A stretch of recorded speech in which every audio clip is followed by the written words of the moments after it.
sports fans, and welcome to another edition of NDB Media's Sports Talk with the Guys, home of the Monday morning quarterbacks on Saturday.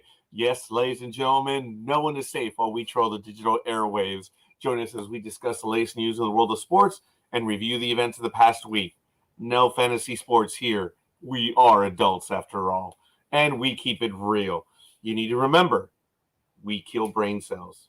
Hell, because of such, we are the purveyors of the zombie apocalypse. You have been warned.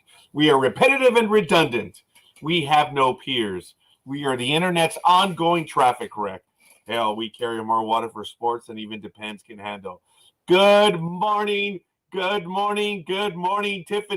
How are you? Thank you for slumming it over here with Sports Talk with the Guys. Thank you. And, folks, we're going to get to it. Out here in hell, I mean, the world headquarters of NDB Media. Yes. It is 60 degrees. It's going to be a warm day. It's going to get up to 80, an overnight of 58. So it's actually warmer now than it will be. Okay, it doesn't work that way. It's going to be 58 overnight. It's warmer now. Usually it's colder compared to the overnight. But anyway, it's immaterial. Humidity is 90% right now. Oh, yeah. Pressure is 30.05 inches. Visibility, even at this hour, is 1.5 miles. Wind is heading to the east with a slightly northerly slant. If I had the video behind me. Hey, how's the office look? It's got to be looking a little bit better, right? Look, the piles of stuff going down. I'm able to put up more toys back there. I know I'm way off track. And yes, if you look carefully, the drugs are back there. French roast, donut shop blend, and other stuff. But I'm always changing the background. And some people like to point out, hey, you changed this. It's like one little item of the 300 I have back there. But really happy the piles of paperwork are getting smaller. And I'm just jazzed. But the wind is heading out to the east. It's moving in a northeasterly, slightly northerly slant. Dew point is 56 degrees. UV index is 0 of 10, and we are in a waxing crescent. Sunrise was at about, this is eerie, 5:46. See, right now on a particular day in September at 6:03 a.m., the second airplane, and sunlight or dawn was at 5:46, which is the first airplane. It's a little eerie for me to make that connection right now, but that's a lonely, sad day in September. Why I went there? Because I'm stupid. So, a quick look in history today. Back in 1879, in the 5th Kentucky Derby, Charlie Shower aboard Lord Murphy wins in 2 minutes 37 seconds. In the 1950 75th Preakness, Eddie Arcaro aboard Hailed Prince wins in 1 minute 59.2. Also in 1967, in the 92nd Preakness, Bill Shoemaker, I don't remember that one. I wasn't on this world yet. Aboard Damascus wins in 155.2. Back in 1983, and I was alive for this one. My wake-up alarm went off at 5, and it's still been going off. 1983, American heavyweight boxer Larry Holmes beats countryman Tim Witherspoon by split decision to retain his WBC title at the Dunes Hotel and Casino in Las Vegas. I visited that casino. I don't think it's there anymore. And in 1983, Michael Dokes and Mike Weaver fight to a draw in 15 for the heavyweight boxing title. That was also back in 1983. Little Tiffany was shouting her prayers. Please, God, send me a new doll for my birthday. Her mother, overhearing this, said, don't shout, dear. God isn't deaf. No, but Granddad is, and he's next... and he's in the next room, Tiffany replied. Joke of the day. Hope you like it. You may not. I don't know. Good morning, Aisha. Okay. Good morning from across the pond. Hope you guys liked that one. That was my first shot. That was a joke. We've got all the links at the bottom of the page. Hopefully, Aisha is able to join us shortly. In calendar events happening this weekend, NASCAR, the Indy 500. Oh, no, wait, that's next week. Today's the 20th. Okay, Tiffany, I'm glad you did enjoy that one. NASCAR All-Star event is tomorrow. Formula One is in Italy. And for NHRA, which started yesterday, the NHRA Gerber event is happening from May 19th to the 21st. The 148th running of the Preakness is today. Wow. That's big. That's very big. There's a lot more in my calendar. Look at this. This is at the end. This calendar is my most recent one, and it's from March 2021. So I just add the pages. This is all basically up through April. All of this is, and now this is from May through December 2024. Yes, I still do it by hand. And when I switch over to the new calendar, which is already down there, it's a paper calendar. Here are my notes that are going to carry over. This is how anal I am when it comes to some of this stuff. Whew. Just sad. Sad son of affairs. I already had one banana. I'm going to have another banana. So, he's good. He's good. So, taking a quick look at other events in events down under in the NRL, or National Rugby League, Telstra Premiership Round 12. This was on the 18th. Panthers bludgeoned the Broncos 15-4. The Dragons on the 19th outlasted the Roosters 24-22. The Rabbitohs just stung by the Eels 36-16. Sharks shut out the Knights 26. Oh, I'm sorry. They did not shut them out 26-6. And earlier today, the Wests Tigers just blasted the Cowboys 66-18. Storm beat the Dolphins 24-16. And later on today at 9 p.m. Pacific time, Bulldogs visit the Titans. And at 11:05 Pacific time, the Raiders visit the Sea Eagles. Tiffany, college team. Yes. What's your college team? I know. It wasn't LSU, right? Oh, I know. This is stayed over. I'm sorry. But what is your team? So I'm wearing my colors. See it? I'm wearing my colors today.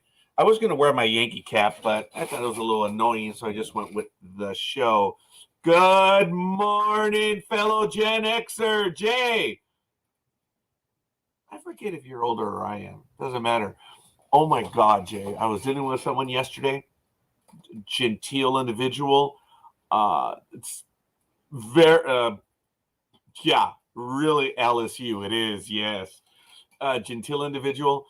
And then he mentioned that he will be turning 54. And I was like, oh, this time I thought he was older than me. And I even told him on the phone. He didn't like it. He ignored it. I was like, I'm older. This changes everything. Kind of like when I realized that I'm taller than Jay. Changes everything. This impression, the respect that I had for you, Jay, I genuinely thought that you were taller than I. And you're not. Changes everything. Yes, I've heard it before. Damn, I have. Folks, we need your help. We really do. The link down there for... Oh, damn. The Facebook page is not there. Oh, my goodness. It is www.youtube.com/NDV Media, DOTNET. We got a like right there. Someone by the name of Ya Simons. So I like that. Did I say respect? No, it's just regular coffee, hazelnut.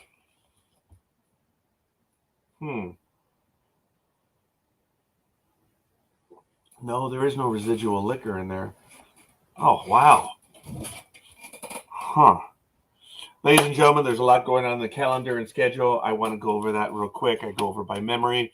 We are going to be leaving Blog Talk Radio. I just announced it in the NDB Media host chat that we are leaving. And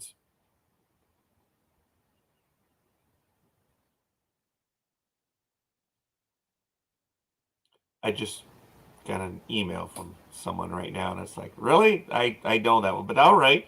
Yes, welcome to the show, the extravaganza. Today, actually, folks, I'm going to cheat a little bit, and I only mean that in the material sense of sports talk with the guys. I'm going to do that, and I want to set it up first, so I ask you to bear with me. And, oh, gosh, I've got so many things going right now. I have to go to the scheduling page. I use OneNote. That's how I get everything. And I'm really happy with OneNote. It's I was going to say really phenomenal. But here we go. I'm going to switch on over to the screen. And it's probably going to be very small for you. And I'm talking about the screen. As you know, we have a lot of stuff going on. And I think I need to update this. Everyone has access to this through ndbmedia.net. This is our calendar. So as you can see, Sports Talk with the Guys is here. And tomorrow we have a lot of stuff going on. All times are Pacific, of course. At 11 a.m. from the Ark, Christy Burke, the captain, the head lieutenant, is on Better Call Saul. Season 6 rewatch continues at 3 p.m. Pacific time. And then later on tonight, on Sunday night, Jedi Tax Online. That is my business. That's what I do. Ooh. Yeah, can you see it? Yo, you can't see it anymore, can you? Oh, better fix that. Ah, there it is. There's a tiny little advertisement right there. It's right there. So probably reveals a little too much. Yeah, camera is off a bit. Sorry. I have to realign. Anyway. So on Monday night in America, Donnie Akash from the Hallmark Channel's Hearts in the Game joins us at 6 p.m. And then it's back, folks. Joke Night 2023. Rated Maggot returns. And then we have on the 27th, Sports Talk with the Guys. And then Saturday night in America. Who the hell did that? That should have been Tattoo. Because it's at 11 a.m. Pacific time. Oh, how tall am I? Sorry. I am 5'11 and a half. So when I was growing up, I was able to play in the 6 foot and under leagues. I was 5'11 and a half. Physical height. Rain K will be joining us on Saturday at 11 a.m. So in approximately 1 week. Better Call Saul rewatch continues. On the 29th, on Monday Night America, Ben Emmanuel from Have Hope, Yo, will be joining us. And then Ever New returns on June 3rd. So that's a quick look at the schedule. Thank you. Want to give a shout out to Peter Gama. Thank you for giving us a like on the network. So that's what we have going on for right now, folks, on the channel. So there's a lot of other items that are returning. Fandom Access will be returning audio only to the network on Tuesday nights. So we have to move Comics 101 to a Wednesday. I have to talk to everyone on that. And of course, you know, The Professionals is on the first Wednesday of the month, but I may end up moving that one only because of Fandom Access coming over on Tuesday night. So good morning, Big Dog. Thank you for joining. How are you this morning, young man? Pues aquí nomás. You a little down there, young man? Pues sí. ¿Qué pasó? Oh, I'm so sorry, Big Dog. We will get to that shortly. I'm sorry. I have some false articles for you again. Folks, over the years, this is directed to Big Dog and everyone. Over the years, media is desperate to get our attention. And there's an incident that happened in a particular game, but you have to read the headlines. And it happened to do with the Laker game. We're going to see the headline, and then we're going to see what happened and see if this is yellow journalism or just a bunch of late incompetents, which I think it is the latter one. But it happens to do with basketball on this one, but we'll have others. We used to have this segment, is it real or is it, what was it? Oh, damn, I'm forgetting. Is it real or is it Bleacher Report? Right. And that was fun, folks, because I had an article, the title card, I would read it. That was fun. Huh, Big Dog? So in other words, It is was. it a Bleacher Report article or is it a real article? We did that one for like 3-4 years, dude. Yeah, and that was before they became reputable. Because now they're owned by a larger conglomerate. Yes. Yeah, yeah. Once they got bought out, they became legit. I guess. And Big Dog is correct in every which way. He's being very respectful, and I'm being dismissive because I'm still looking at the heritage.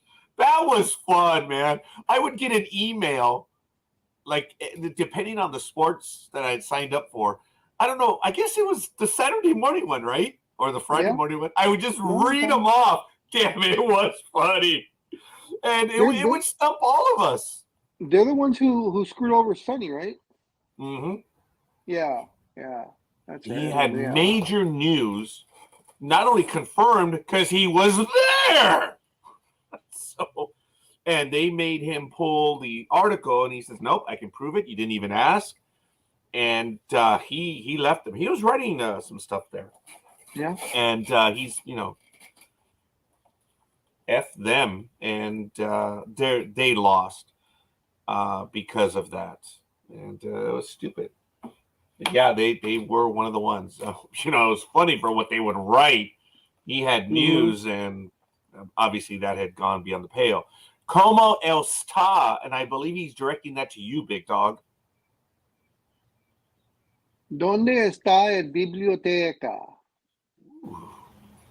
Wow, I didn't even need coffee for that one. Thank you, Big Dog. It's not even the art. ¿Dónde está el baño? Porque tengo chorro. We actually taught. We actually taught that to a girl that worked with us. And of course, she used it. No, she was going on a date. Shit. No, she was going on a cruise to Mexico. Oh, well, that might have been appropriate. And she wanted to learn some Spanish. She was, very nice white person that didn't understand a lick of Spanish. So those are some of the terms we were teaching her. We were not nice. It might have been appropriate when you were going to Mexico. Tiffany says, Richard told me about a scary movie time. What's up? If you're talking about a program that even Jay's like, oh my God, or is it, oh my God, God. I don't know which one it is, but I'm going to go with, oh my God. Almost went with the valley slur on that one. Okay. Oh, Jay, you spoke in Spanish all this time? So every time Caesar and I were talking shite about you, you went, son of a... You would never talk shit about anybody. Big Dog, I never talk shit. I talk shite. And, wow. Oh, wow. Well, Tiffany, yes. Right now, as you saw the schedule, all kidding aside, you see, we are in transition. Looking at this calendar, and you can take that however you want. Bunch of wackos. But we are bringing over our audio. Yeah, bingo. Yeah, Big Dog's busy.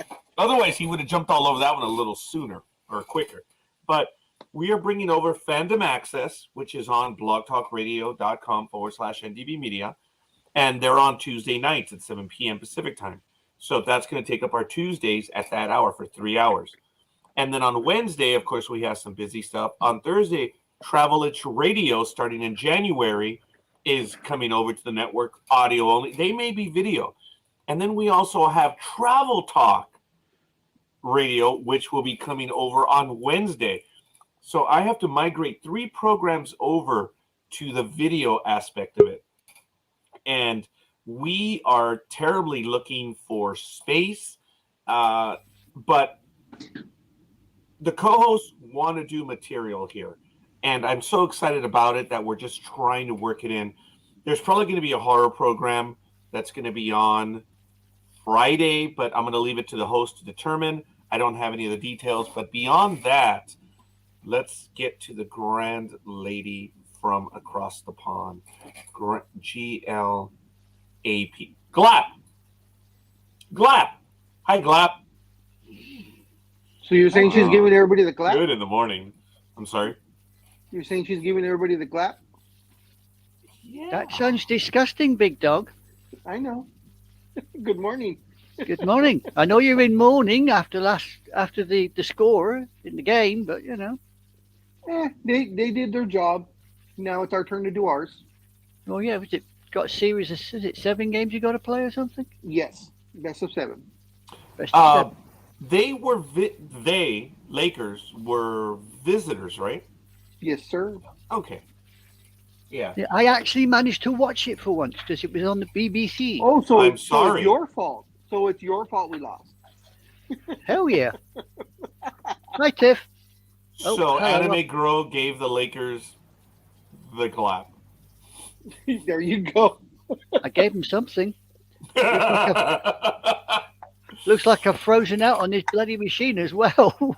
No, you have not frozen on our end, and that's all that matters. So, Tiffany, that's exciting. I do appreciate. Hey, you're being greeted in the chat room, by the way, young lady. Glapper, you have glappers. I have glappers. Yeah. That might be more related to the arc. That's funny. That's related to the pro. That's Glamper or No, I've whatever they decided I haven't got glampers. I have got Animaniacs. There what you go. Ooh, I love that like show.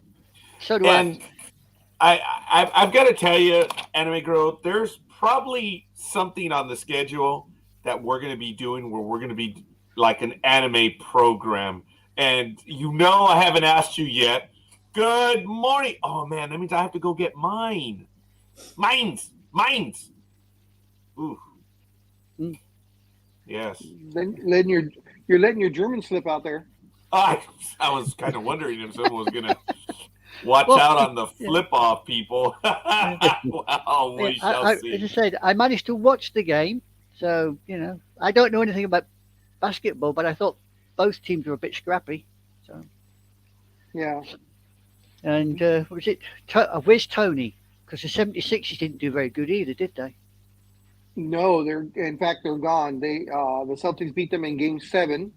Yeah. And then moved on and thought they would have their way with Miami, but Mr. Jimmy Buckets, real name Jimmy Butler, has been going, as the saying goes, hog wild, and he's refusing to let the Miami Heat lose, and they beat the Celtics both games in Boston, so they're going back to Miami up 2-0.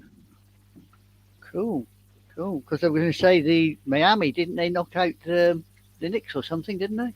Yes, they knocked out the Knicks, yes. So the Ice Queen's going to be very upset because the Knicks New York lot. Yes, they are, and they are forever cursed. Can't tell I've been doing my research, can you? Yeah, I have. I guess you saw the smile on my face. I was like, ooh. Yeah, I've been doing some research. Oh, sorry. I'm not sure if this is the real Anime Girl. I think someone took her. No. I was going to wish you a belated happy birthday there, Almighty, but you can screw it now. I'm kidding. I mean, kudos to you. You're probably making Big Dog awful proud right now.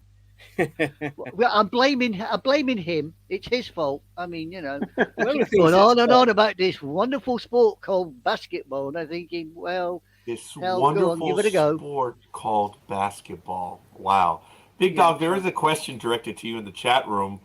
Miami, 8 seed. Is this the first time, Big Dog, to get where they are? I don't think so, It right? is, I believe, the second or third time since they've done this the seeding like this that an 8 seed has been in the West in the finals, in the conference finals. Excuse me. Folks, and this is a moment where, as you saw our Wednesday night program, we are open to everyone. We are inclusive. And there is a city in Oklahoma that obviously has a pronunciation issue, but we're good with it. We understand that they are who they are. And in deference or in inclusionness, type, whatever, they pronounce Miami as Miami. So, as you know, Jay did have a comment. It is Miami. So that's how they pronounce it. Yet in Klingon, it's Miami. In Latin, it's Miami. In Spanish, it's fuck, I missed the joke. Damn it! Oh, it's Miami. It's Miami. Miami. And the entire rest of the world is Miami, except in that little one hick town of Miami. I got a couple of jokes for you, if you like. Oh, goodness From the gracious big me, red, please. from the big red book. I got a couple of jokes. Ooh, in preparation for joke night. Yeah, big red book. You ready for this? It's Sure. the military jokes. I have only one regret during the war, that I only had one life to give for my country. I'd have felt a damn sight safer if I had two. All right. I like Yeah. it. That's the next Second one. one, yeah. In my regiment, we used to shoot first and ask questions later, the old colonel said. Strangely enough, we never got many replies. Ladies and gentlemen, if that ever was a tease, that is a wonderful tease at Joke Night. It's going to be later on Monday because, as I mentioned, we do have a guest on Monday night. And am I going to go to that one again? Yes. We have, who do we have on Monday night? We have Donnie Akash of Hearts in the Game. That is a movie on the Hallmark Channel. Will be on with us from 6 to about 8. And then Monday Night America returns Joke Night, rated maggot. So it's a lot of stuff going on the calendar, folks. We have 3 programs tomorrow, 2 on Monday night, and there are a lot of changes going on in the network, so we ask you to bear with us. That's why I make these programming announcements. But we'll get to it. What do you say to a hitchhiker with one leg? Hop it. Very good. Hop in. I'd hop it. Hop in. Okay, it is indeed very, very good. All right. I'm going to finish going around the leagues very quickly in AV before we get to basketball because there's a lot of it going on. So maybe the big dog will be ready in a moment. At the Huntington Beach Open, this week's tournament, it's happening right now. If you want to go on over to avp.com, you can go ahead and check it out. In the PGA men's, looks like there are no events this weekend. No, I apologize. I'm so sorry. For some reason, I'm thinking it's Memorial Day weekend already. The PGA Championship of all things, in Rochester, New York, it's happening from May 18th through the 22nd. Scotty Scheffler is tied with Corey Connors and Victor Hovland at -5, 135, and tied for 4th. Justin Shue and Bryson DeChambeau at -3 and 137. In the LPGA, they're off this week. The next tournament will be the Bank of Hope LPGA match presented by MGM Rewards in Las Vegas, Nevada, May 24th through 28th. And finally, in the USFL, there's quite a bit going on. I believe they're entering week 6. So Saturday's games later on today at 9:30 a.m. Pacific time, the 2 and 3 Maulers visit the 2 and 3 Memphis Showboats, and then at 1 p.m. Pacific time, the Birmingham Stallions 3 and 2 visit the Michigan Panthers. That game is on Fox. The former one is on USA Today, and on Sunday's games will be on Fox Sports 1 Sunday at 9 a.m. The 4 and 1 New Orleans Breakers visit the 2 and 3 Philadelphia Stars. And the 1 p.m. game on Fox, the 2 and 3 New Jersey Generals visit the 3 and 2 Houston Gamblers. So that's a quick look around the league. I have a question. AVP, is that men's or women's? Actually, it's both, Big Dog. Sorry. I'm sorry to make that clear. Yeah. Okie-dokie. See, Formula One is not happening this weekend either. No, that is correct. That is. Wait a minute. No, I thought they were in Italy. They are, but it ain't happening because I'm sorry. What? It's been flooded out. Yes, thank you. You are so right. I did have that information on Formula One, and yeah. Mm-hmm. I do have news going back from the 18th, but why don't you give us a quick, what is the prospect? It's completely done. Are they going to have it later? No. It's just off calendar now, right? Yeah. Safety concerns, they've cancelled it for now. So. Wow, that is a big event. It's a beautiful course, the one in Italy. It's a shame they're not going to have that one, but hopefully weather related, they'll be good next week because they're going to be in Monaco. So Monaco's normally pretty okay. It can yeah, rain that's occasionally. a small race, man. It's a small course. I mean, you lose it round any of those corners, and that's it. You're in somebody's front room before you know what's happening. Yeah, no kidding. But thank you for that, Anime Girl. I had the other story on what they were probably going to do to replace it, so it didn't dawn on me that it actually was happening. Thank you for the update on that, and we'll talk Formula One in a little bit. But Big Dog, can you give us a rundown of the NBA playoffs and your thoughts of what's going on right now? And I'm going to put the article in the chat room, one of them I was talking about, which is it's not even a case of yellow journalism. It's stupid journalism. But I'll put that in the chat room. If you don't mind, Big Dog, please go ahead. We're switching over and see if I can get this to go. Ladies and gentlemen, I'm too slow for this. We're going to go to NBA news now, Big Dog. Go ahead, please. It took me forever to get there. In the Western Conference, it is the Denver Nuggets versus the Los Angeles Lakers. Game one was a blowout till about the end of the third quarter, beginning of the fourth, and the Lakers made a massive comeback, got it down to 3 points, but just could not pull the trigger and ended up losing that one. And then game two just happened day before yesterday. Close game all the way through. Lakers were actually up most of the game and actually had it again within the last couple of minutes and just couldn't get there. Someone asked me if Denver's playing better than I expected, or are they, if they are what I expected them to be. My answer was yes. They're playing exactly the way I thought they would. If it wasn't for some untimely turnovers and bad shots by LeBron in both games, we could either be tied or up 2 games tonight. It could have been a flip flop. That's how close these games were. And LeBron taking ill-advised shots once again, to try and be the hero. He's been shooting lousy at the 3-point shot all playoffs. And, with about 12 seconds left, down by 3, he puts up almost a 30-footer. He's not Steph Curry. And no one would ever think he would, based on his shooting percentage and so on. But they're down 0-2, but Denver did what they were supposed to do, which is guard home court. So now it's a Lakers' turn, and game 3 is today at 5:30 Pacific time. I believe it's on ABC. And then in the Eastern Conference, after a thrilling game 7 between the Sixers and the Celtics, the Sixers had them where they needed them. Game 6 at home to close it out. They couldn't do it.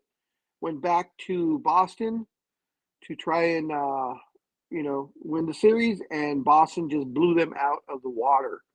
So Boston went on to the Eastern Conference Finals to face Miami Heat. Everybody thought that was going to be a total lopsided match, and it has been, but the exact opposite of what they predicted. Everybody thought that the Celtics were just going to roll over Miami, and Miami is they will not roll over. Jimmy Butler will not let them roll over, and their team has lots of guys. Everybody's stepping up the way they're supposed to. Everybody's clicking at the right time, kind of like the way the Lakers had been until these last 2 games. And it's not even that they're not clicking; they're just making mistakes. But very exciting series on both sides. In other NBA news, everybody, Scorekeeper's favorite basketball player, John Morant, got suspended once again for brandishing a firearm on an Instagram post, which of course was quickly deleted, but it was too late because once you post it, it's not going to go away because someone's going to grab a screenshot. And you could clearly see John Morant, of course, brandishing a firearm once again. And since this had just happened with him about 2 months ago, and he had that 8-game suspension, which was really about 2 games, since he had already been out for 6. So, but Adam Silver is said to be extremely angry about this situation. And now there's a lot of talk that John Morant will be made an example of. And rumors are that it is going to be a 41-game suspension, half the season, which would totally devastate the Grizzlies because he is their main guy. So, he's an idiot. I mean, he's 23-year-old.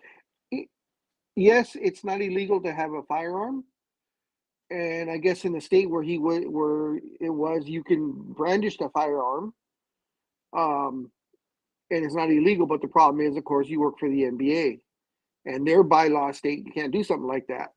That's what people don't understand. If it's regular Joe Blow, yes, sir. Your voice is gone. You're on mute or something. Big Dog, I'm sorry. The video's gone, but John Morant, they say he brandished the firearm. Have you seen it, or do you know how he did it? How was it exactly? Is it just showing off the gun, being stupid, or no? Yeah, he was showing off the gun. He was a passenger in the car, and I guess they were cruising or whatever they're doing, and he was to the music, and all of a sudden he did that, and you could see he's holding the gun in his right hand. So he's out in public with the gun, huh? Yeah, he was in the car. Yes.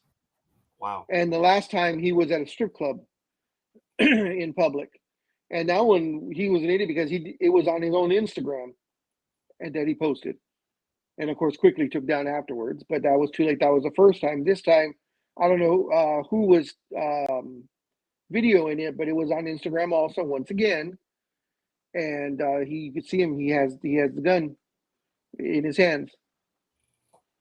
We're gonna lose Tiffany. I want to give her a shout out. Thank you, Tiffany. I hope it goes well at the meeting today. Bye, Tiffany. And thanks for stopping in. Hopefully we'll see you on some of the later programs. Jay says take care. I have an article which I just posted up related to this, ladies and gentlemen. And if you want to go on over and take a look at it, but folks,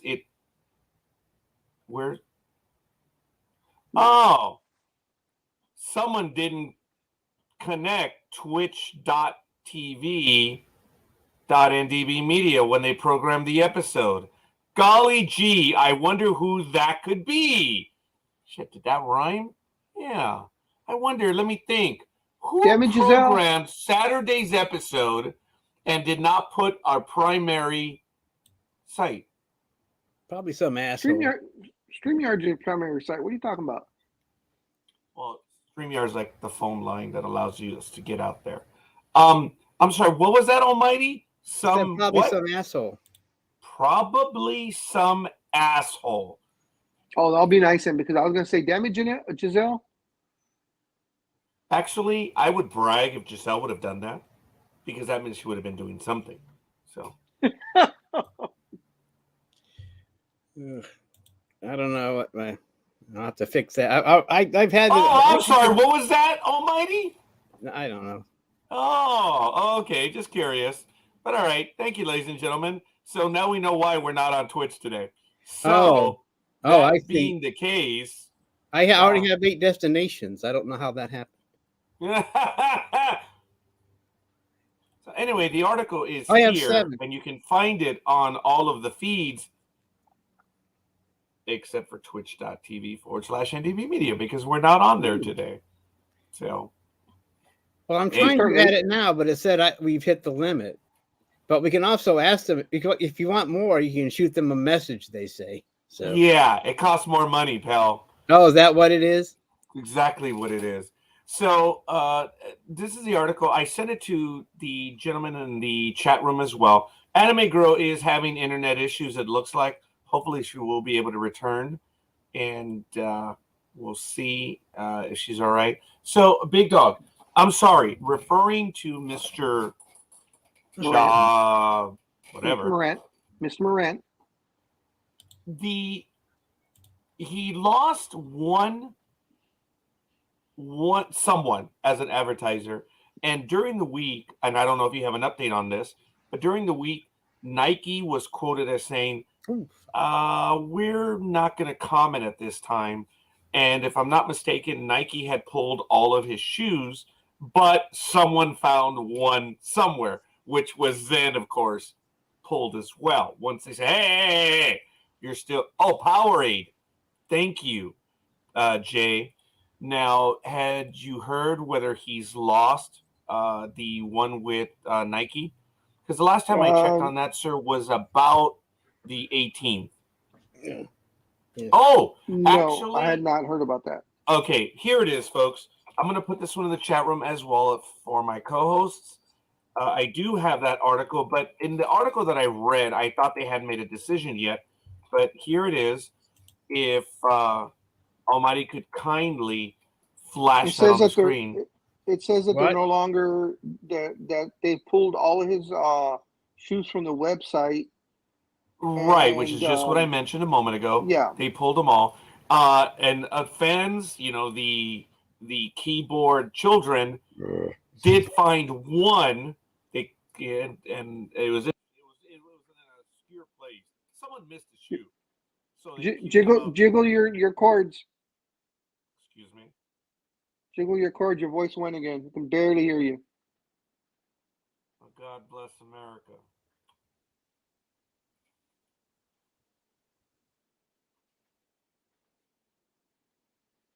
Well, we'll have to see if it's back or not. Is that what you wanted, Roger?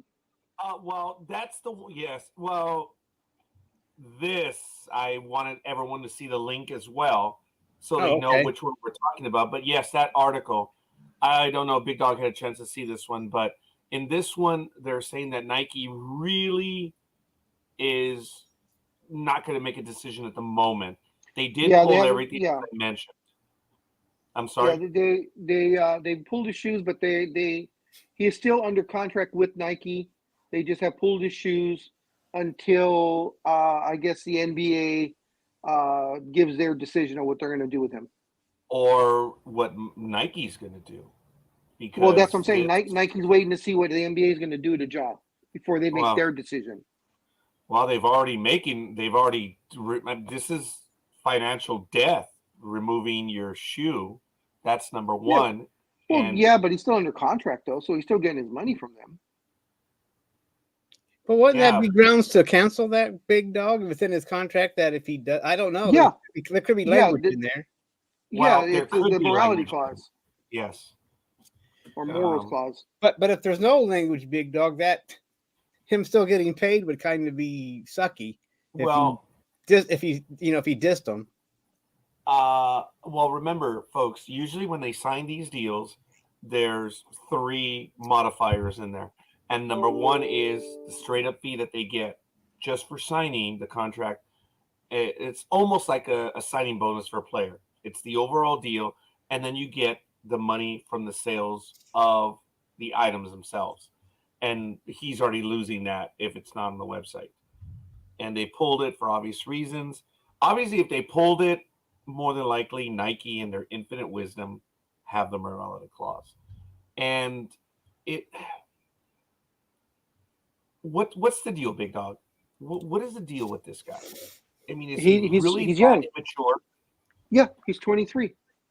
He's 23, never been, I believe he comes from a poor family. They all of a sudden have money, and the thing is his father isn't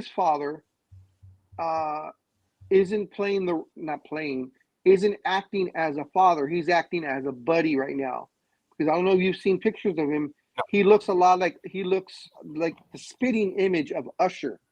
In fact, they've had them sit side by side and you can't tell them apart. Really? So Yes. So the dad is enjoying the spotlight of his son. So they go out and party together. They go out there. They go out clubbing together. So dad isn't being dad. Dad's being buddy. So he's got no one, and of course he's surrounded by a bunch of yes men. I mean, of course that's what your entourage is. Everybody, puts it in your ear what you want to hear. So he thinks everything he does is fine. Charles Barkley, surprisingly, he had a very smart tidbit. I think Scorekeeper is going to like what I'm going to call Charles Barkley.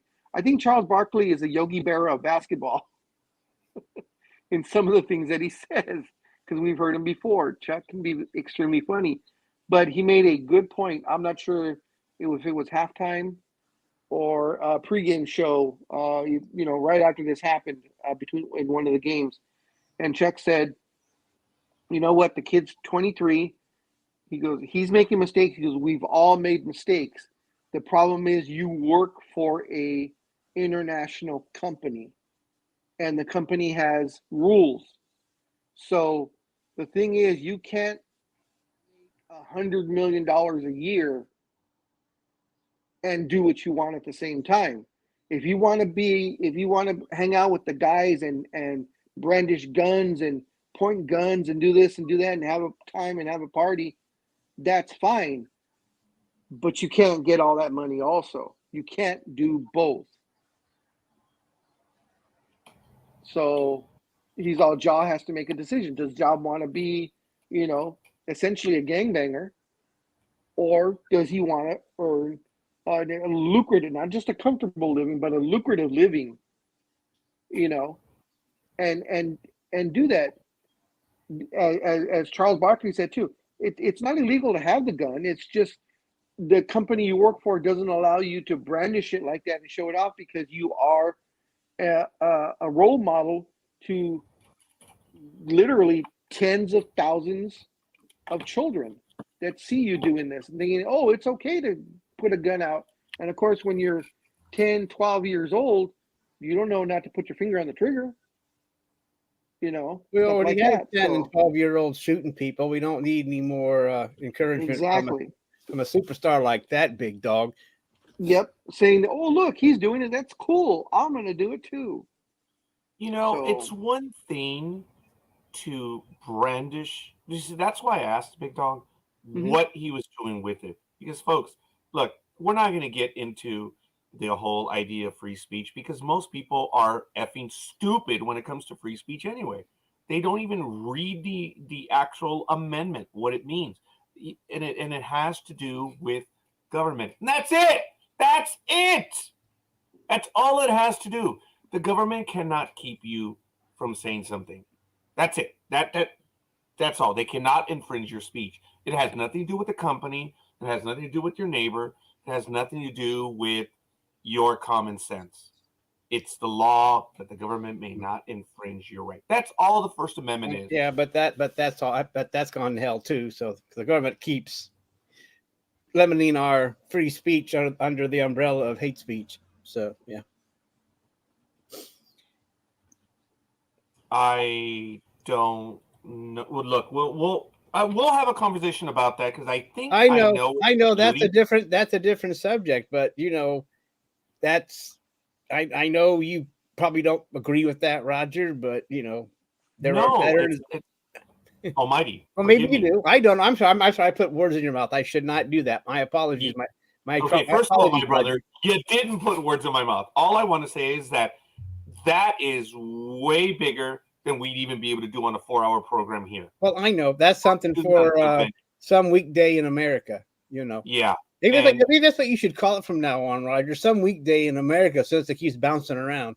But anyway, okay, Big Dog. Actually, that might not be a bad thing. What more?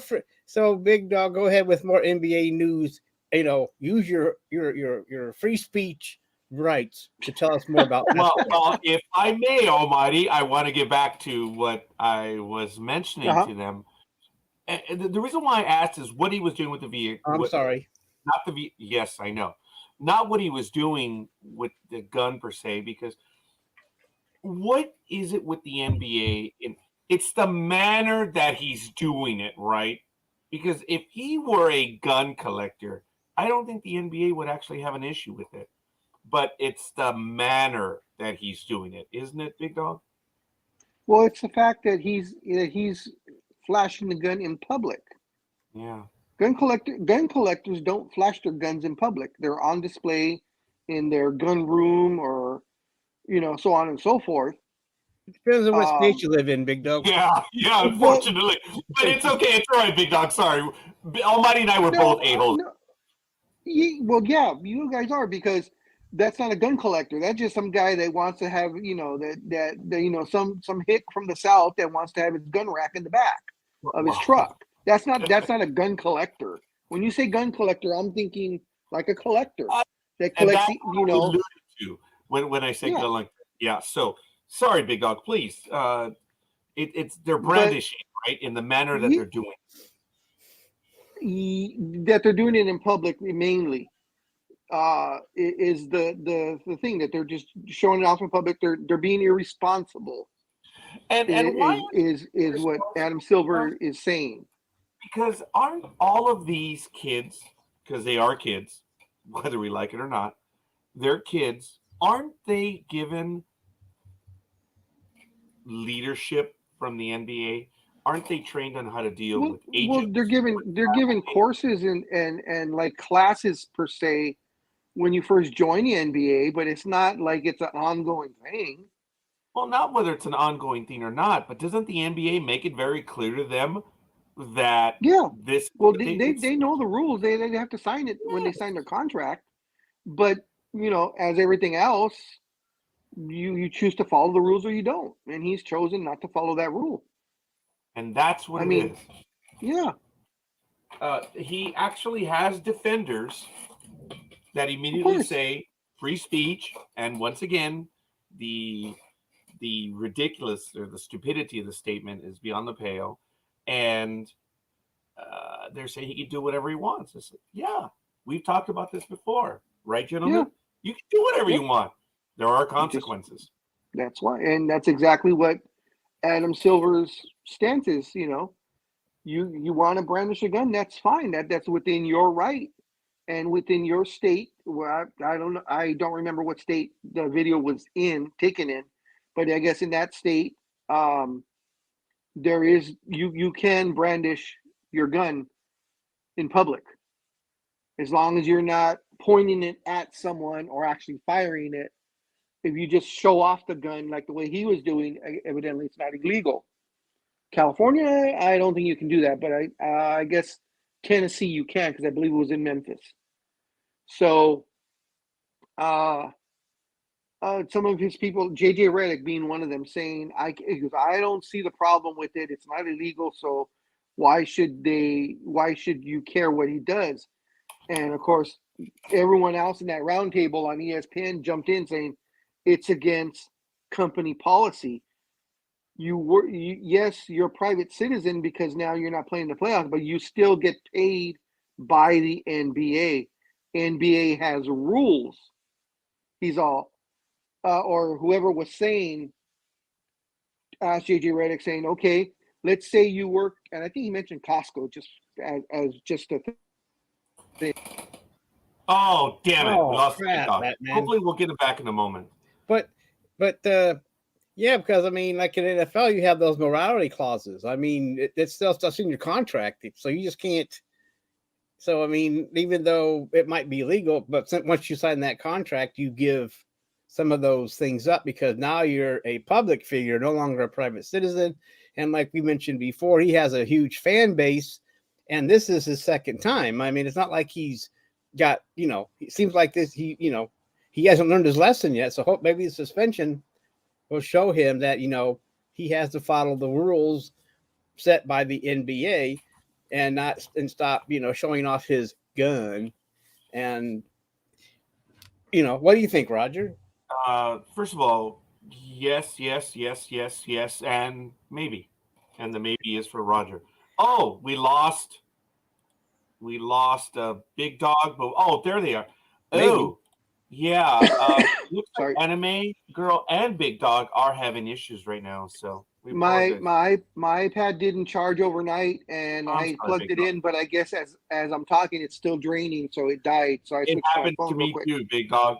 I have my brand new iPad, my brand new. I'll leave it at that, and it will drain unless I keep it plugged in. And it's my old one; it's dead after Well, a while, even if I keep yeah, it plugged in.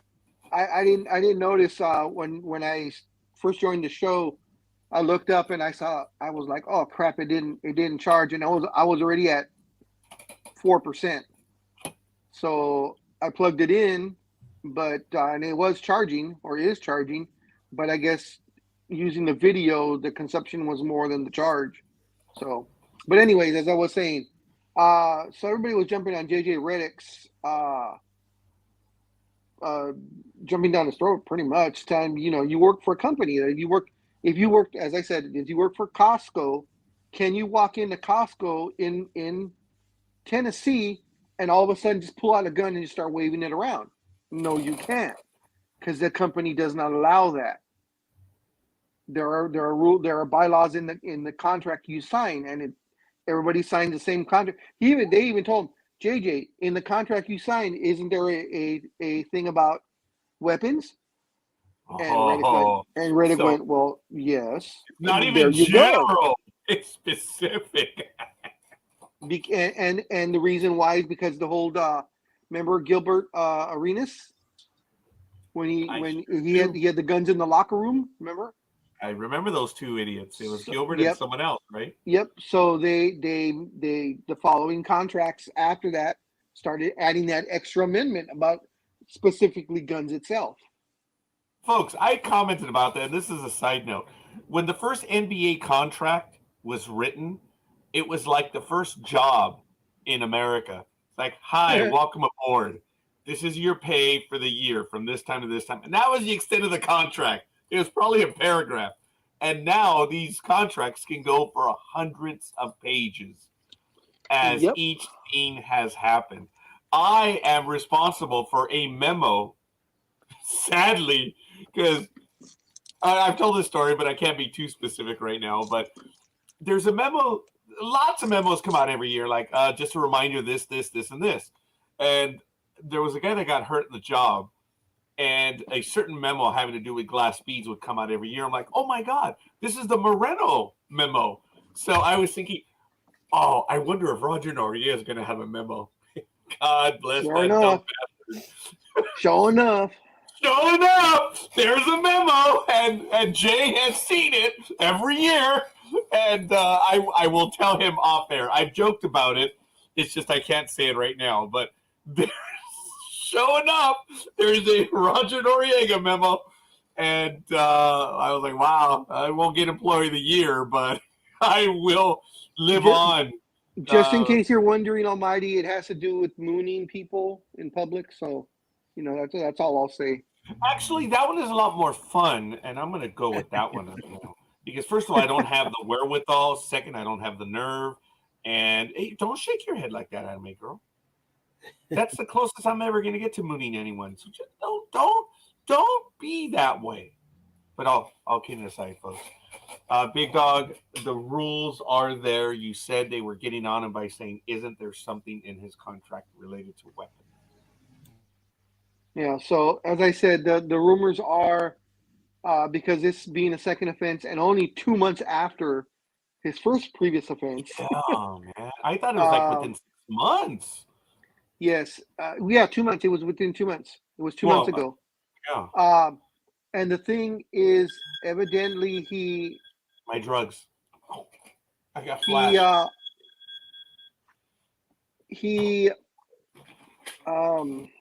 Shoot, I lost my train of thought with that. Oh, I'm sorry, Big Dog. I said drugs. No, that's you lost fine. your thought. Ooh. Anthony with John Moran. The weakness of the Big Dog. The rumor is. The rumor is because it being so close, and the fact that the apology that he put out, supposedly via his agent, they said it was word for word an AI app that you can use where you write in, how do I apologize to many people for something I've done or whatever.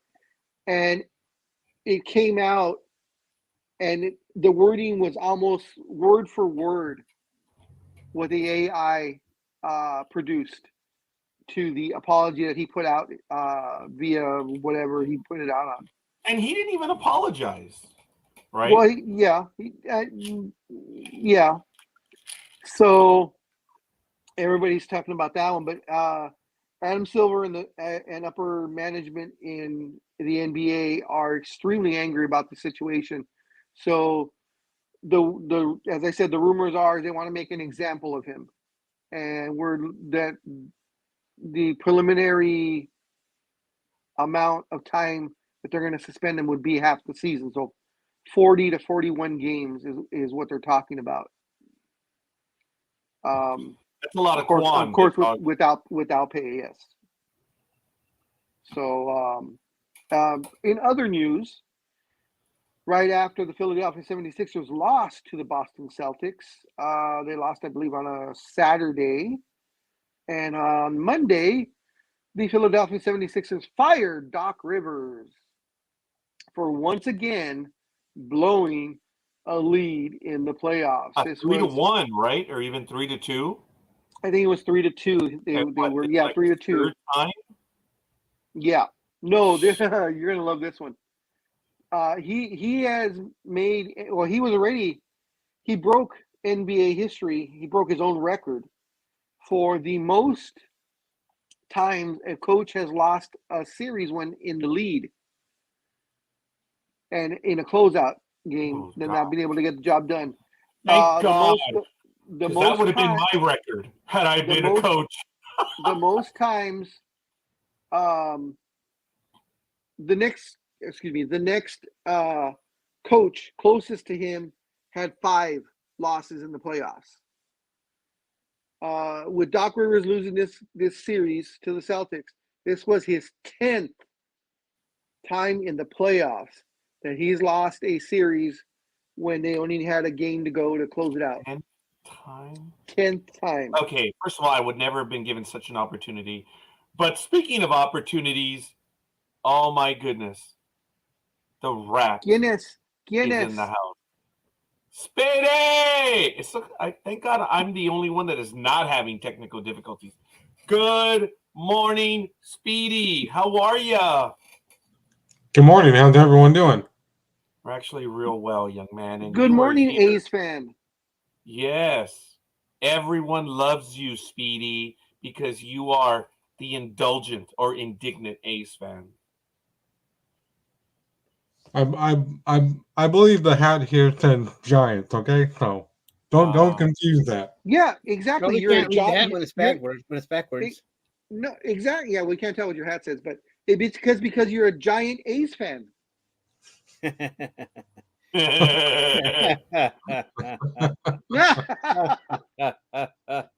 There we go.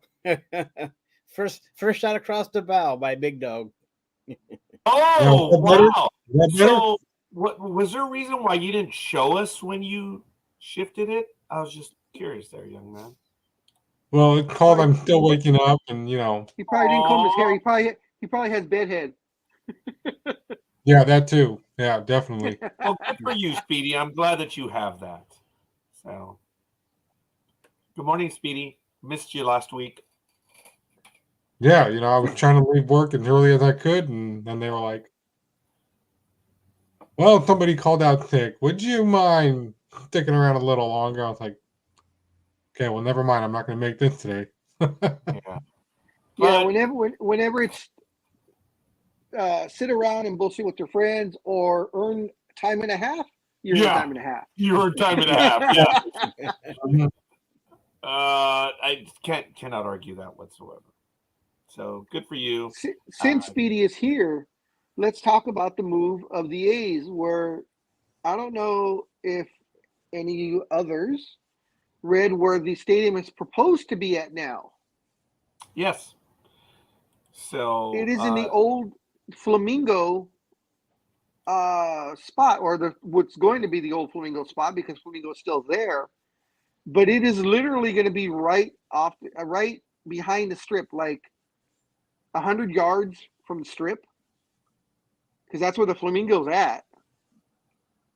Yeah. So I don't know how that's going to work. The traffic is bad as it is in Vegas. As anybody that's been to Vegas knows, traffic is horrible, especially on that cross street, because that's the Strip and Flamingo Road, and that's one of the busiest cross streets in Vegas.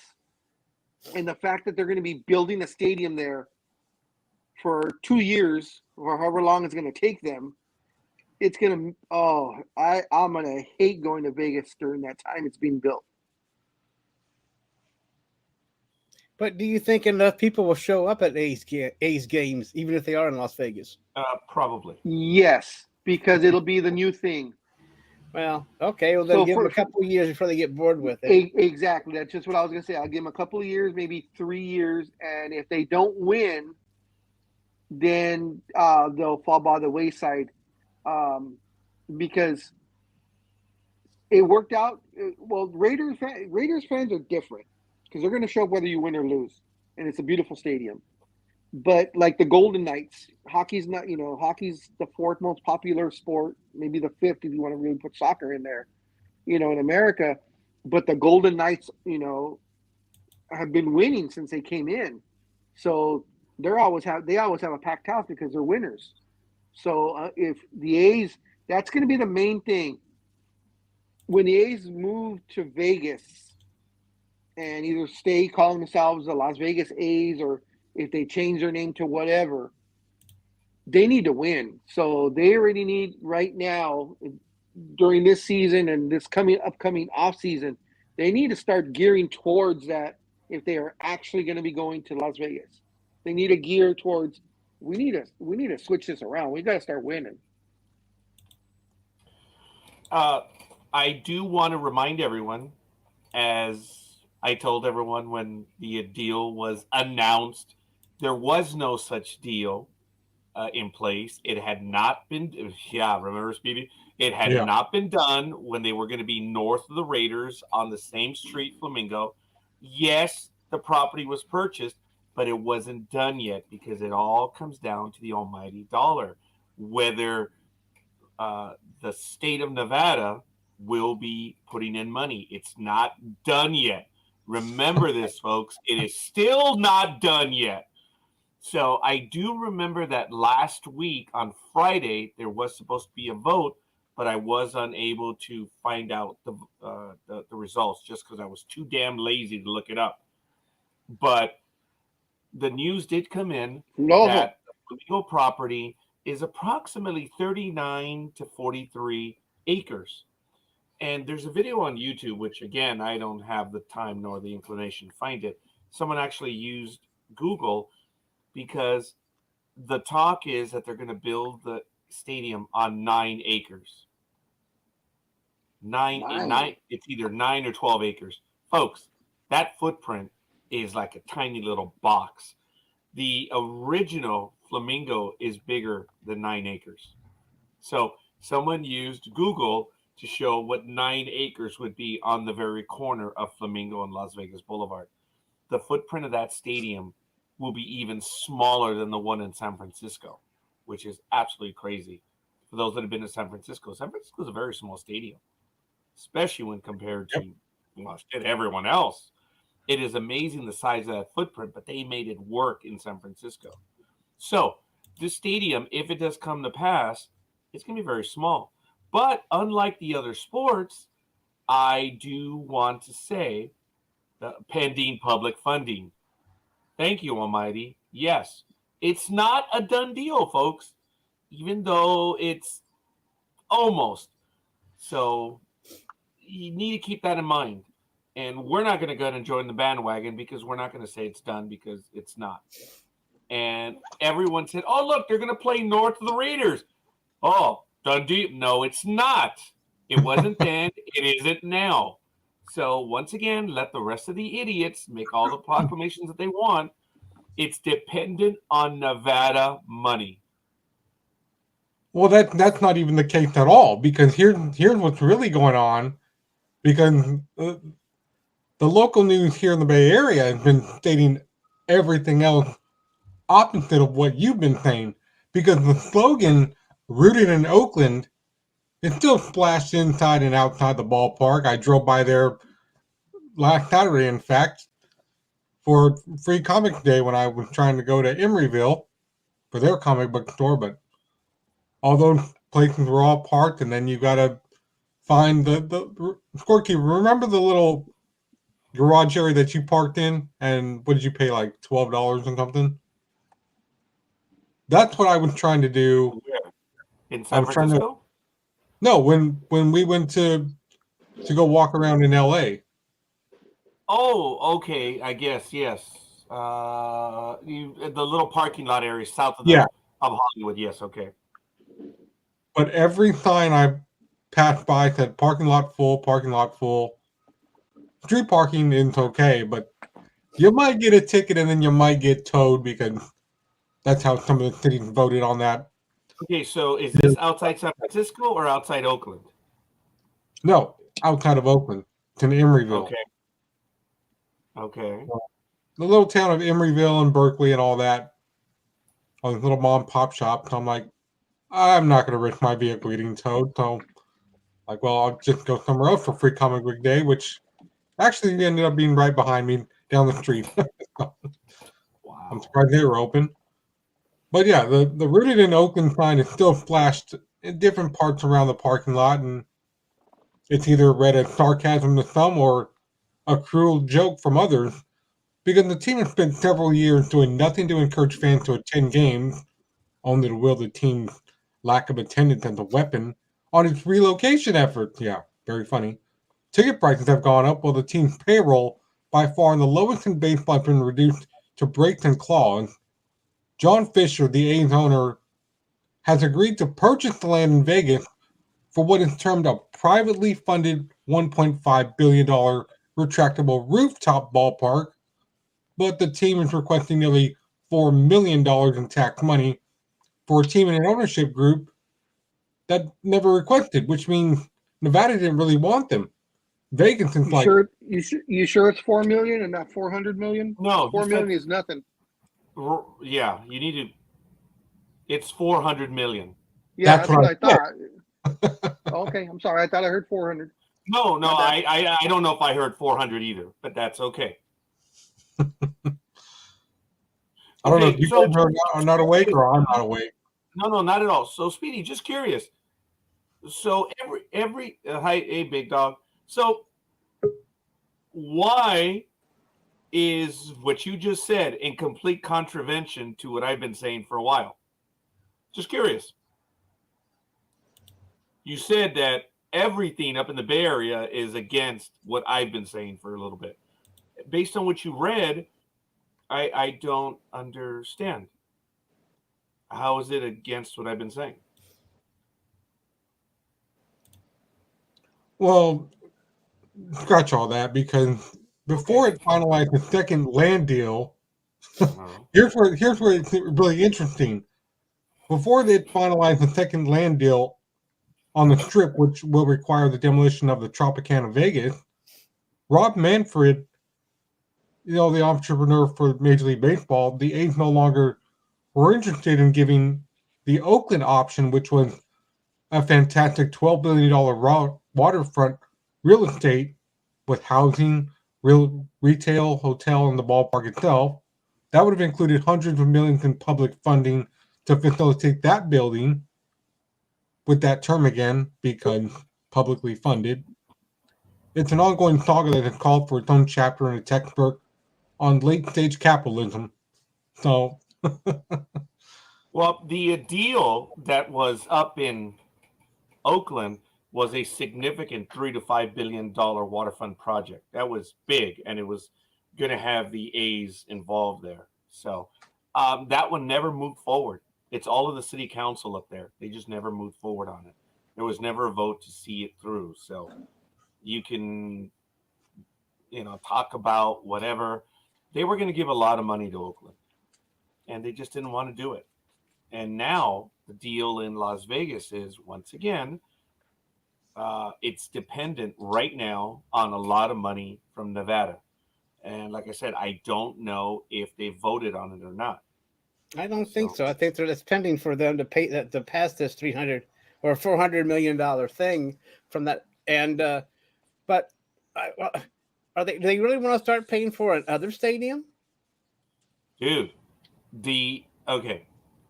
I don't have the economic reports because it's tougher during COVID. The Raider Stadium is still new. But ladies and gentlemen, if you want to go on a Sunday to Las Vegas, it is jammed. Hotels are jammed because you have 50,000 fans going to see the game. How many of them are from wherever? They're not coming in on a turnaround like many Las Vegas people do. Again, I don't pretend to know because I haven't looked at the economic reports on this, but the Raider team has been a success for Vegas. Hands down. Well, I understand that, but does it mean that someone at the Bunny Ranch wants to pay another tax for another stadium? I mean, I understand what you're saying there, Roger, but it's still there are gonna be people that are gonna have another tax, which Okay. So I mean, I'm not saying it won't pass, but still, like you said, that new stadium in Las Vegas is not that old, and here comes, oh yeah, we want $400 million from you guys because they need it too because they can't afford. Well, like you said, Speedy, they can't afford even $4 million toward this stadium. They need that public funding. Wow. So, but I'm just saying, I'm just putting it out there. I mean, I'm not saying it won't pass, but still, it adds another tax to however this is going to be. I mean, I understand the tourists coming in, but that doesn't help anybody out of Las Vegas. If you know what I mean. Was the T-Mobile Arena? Was the T-Mobile Arena? Was that also funded by the state or the city? I don't know, Big Dog. I think that was the casino. That's what I thought. That's what I'm thinking. Also, they got for that. I believe there, and I'm reaching because I don't remember anymore. There might have been a tax break for a certain amount of time, meaning the bed tax, the tourist tax was increased. So that's how they paid for it, folks. And to answer your thing, Almighty, there was no revolt in Nevada to the money that was given to the Raiders because they themselves did not pay it. They paid it indirectly because money, the tourist tax, the hotel taxes. So in other words, when I go to Vegas and get a hotel, I'm paying for the Raiders. There's no doubt about it. Okay. Now, the state of Nevada increased the bed tax, but up front, thank you, Coffee. So it was all private. It was the casino that did it. Okay. What was I going to say? The money was taken out because the budget money was not there. So Nevadans paid indirectly because some money up front went to the team. So in that, but they're effectively dealing with more traffic and they're dealing with quality of life issues. But the average individual in Nevada is not paying for the Raiders unless you go to the game and or you touristy stuff. So they're paying for, so I'm sorry, Roger. So I didn't know that, but so they're just funding the stadium with tourist tax, is what you're saying. Well, a majority of it, not all of it, because the money did come out of Nevada. As I said, up front, Nevada paid, so indirectly, and Nevada is on a 2-year cycle. So, they're part-time legislators. So it is a complex thing. It looks like the Raider deal is doing well. Now, okay, I'm just saying. I don't know how. I mean, sometimes they tax other things besides tourism. They put a tax on other things as well. They increase a little bit of the sales tax, but I didn't know it was just funded with hotel and all that stuff.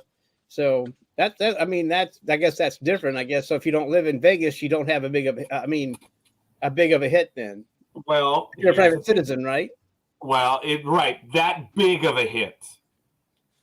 But in Nevada, there are no state taxes, right? Other than property taxes and stuff. So okay, it's a unique situation in Nevada. That's why I said I don't have any of the economic reports right now, and I want to shy away from that. The only thing that I can say, gentlemen, and Anime Girl, were referencing about the team being on the strip, guys, the draw of that will be on a night that you're done with gambling when it's cooler. I know, it's Vegas. You're going to be able to walk to a baseball game right off the strip. That's the only thing that I could see would be very attractive. Beyond that, if they don't win, it's going to be boring as shit, and they're going to be in the same spot. You have to win. The Golden Knights are a Vegas thing. That genuinely is Vegas. The Raiders, that's a huge worldwide audience that comes in to visit. The Oakland Athletics are going to be on the strip. That's going to be the test. If they're going to win, they're going to do well. If they don't win, wow, what will happen? And isn't only going to be a 30,000 seat stadium? It's not going to be 45,000. It's not going to be like a huge stadium either. That's, it's like 35,000. Because I mean, 30,000, but that's probably still too big for the A's. But still, like you said, if you walk, like you said, in the evening, if you can just walk from downtown to the baseball game, that's a draw. So that's interesting how sports has exploded in Vegas when for how many decades it was excluded because of the gambling, and now all they need now is an NBA team. So, well, here's the beauty of it: the running Rebs are effectively Big Dog. That is their basketball team. Yeah, they're not as big as they used to be when it was the Shark was Targaryen. Yep, when he was the coach, but yeah, the Running Rebels, that's who they go to.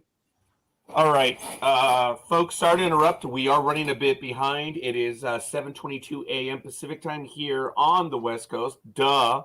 It is May 20th, 2023. It is a week before Memorial Day weekend. We want to thank everyone for joining us, everyone in the chat room. And we have Roz, we have Jay, we have quite a few other people. A quick shout out. Yes, he's got to ring that bell in a moment. Rosalind, Aisha, Peter, and Jay, thank you for that. And Elizabeth is in the house. Hey, Elizabeth. Thank you, young lady. A West Coastie right there. Ring that bell, folks. You got to ring that bell. And almighty, you got to ring that bell. All right. Well, before we get to ringing that bell, we got to tell you to like and subscribe, hit those buttons, and don't forget to hit the notification bell because you do not want to miss the most exciting sports program on this platform. I'm telling you right now. We have 5 super studs, and we have more super studs and Dreem and a few more that do the fucking sports. What did I say? I said 5, didn't I? Or did I say 4? Well, all of you are studs. All of you are studs except for me. Well, anyway, it doesn't matter. And anime girl, would you be a studette? Yeah, I was just gonna say that. Yeah, I'm sorry. I'm sorry. I messed up, anime girl. Next time I'll get it right. Whenever you see me again, you can give me a good smack across the head there, like everybody else does. Oh, I'll pay to be there. I will pay to see that. Almighty, which one? Oh, maybe not. Funny maybe guy. Funny. Well, I guess she could just go for it. But I guess it could be a double header. I don't understand. But I got sidetracked because I messed up with Anime Girl. No, but anyway, I messed you up. But anyway, here we are. We got a big crew. Right now, we're missing Dreem, which is sad. But but that's why you have to have that notification bell, because you never know when he's going to show up. And you want to make sure you're here when he does, because he is the man. He is the gambling man. And Kenny Rogers wrote that song about him. He did.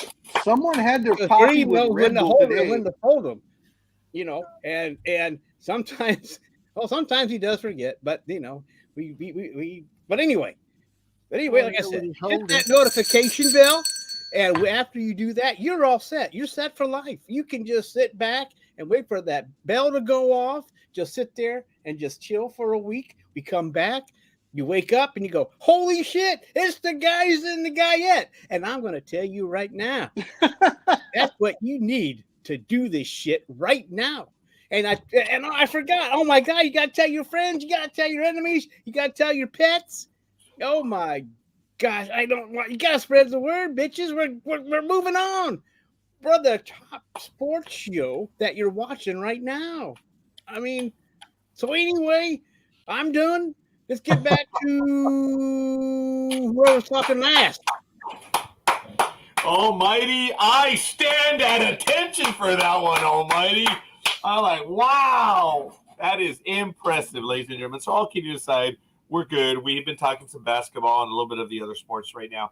I'm going to hand it off to my other co-host right now. What do you mean by that, Elizabeth? There's some, yeah. Are you telling me I forgot to wear my boots? Oh my gosh, my socks are so I'll be back thin. in a few moments. Forgive me, folks. Hey, thanks, Jay. I appreciate that. And he's leaving again, probably to get some stuff there. Boo. Anime Girl, do you have any? Oh, we're still talking about the A's. No, we're not. No idea. We're done. Anime Girl, you got something to bring to our attention? No, I was during my problems with my computer. I found something about sticky substances on baseball players' hands again, and I put it in the chat room to see what Roger and my fellow hosts made of it. I mean, I took a quick glance at it, and I'm thinking, these guys just are not learning to put sticky things on their hands when they're chucking balls at people. Oh, okay. We need to be chucking balls at people at all times there. Yeah. So, oh my gosh, there's the Ice Princess. She's probably here to talk about the big Mets comeback last night against the Indians. Yeah. Rub it in there. Rub it in, Ice Princess. You know, it probably your last time. Well, maybe not. The Indians are really struggling too. Anyway, it was a pretty good game. It went 10 innings. And in the bottom of the 10th, the Indians scored 2, but the Mets in the bottom of the 10th scored 3 and game over. So anyway, so good morning to everyone again. What else you got on your mind? Well, anyway, while we're at it, did you guys ever talk about Jim Brown yet? No, we have not. All right. Big loss. Huge loss. Huge loss. He died of natural causes a couple of days ago. There's no one ever going to be. I mean, yeah, people have rushed for more yards than Jim Brown, but it took them twice or more games to do it. I mean, Jim Brown, he was the stud. No one could tackle him, and he retired early. I mean, if he played 9 years, and if he would, but 3 more years, he would have had more. But anyway, it was sad. I mean, he was in 3 championship games, won 1 in 64, and then lost 2 others. So he did, he actually did play on a Browns championship team, even though it wasn't a Super Bowl. It was still a championship. So, I am going to go ahead. No, I was going to say he's definitely top 3 running backs of all time. Maybe even top 2. The only person Roger. There is no top 2. There's just top 1. Okay, well, who's the second one then, in your opinion, Big Dog? That's interesting. Walter Payton. Oh, okay. Walter Payton, Jim Brown. That's what I'm saying. Walter Payton, Jim Brown. All right. Yep. There you go, buddy. Good point. That is an excellent point. And unfortunately, they have both passed on, and they were both great men. I mean, besides being football players, they were also great men off the field. So, and I'm going to play a little tribute to Jim Brown here, if you don't mind. If I can find it here. That's not it. Oh, there we go. We'll just get right to it. There's no stopping Jim Brown on an effort like this. He goes over the top and into the end zone for his 5th touchdown of the day. Have you ever seen an image of strength? Like this. A picture of power. Like this. A portrait of courage. Like this. Ask yourself these questions. Because the answers tell you how superhuman this man really was. Ask yourself these questions, because his whole life, that's what Jim Brown was about. We cannot make exception to these laws just because a person happens to be black or white. Forcing the world to ask why things were the way they were, and how the rest of us could force change. This is Jim Brown. We have power. You ain't see nobody knocking, man. Look at the film. You don't see nobody knocking Most back. devastating ball carrier in the history of football. He was born in the South, St. Simon's Island off the coast of Georgia, in 1936, and raised in the North, a small town on Long Island, where his legend as an athlete began. Any sport Jim Brown played, he dominated. From football to basketball to track to lacrosse. Even though there's little video of him playing that last one, there were those who said there's never been a better lacrosse player who walked the earth. But football was the game that lifted him to stardom. First at Syracuse University, where he was an All-American. Then in Cleveland, the Browns. His NFL career began in 1957, and he played in the league for 9 years, absolutely dominating the sport and rewriting the record book, setting a new standard for how a running back could rule the game with a combination of speed, force, and will. But Jim Brown was so much more than arguably the greatest football player of all time. That was clear when he retired before he turned 30 to become a new kind of pioneer. A black action star in the movies. A Hollywood leading man who refused to be cornered into how the world cast him. And that was just the start of the legacy he built outside the football field. During the Civil Rights Movement, he was front and center in the fight to earn blacks economic opportunities.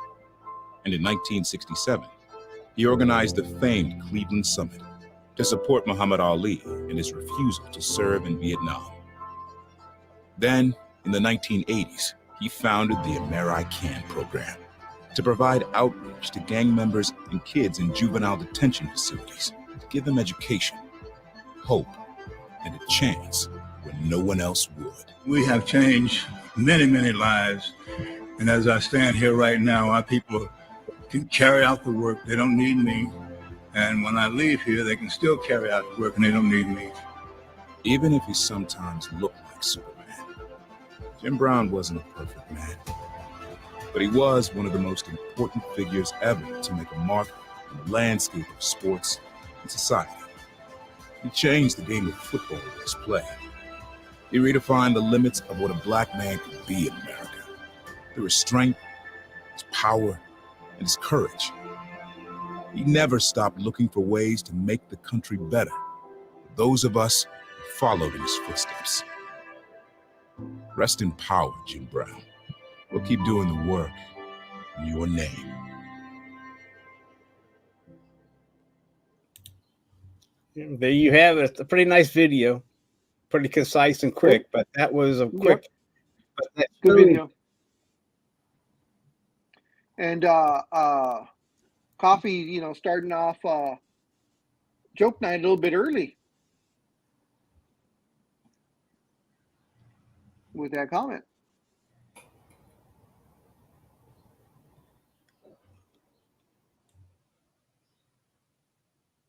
Uh-huh.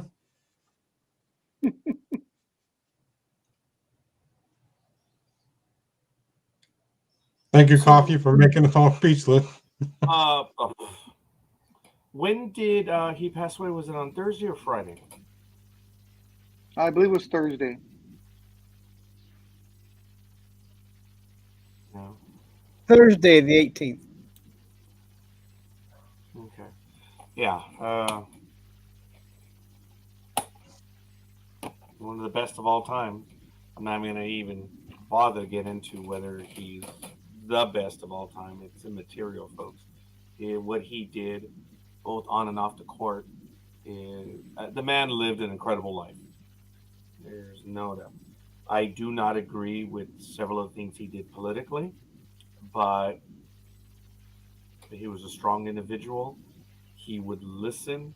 He would have a conversation with you. And he was above most people, not even as a player. We're worse off today because of his passing, just as a human being. So, just a bit of a bummer that he's gone on. So, I don't know what else you guys were talking about, or if you had some additional comments on that, or if you were going to go on to another story right now. Nope. Oh, we lost Almighty. I wonder if Almighty got himself out this time. Probably. I just put something in the chat room. I threw it out there for a general conversation. I only skimmed the actual article. It's about one of your players. Oh, yes. As a matter of fact, folks, the Yankees now for the second time, and some people would say third time, have been caught cheating. The third time, obviously, I'm going to get to the third one right now. Aaron Judge has been accused of cheating because he teed off on a pitch. Folks, obviously, everyone is accusing him of cheating has not even played the game, hasn't even played softball, hasn't done anything, because there was a side glance that, if you know anything about the sport, it has nothing to do with cheating. But be that as it may, the other two pitchers, Domingo was caught with substance on his hands, and he was suspended. And now I believe it was either the day before or yesterday. Thank you.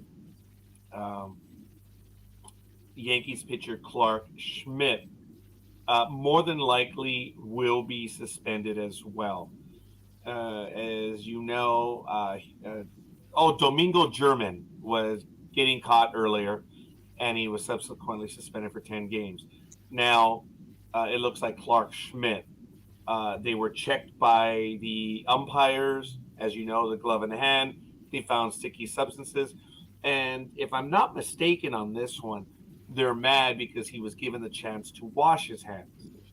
So, instead of getting ejected, the umpires allowed Schmidt to wash his hands, where they checked him again and allowed him to pitch. This caught the ire of David Bell, and because of such, he was ejected. Look, there are players that do things, and it's up to the umpire to determine the level of stickiness, for lack of a better word. And the umpires made a call. They said, okay, all right, you're saying that that's what this is. Go wash your hands. When he came back out, apparently he didn't have it. This Tanya, thank you for being there in the chat room. It's BS, because the umpires are making determinations. I've told you that if the players are going to be suspended for something, then they should. Oh, okay. Now, hi, Almighty. I was getting an echo over my speakers, so I just turned off the browser and came back on. But I didn't know if you could hear the feed. You'd say something, then it repeated it, and I didn't want that to interfere with the sound in the room, and it was bothering me. I didn't need to hear you twice, or especially me. I didn't want to hear me twice either. So that was terrible. So you still talking about the picture there, Raj?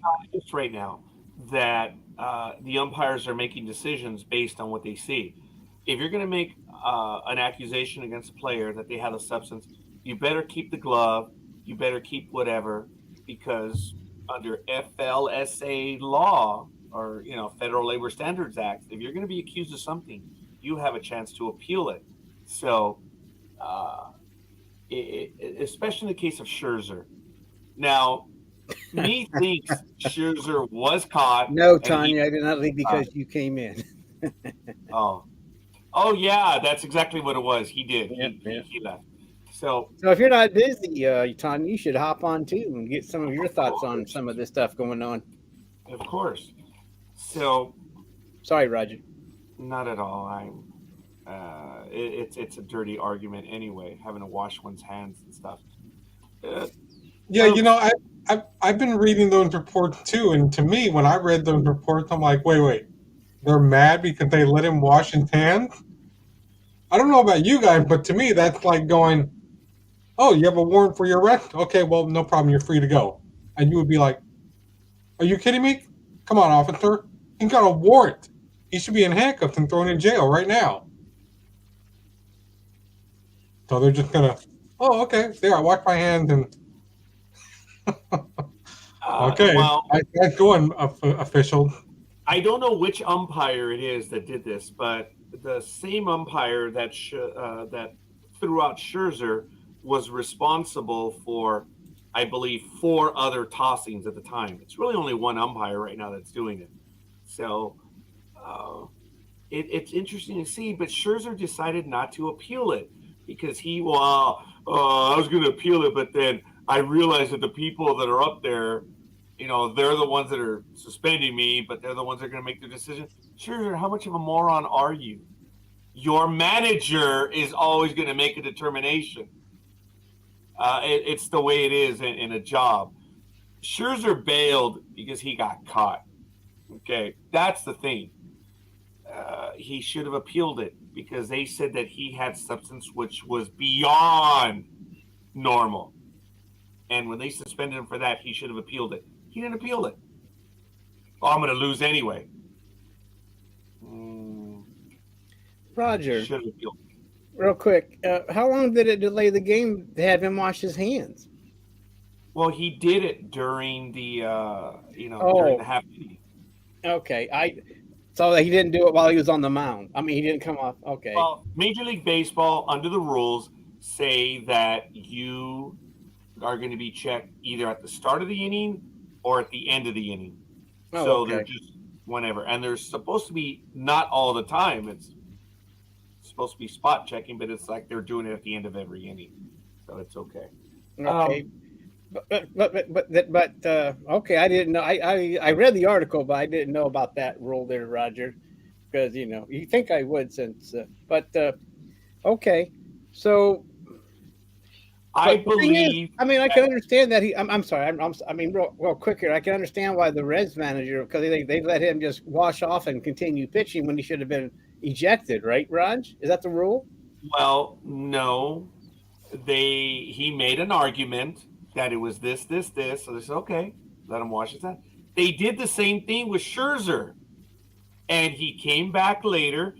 Scherzer washed his hands with alcohol. We've all seen the video. We know what alcohol does. Okay. So what happened was they said with Scherzer, no, this is beyond the pale. We gave you a chance to do it. We're still kicking you out of the game. He was going to appeal it, then he reconsidered.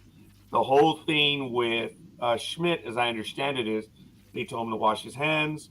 He came back. There was no substance on there. But good morning, Ice Queen. Go for it. We're talking about the latest one with the Yankees, and that's Clark Schmidt. Real quick, good morning, Ice Queen. Long time no see. I know. Not a big fan of your Mets right now. Hello, everybody. No, yeah, I've been doing a lot of running around, so I haven't been able to come on in a while. But you went to Disney World again, didn't you? Yeah, you did. No. Well, she has to before it's destroyed. I went to my parents for Mother's Day, and then my husband wasn't feeling well. My father-in-law's in the hospital, so a lot of running around. Sorry, everything okay right now with your? They're trying to figure out if he has cancer. They keep draining fluid out of his lungs. So it's just been a lot of, my husband's been running back and forth between the hospital here, his parents' house to help take care of his mom, and it's a lot. So, but it's fine. Everything is fine. Chaos runs this household. Oh, yeah. I can't comment what just happened over here right now as well. And it's like, oh, my God. Yeah. Long story short, nothing compared to you, Tanya, but we have a dog now. We genuinely have a dog. Big old German Shepherd. She's about 2 or 3 years old. My daughter's friend is home from college, and where they live here, they cannot have a dog. So she asked, and somehow an answer came out as yes. Okay. However, so we have a dog, and it's bad right now.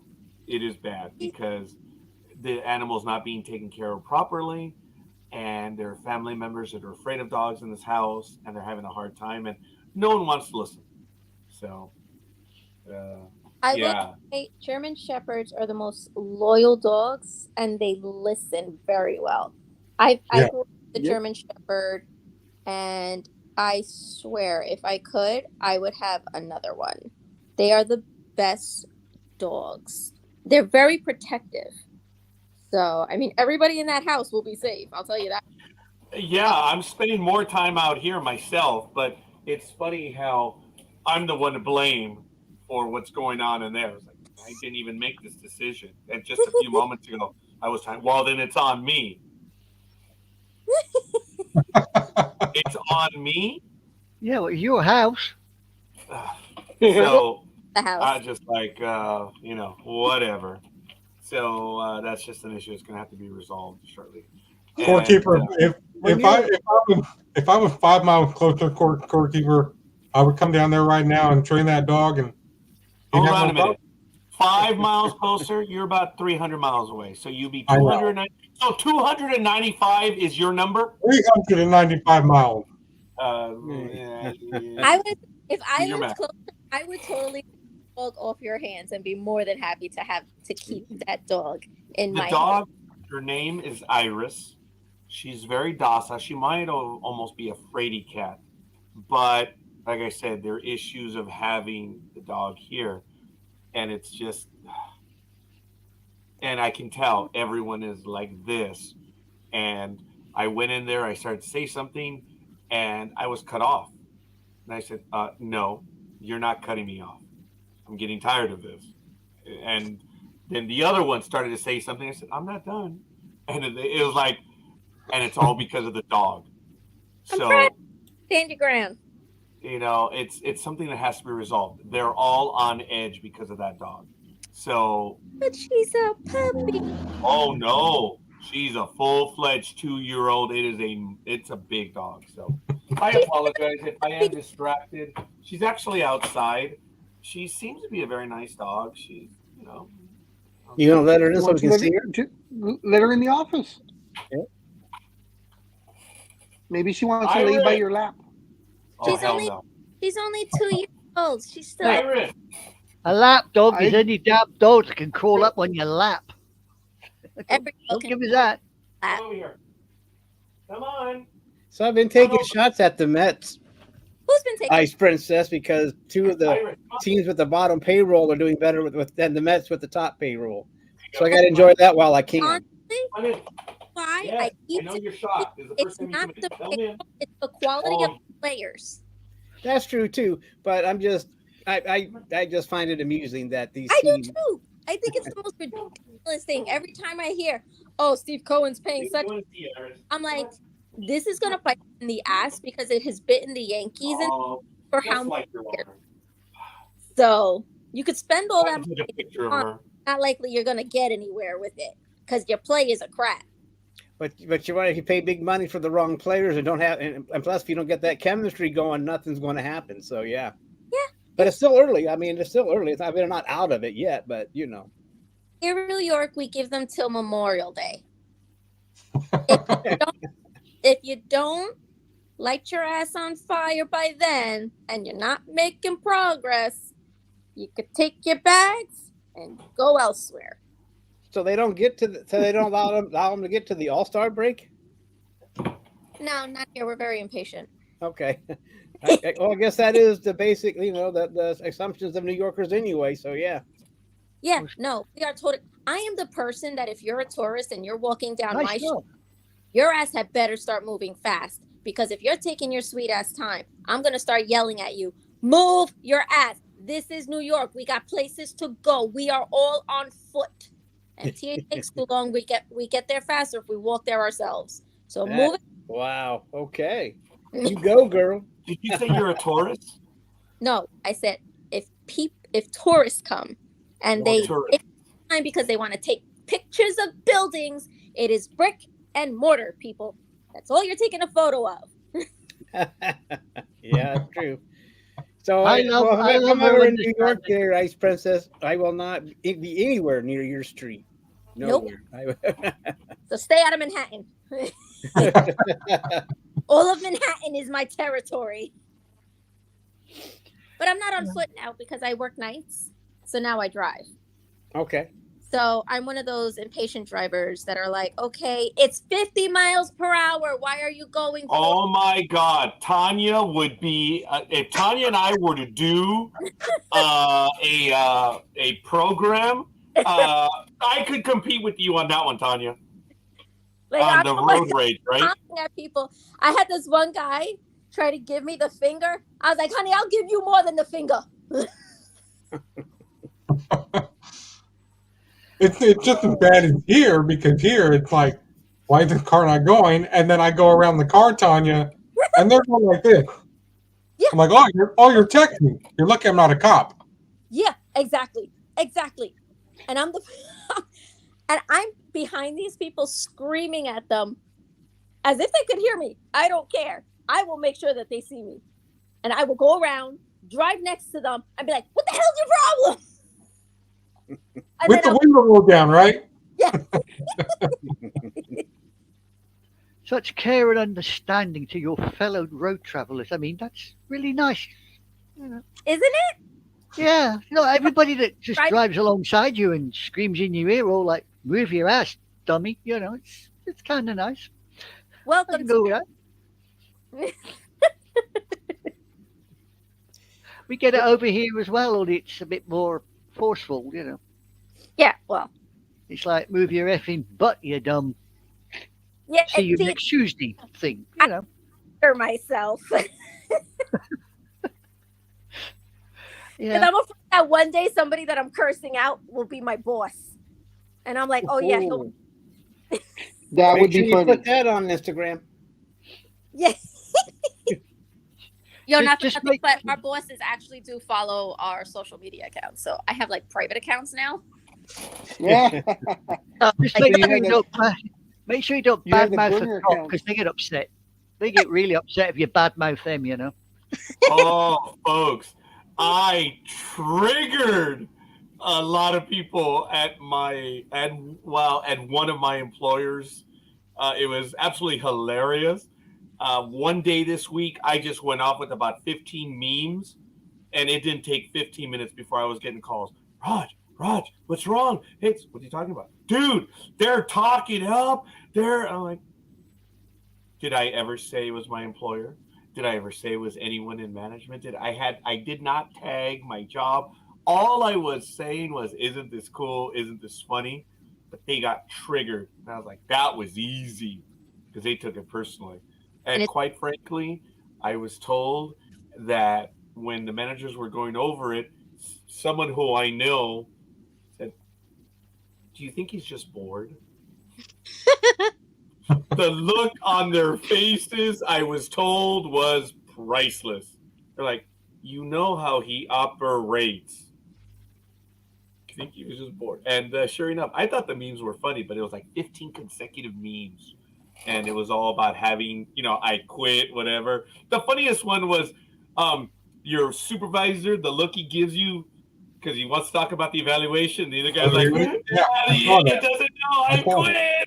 And it was funny. It's like, obviously, I have not done any of the sort, but they went in a mad dash. Did we get an email? Did we get a letter? Did the individual quit? A bunch of morons. Absolutely hilarious. So, over here, we call you a wind-up merchant, Roger. Yes. It was just a little too easy, folks. I had no idea. And it wasn't even related to my employer. It had nothing to do with my employer. They were just funny memes. So. I'm going to make my comments real quick on these pictures, on these suspensions and what have you, because I have to run. I have to do my hair, and I got presents to make because I got a party I got to go to. Your hair looks fine. I thank you. I think it's nonsense everybody should be treated the same way. Sticky substance is sticky substance. You don't give a player a chance to go and wash his hands. That's not an option. I don't want to hear the umpire, oh, well, the umpire can make that decision. The decision was wrong. The umpire should be reprimanded for that. Everybody gets treated the same way. I don't care what your level is. I don't care. I'm not going to bring that up. I don't care if you're just coming up from the minors. I don't care if you've been in the majors for over a decade. You know the rules. A suspension automatically gets issued. I don't want to hear anything about cheating. And this whole thing about Aaron Judge side-eyeing, I mean, come on, people. So he's a fantastic football player. Stop hating. He beat you fair and square. And I'm saying that because he's a Yankee, and yes, I know I'm a Mets fan, but I give credit where credit is due. He's a phenomenal player. If he could keep his ass on the field and not get injured every now and then, that's fantastic for the Yankees. But you get what you pay for, people. There's not much I can argue with that right there. Look, I'm so happy that I can say of all the years that I've known Tanya, we're generally on the same side when it comes to a lot of stuff, but we are not always in agreement, which is really cool. We obviously have our differences, and I appreciate that. And this is one of those that there's not much that I can argue with on Tanya's comment. The only thing that I want to add, Tanya, is I am physically incapable right now of doing it. Here's a rosin bag. I've been explaining, and you haven't been here for a while, I've been explaining what a rosin bag is. For lack of a better word, folks, it's baby powder. Now, it turns, and this is what they used to use, because they don't use this anymore in Major League Baseball. They use, and I need help from my co-host if they remember, I think they call it rock rosin. Rosin, yeah. That is a sticky substance as opposed to regular rosin. Folks, I used this when I used to pitch, and all it did was to keep the perspiration from coming down onto my arm. You remember watching those games on Saturday where the baseball pitcher would use it as hacky sack. They would use it just to get a little bit of powder on their stuff. Well, what they're using now, which I don't have an answer to, is they're using rock rosin, which is a sticky substance. So what's the deal? If you mix rock rosin and suntan lotion, oh my God, it becomes horrible. It becomes wretched. And there is some truth to how sticky it become. But there's no standard. That's why you heard me say earlier, okay, if Major League Baseball is going to start accusing players of that, they have to prove what it was. And there's going to have to be a standard. Because if Major League Baseball is allowing players to use rock rosin, now you're suspending them for it? Interesting. You know, it's interesting. Go ahead, Tanya. I'm sorry. If Major League Baseball is going to say, "Hey, this is the substance that we're allowing players to use," they should be the ones giving it to the teams and so that the players can use them. This way, everybody's using the same thing. Major League Baseball should be like, "Here, this is what your pitchers can use," and that's it. End of story. There won't be another argument. And if there is, and it happens to be the one thing that people aren't allowed to use, then you can suspend them, expel them. I don't give a damn what you do with them, but you get them the hell out the game. Thank you, Tanya. There should be a standard, and it seems to be that there isn't right now, because this is not what they're using anymore, and this is rosin that you can buy everywhere and anywhere. This little bag costs about $2 or $3. That's it. It's baby powder. That's why I lost my shit when that pitcher Bauer, who's now in New York, said, "Well, I'm using rosin," and he held the ball on national TV and it was stuck to his hand, and I lost my shit. I said, "No, you're lying. That is not what rosin does." Well, I admitted a few weeks ago, oh, they're using rock rosin now. I was at a loss. And David Cohn on ESPN Sunday Night Baseball 3-4 weeks ago was talking about the substances of rock rosin. It's kind of interesting. So, Tanya, yes, I agree with you. There should be a standard, and it doesn't look like there is right now. Of course not, because look who runs Major League Baseball. You think he could get anything right? Yeah. Tell it like it is, girl. Tell it like it is. Oh, wait, hold on. There it is. I'm glad you brought that up because to Roger's point, the problem that they're having with our latest fanboy, John Boy Media on YouTube, he just posted a video where they're going, nope, wait, hold on, no. It's safe. It's safe. It's and they're following the ball now to a T or lack thereof, and now the umpires are like, home plate umpire, is it a fair ball or is it foul? Oh, it's fair. When it's clearly foul, and John Boy Meeting's like, yeah, don't you guys know what a foul ball is? How old are you if you don't remember what a foul ball is? So, folks, that's it. We're going to get to that in a moment. I want to give a quick shout out to our future guest, Rain K. Thank you, Rain. We appreciate the like. Also, someone by the name of Tiny, I don't know, some Mercado person gave us a like. Also, Elizabeth, Roz, Leash, I don't know what her name is, Piotr, and Jay. Some people have given us some shout outs. Thank you. It means a great deal. We're up to 7 this morning. But Rain K is due to be on with us, I believe, next weekend. It'll be on Sunday. Check it out. So really cool. Appreciate that. She can even if You need she's to go still to watching. Specsavers, Roger. Get your I'm sorry, glasses say what? sorted out. You need to go to Specsavers. Get those damn glasses sorted out. You can't read anything. Oh my God. It's blurred. Yeah. Rain, if you want to put your link in the chat room, go ahead and put it there so we can give it some play. Major League Baseball does provide the rosin bags. They allegedly are made by one guy in some lab in San Francisco. Okay, well, I'm not going to, like I say, I'm not going to comment on that one right now because I don't know.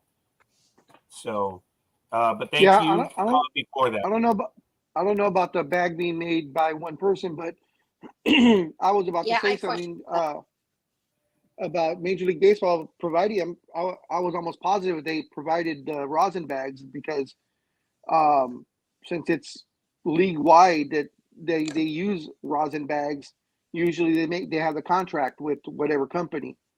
Just like baseballs are provided by Major League Baseball, they're not provided by the individual team.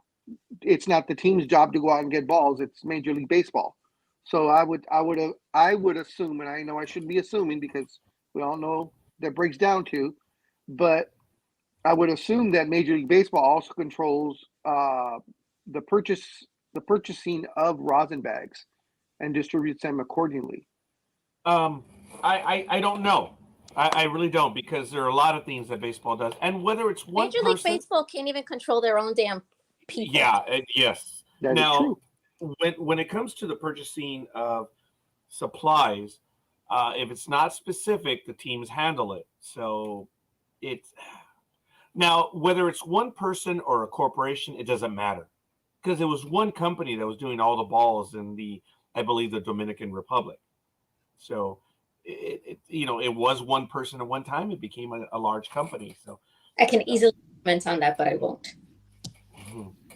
Why not? Why not, Ice Queen? Come on, there might be some differences there between us. Because I'm not getting my ass in trouble. Fair enough, and we don't want you to do that. So, Roger, what's the yes. differences between the two substances then? Well, rock rosin, and all you have to do is really look it up. It is a stickier substance. Look, rosin by its nature is sticky. It's powder. It helps you clean up stuff. Rosin dries stuff, so it's an adherent. But as I've talked about for years, the rosin that you get in powder form for all of baseball, it's baby powder. It just helps you dry up stuff. It's not sticky in the manner that they've been implying. Rock rosin is very sticky, and it's very dirty. David Cohn on the video shows that you just touch a little bit and it's on your fingers and you can tell it's there. it's like tobacco stains. So rock rosin is a stickier substance. Okay. And like I said a few weeks ago, that I did not know baseball was using rock rosin. That was a surprise to me. So I have to I have to kick back on my argument because, as I said, you used to see baseball players all the time on the mounds using the rosin bag on the mound. It was there. It's baby powder. That's all it is. It's not sticky. But they haven't been doing that anymore. Let me ask you a question. Was it last night that kid got was allowed to wash his hands? I think it was the night before, Clark Schmidt. It was on Thursday night, but I mean, either way, it was a freaking freezing night, so I don't know what the hell he was. It was. Oh, guys, I actually have to run. My husband's calling, so I will talk to you guys whenever the next time is, because I don't know. Well, have a good day there, Ice Queen. Strange New Worlds, June 15th on Thursday nights. Yes. We're reviewing it. Oh, really? Yes, I will. Please and thank you. Well, text it to me because I'll be at work, but I'll definitely. I will. Yeah, we're gonna do it for 11 weeks. All right. Ciao, guys. Thanks, Tanya. All right. Bye, Tanya. Stay safe. We did lose the big dog again. Hopefully everything is all right. I know he's having real problems because I don't know about you guys, but on my end, he's as jerky as hell. It's like he's a little puppet, you know. He says something, then he moves. Oh, I had a meme like that too. Remember? Yeah. It says, you mouth off, and I'm gonna stick your head. I'm gonna stick my head up your butt and manipulate like a little. I was thinking of doing some videos just at home about my hand talking to supervision. I cannot wait, folks, in my career, I cannot wait for my next step. That's all I can say. I'm waiting because I am dying because I have so much that I want to say. I've been writing it down. I've already been doing some of the videos. So, oh yeah, he might be picking up his daughter. Yes, exactly. Jay. I was going to say that. Someone pays attention. And ladies and gentlemen, good morning, good morning, good morning. It is 8:08 a.m. out here on the Pacific Coast. We are entering the third hour here on Sports Talk with the Guys, home of the Monday Morning Quarterbacks on Saturday. I got to tell you, it's terribly exciting. Don't forget to let us know who you are and where you hail from. And, of course, don't forget to like, subscribe, and follow. We need your help, folks. We're on our way to 1 million subscribers, so we need your help. Go ahead, Almighty, please. Talk dirty to us. Talk dirty to you. Do the damn bell. Do the damn bell. You want to do that again? No. Okay. Once again, you need to hit that subscribe and like button and hit that notification bell.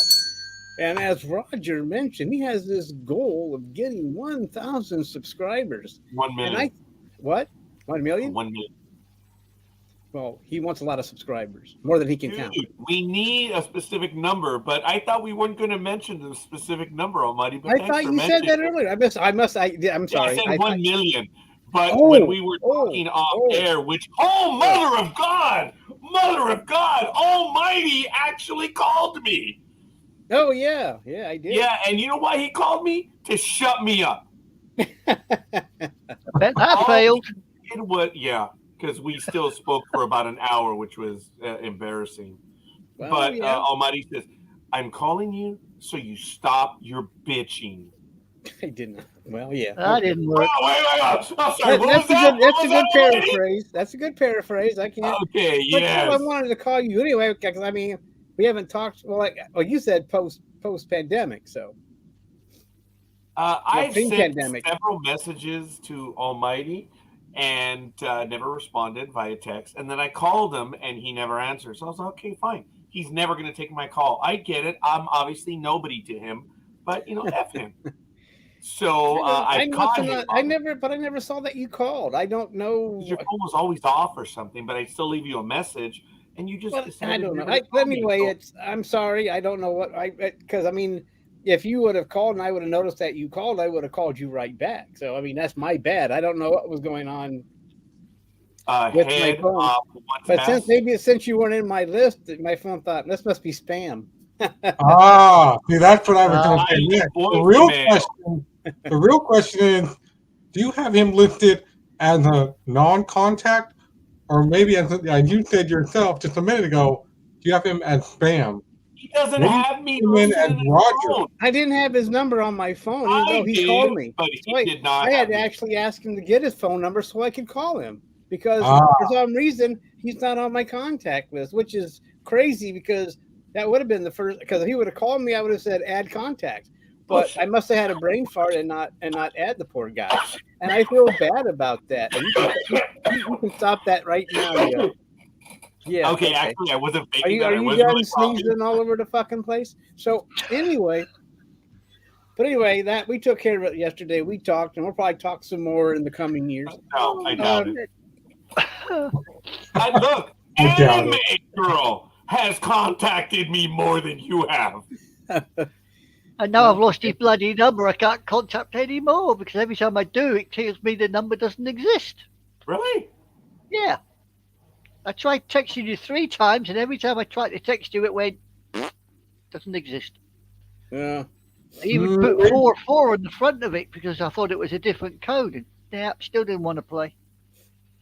Maybe you have to do a 1. That's what we have to do. We have to do a 1 and then the area code and then the number. Oh my god. It might do a 1 in where you are, Speedy, but over here. Oh my god. Somewhere else. But thanks for the hint. I have never dialed a 1 since the 80s. You have to dial the international code, right? Is it 011? I thought it was 44. Okay. I thought it was. I'll have to go look it up. I'll have to double check and look it up again. Whatever the United States is 44, and then 1, and the area code and all that stuff. So that makes sense. Well, either that or Almighty and Anime Girl might have to do what I used to do a few years ago. Just buy a phone card and call that way. No, I'll use Signal Flags. I'll just use Signal Flags. It's easier. Do phone cards still exist? I don't know if they still do. Actually, they do. Oh, do they? I didn't. I mean, it used to be a big thing. It used to be a huge thing. I didn't know they still existed since everybody has cell phones and there's no such thing as long distance anymore. I used to collect them because they used to have all little designs on, didn't they? Yeah, but you can't find a payphone to use that either. Yeah, exactly. To make your incognito call on the payphone so you can order your illegal stuff. U.S. country code is 1. I don't know. I haven't called home, so I know coffee has gone to several places around the world. I'm not prepared to. It's like me. People say to me, "What's your phone number?" And I say, "I don't know because they never phone me. When I do, I'm out." So. Oh, I just hand them my business card, and then they can go to the website. So it's funny, and I'm one of those that for the longest time had my phone on as I told Almighty this. Yeah, actually I did tell him this, that my phone is listed under my private phone profile. It's there. Yeah, but I've seen it, but I didn't anyway. But it always says you're closed. So I'm not saying I'm old tech, but there's my 2 phones. Yeah, well, thanks for reposting your number. See? I put it in the private chat. I know Speedy has it. I know Almighty has it. Anime Girl should have it. Again, it's that number. Yeah. So, because she would text me during the programs. Remember? What the hell now? I can't get in. I know. She would say that from time to time. And I was like, ooh. Yeah, I was like, well. Now, the funniest thing was that Almighty Girl, Anime Girl, really lost her shit with me one time because she was sending me messages via Facebook, and I didn't know because I was doing the program. And I would hear like, what the hell is that from? I thought it was either Speedy, Almighty, Big Dog, whoever else. And I hear, ding. Like, what the hell is that ding? Am I losing my mind? And I didn't realize that when I have Facebook open, you get a message, it'll give you that sound. I didn't know that. Oh, yeah. Yep. Mm-hmm. I know that now. Yeah, you got some rosy language that day, didn't you?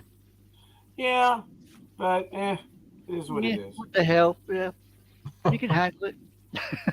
I don't know. You Man. can I have handle the it. worldly language in there right now, and it's like, geez, come on, man.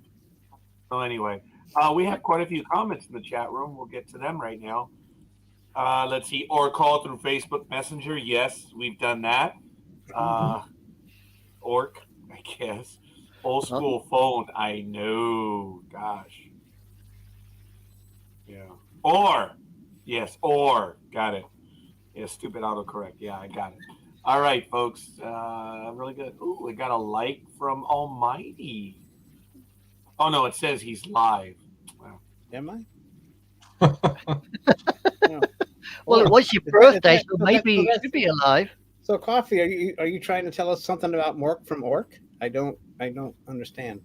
Does he make phone calls too? Well, I guess he does call his home planet every once in a while. Yeah. Okay. Nanu, you know. Yep, Nanu, bitch. I mean, person, whatever. Yeah. Yeah. Nanu, Olsen. Yeah. Iris. Here we go again. Well, she would just. Well, I told her not to come into the office, so she's like. Now she's listening to you. Now you're Yeah, confusing the poor animal. See? So she's a docile dog, but it's just I frustrating. never took you for a dog person, Roger. I am not. Growing up, we had dogs all the time, but they never took care of. Okay. I don't want to go back to my childhood. Okay. Oh my God, having a dog in the house. Oh. See, he wasn't the dog whisperer. I, on the other hand, am. Dog love me. Me and Dog, we just get along. But please, we don't. If you want to go back 6 months to hear my cat story, you can go ahead and do that by all means. So wait a minute, you're telling me that you and the big dog get along? Is that this love affair that's there? It's like because you get along with dogs. I don't think he's on about big dog. No. I think he's on about the four-legged kind that you've got in your yard there. Oh, is that the type of dog he was talking about? Yeah. I get along with all dogs, but I will never ever get along with cats. Oh, that's what I meant. You know that? Well, yeah, it goes with the name Speedy. Maybe if you changed your name, they look at you different. They know what Speedy is. You see, they know Speedy is a mouse. So work it out. I don't know. Hey, are you going to get a new cap? Or are you going to clean that cap? Because it looks like you've been playing in it. No, Coffee, come on. WhatsApp is best for scammers. That's what. Oh, is it really? I guess. Yeah. I guess that's why I don't use it. No, I don't use WhatsApp or Snapchat or anything like that. Once you download WhatsApp, you're going to start getting calls from strange women you don't want. Anime girl might get. Don't tell Roger that. He'll be downloading it straight away.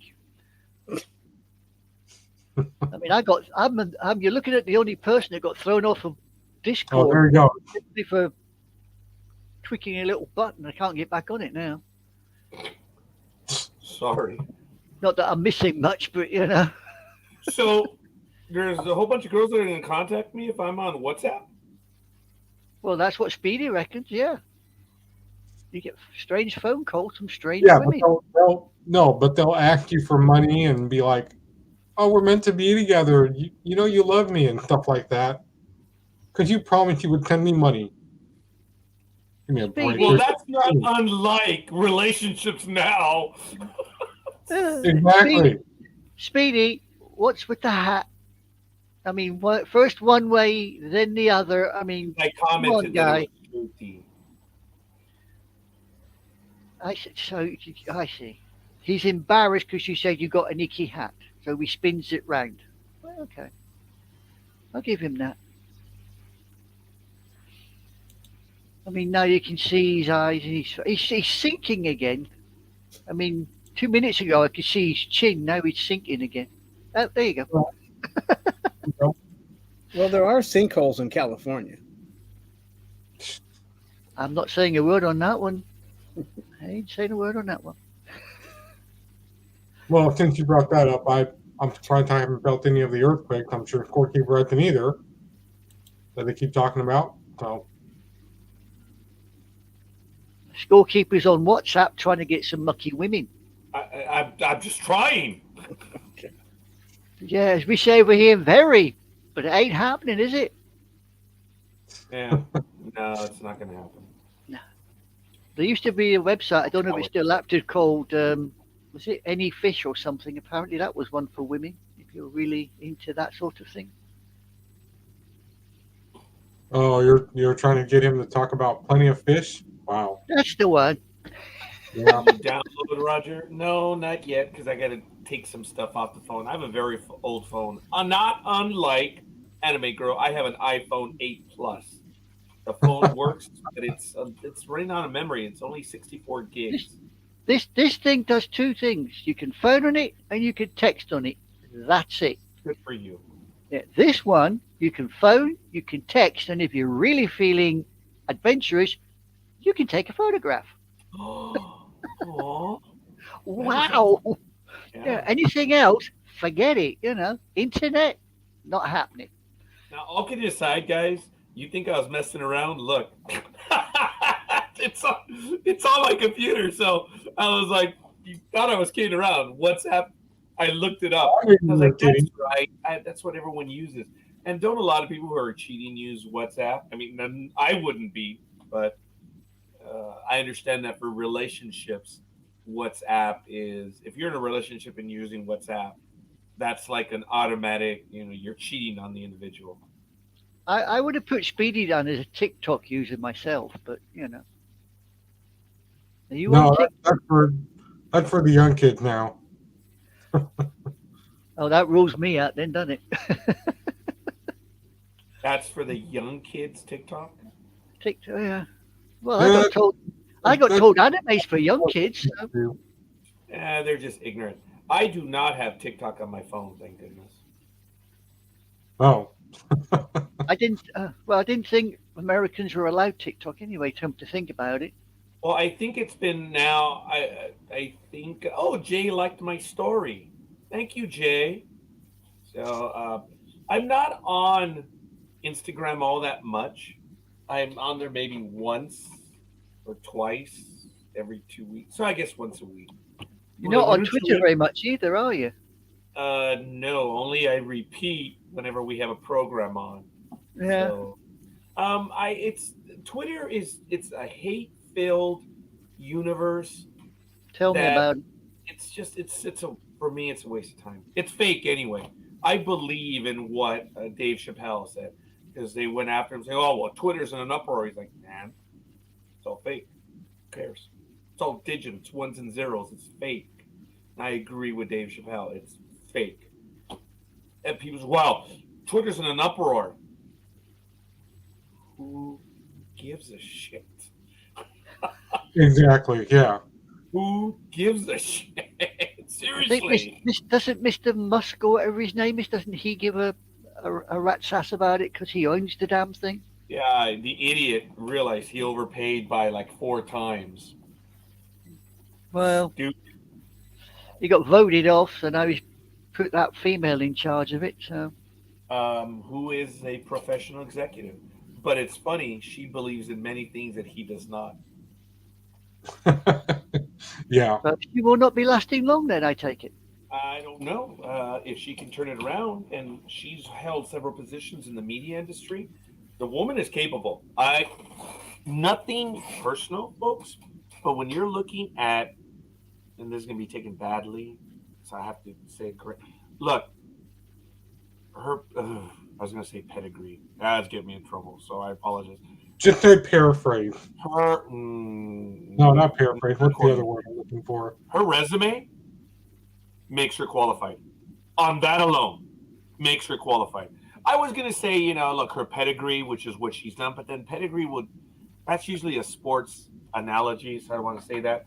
The woman has the experience. She's paid her dues.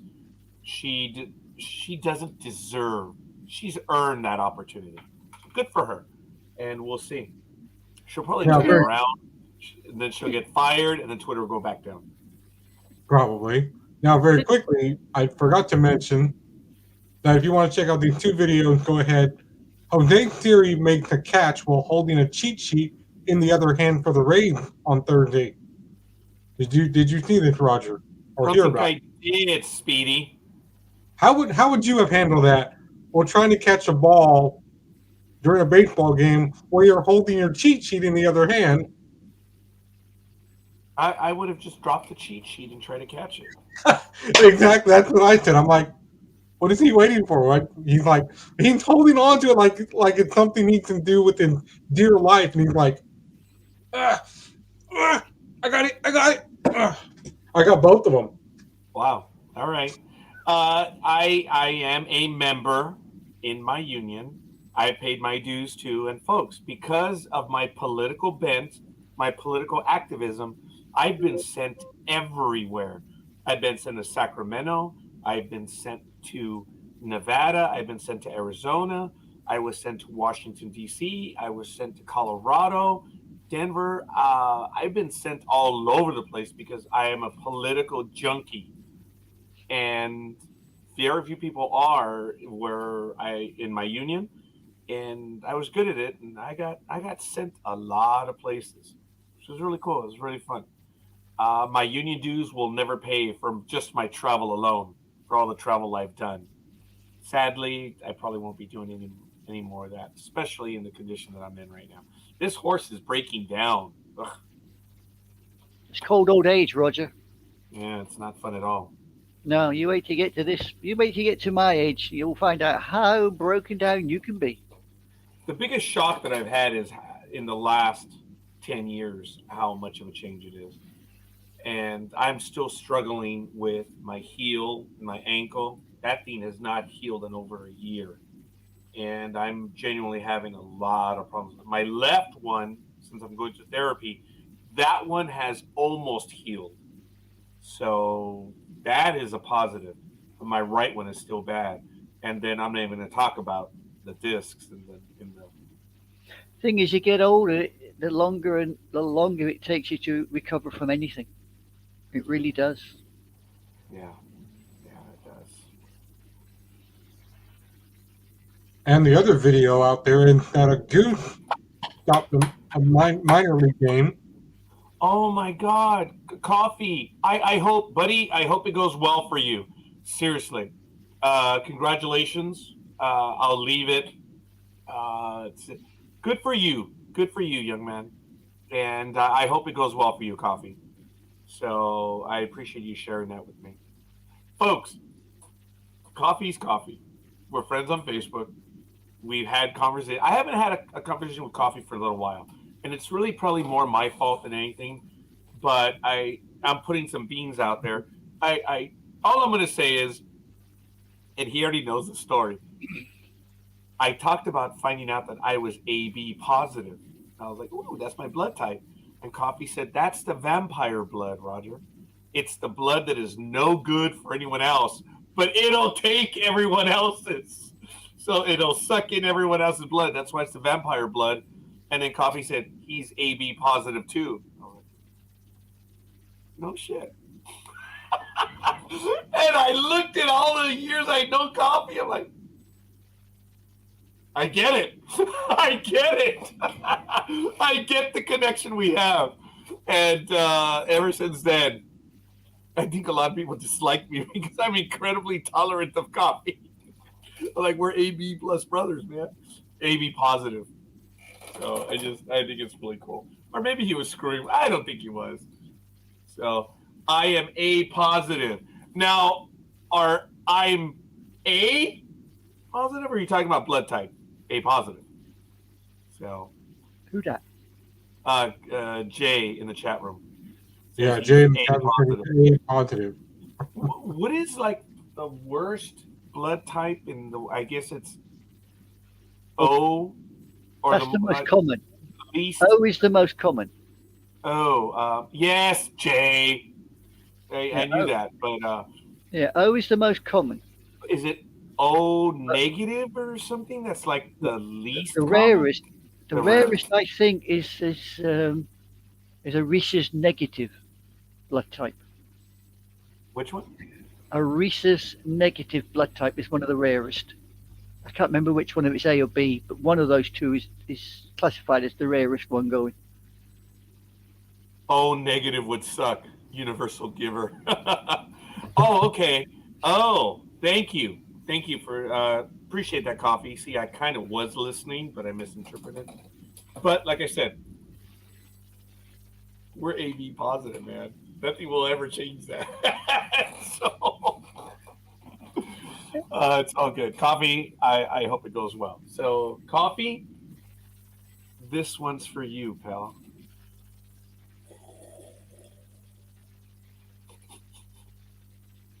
AB negative is the rarest blood type of the 8 main blood types. Just 1% of donors have it. Despite being rare, demand for AB negative is low, and we don't struggle to find donors with AB negative blood. Ooh, that's from blood.co.uk. That was from Anime Girl's backyard. Woohoo! Okay, Now, we have a lot more sports to talk about. Let's get to yes, it. we do, and it doesn't matter. I don't know if this person may be positive or not, but they've got a huge problem in NASCAR. Yes, that NASCAR. Because what is next for Ross Chastain? Wrecking cars for no reason. Some say he's too dangerous by doing it just to do it. Others say there are too many young punks in NASCAR now. Because Chastain was drawing the ire of many drivers this season with his aggressiveness on the track. Found himself in another heated confrontation on Sunday. He got into it with Noah Gragson with about 60 laps to go, then sent him for a spin, and Gragson walked up to the track house racing. This is on YouTube, by the way, also. Afterward, to make his displeasure known, and they only talked for like 2 seconds, and then Gragson goes, "Ugh," and put his hands on Chastain, who responded with a swinging right hook. That appeared to connect. Grayson tried to return the punch, but then they both got broken up by security. What was that again, Speedy? What happened? What did he do? He put his hands on Chastain, but Chastain came back with an upper right hook. Oh, didn't you smack yourself? No, I was. Oh, you did that. Okay, all right. I was doing an interpretation. Yeah, of him punching the other guy in the face, and they would have gone at it more, but both of them got broken up by NASCAR and security officials. So I think they're both going to be suspended, and they should be because it's out of control. This kid, as Speedy says, this is now his second week in a row that's been going on. Look, if he who shall not be named is telling you to calm the F down, it's like, come on, man. He had some words for him. I had some articles last week that we did not talk about, but Speedy, I'm glad you brought that in. These kids are really being dumb. They think they're driving video games, and they're taking that attitude and being aggressive. And I don't know. I'm gonna watch Sonoma next month, but some of these drivers, dude, they're being, but Chastain is being a jerk. So. Oh, this is not the first time he's gotten into it with several racing companies and several owners, and especially the owners are like, "Hey, you wrecked our car. We should get half your paycheck for that." And he's like, "No, that's not how this works." And everybody's like, "You are really being a smartass, aren't you?" He's like, "Yeah, I am. You got a problem with that?" So it's like he's creating so much tension. Even the legendary NASCAR drivers are like, who the hell let this kid in here? Why is he here? I mean, because it's so mundane out of the blue that things like this could happen. Like on my NASCAR game that I play sometimes, I'll check the notes and it'll say, Matt Alvarez is in a heated argument for slamming you into the wall. And I'm like, I never slammed anybody into a wall. What are you talking about, game? Okay, I'm curious. Did you slam Anime Girl into the wall, Almighty into the wall, me, or the Dreem, or the Big Dog? Who is it? Of all the people that you're racing against, and the 6 of us, who would it be that you'd slam into the wall? I know that you would be gunning for me, just because you figure, my bark is a lot more than my bite. Whereas the Big Dog, well, Big Dog. Yeah. Who would you try to put into the wall? Would it be Anime Girl because you think she's the nicest? Or would it be Dreem because you think he's the youngest and he's debonair and you're like, wow, that old bastard, I'm going to nail him? or is it almighty because God just has not treated you well in this life? I'm just curious, which is it? Who in this situation, or would it be coffee? Because I gotta admit, I could be a team with coffee, but if it came down he and I, I'm pushing that bastard to the wall.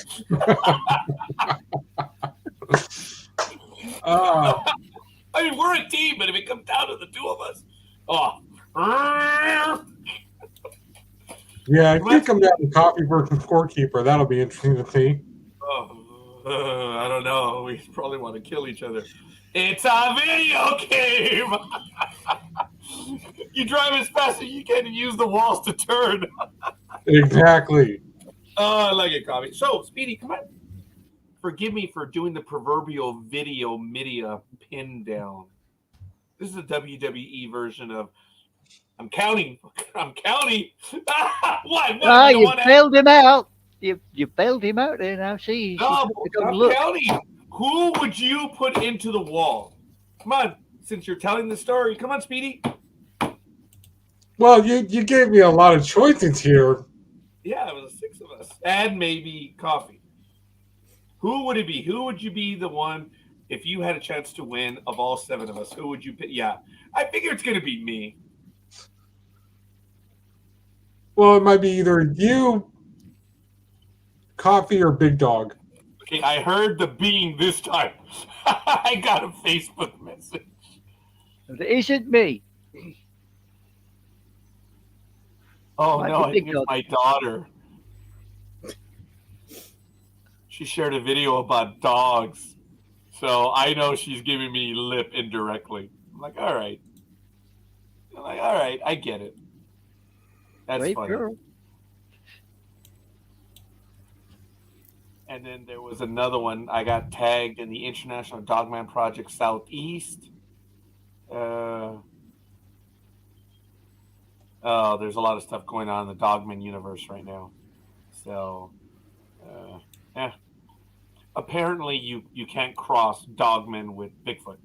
So, a lot of people are getting reprimanded in the group, and rightfully so. Hey, keep the universes separate. So, where the hell is Tony? Yeah, because I was going to say, didn't Tony say he was going to join us because he was making breakfast or something? Oh, you got that, huh? Tony, here Yeah. it is. Where the hell are you? Like And bring some breakfast for us. We're all hungry. Bloody. Oh, Speedy wants breakfast. It's like the bloody Bermuda Triangle. We've lost Big Dog. Tony's never shown up. Tanya appears and disappears. What are you doing to people, Roger? Again, the fault falls to Roger. Wow.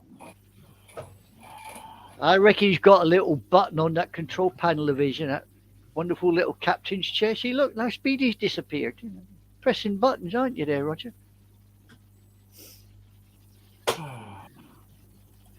No, Andy. No, we all each have the power to push our own buttons here on Sports Talk with the Guys. Because are you trying to tell me that we're into that? See, I was gonna have Aisha join the Facebook media group, and I went there. It's like she's already a member. I'm like, oh, screw that. Yeah. So you know what's happening. Yesterday, I passed the edict, and I did announce early on, folks. Yes, I did. That Blog Talk Radio is going away.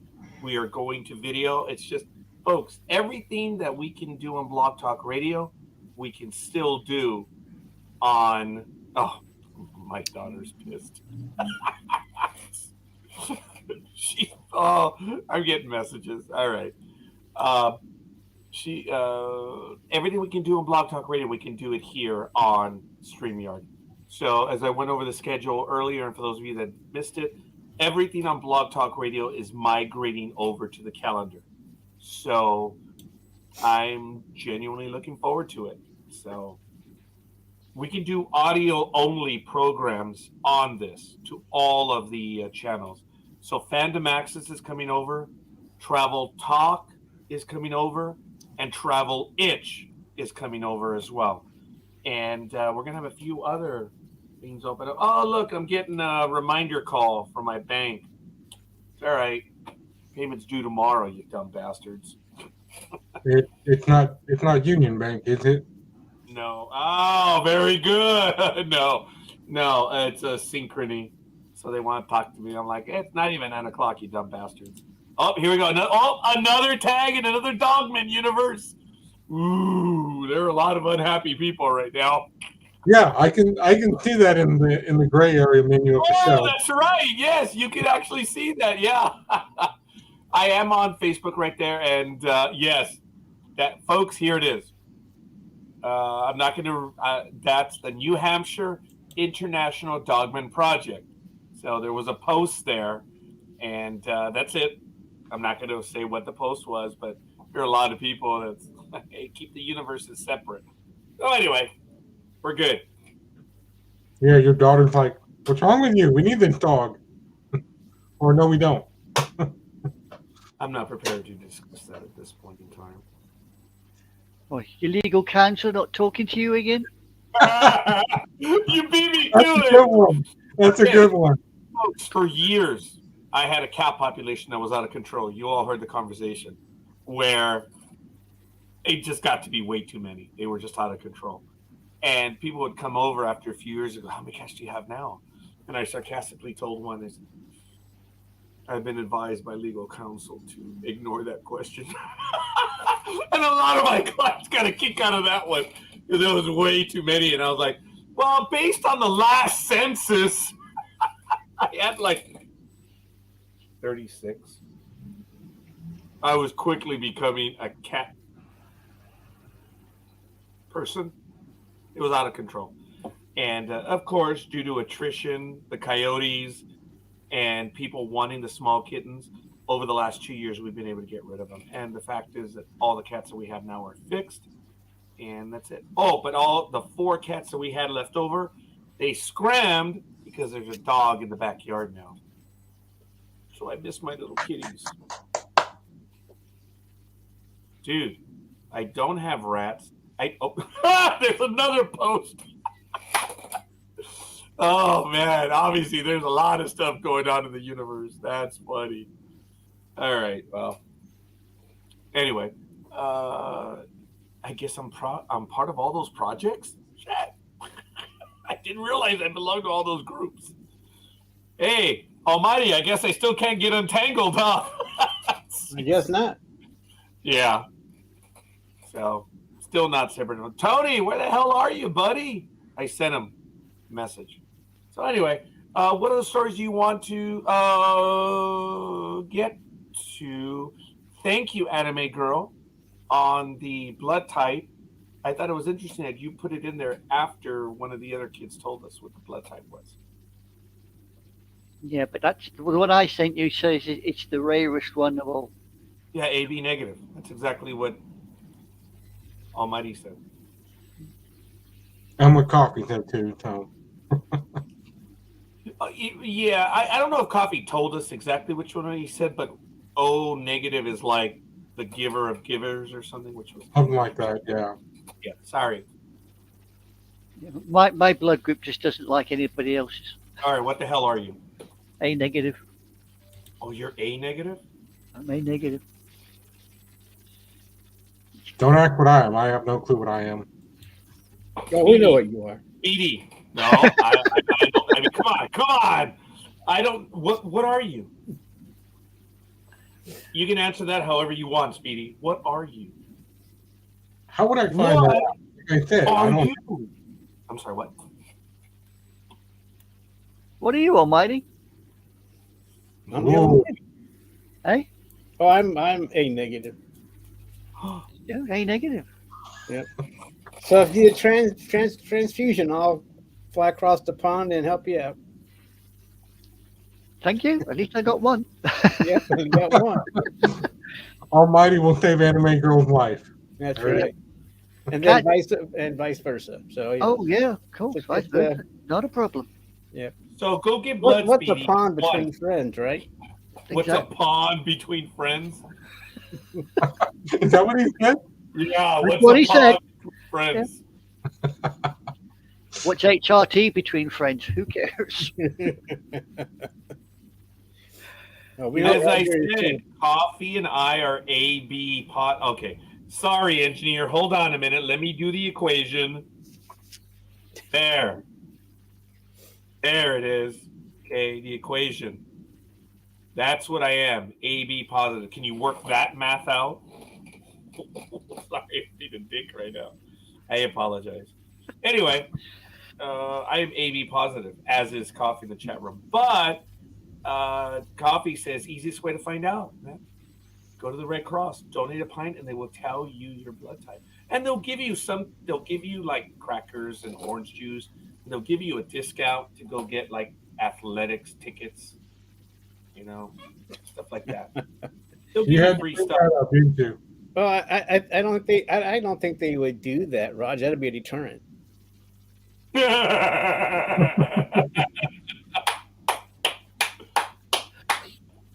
They used to do tea and biscuits over here, but I'm not sure if they do that anymore.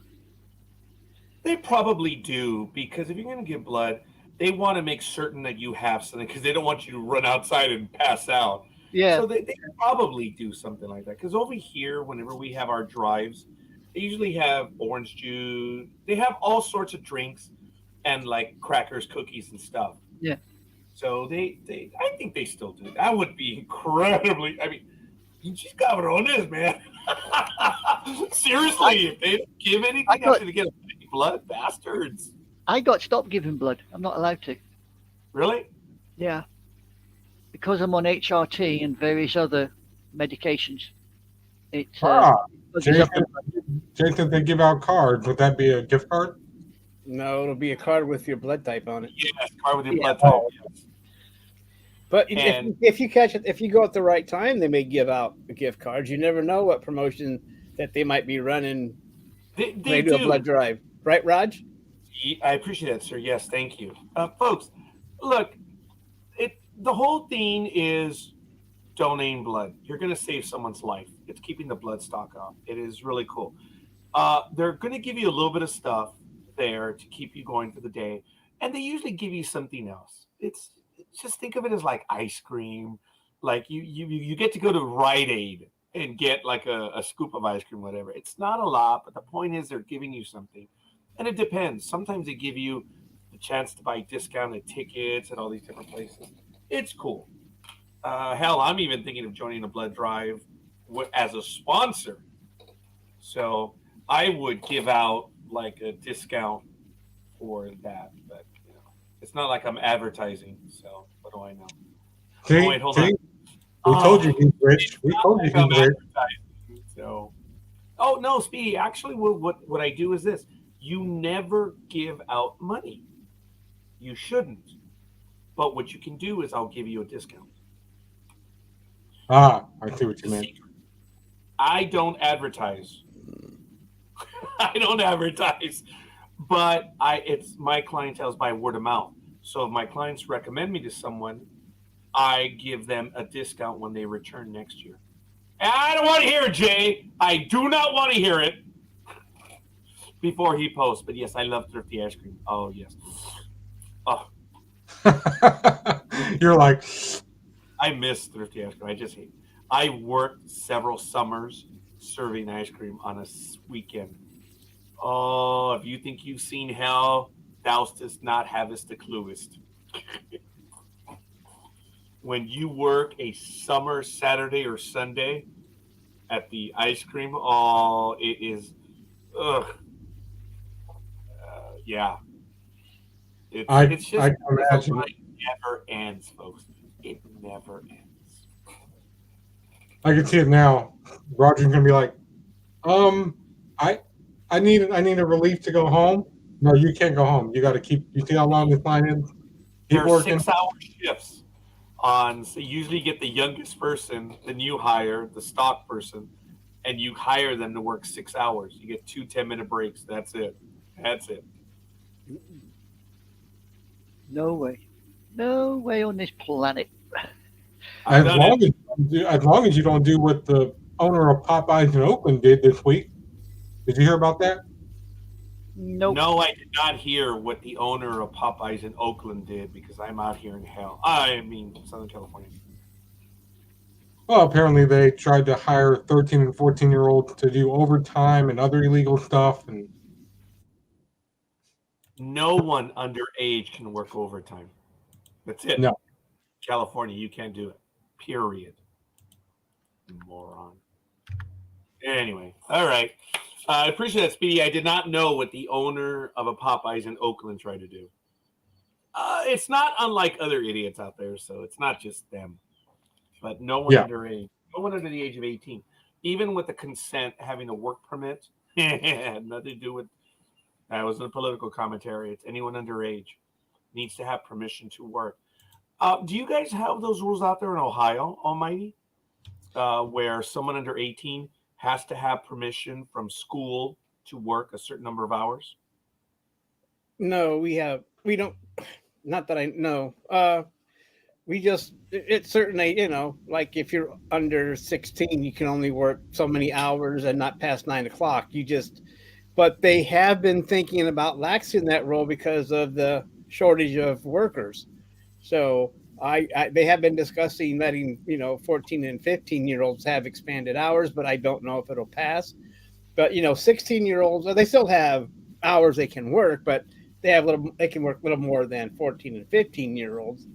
Because, because of the shortage, it's the first time I saw McDonald's have signs say, hey, we hire 15-year-olds. I'm thinking, what? So, granted, they can only work like maybe 3 or 4 hours a day and can't work past 9 or 7 or something like that. But to answer your question that you asked in the first place, you probably just you might, if you're 14 or 15, you might just need parental consent, but the school doesn't weigh in at all.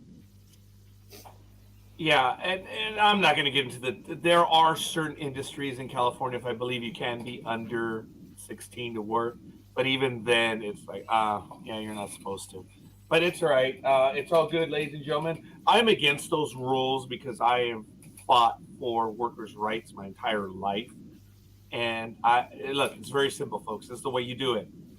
If you can't hire people, you don't go younger. You pay them a commensurate salary, and prices will go up. And that if people then start bitching about that, it has to work itself out.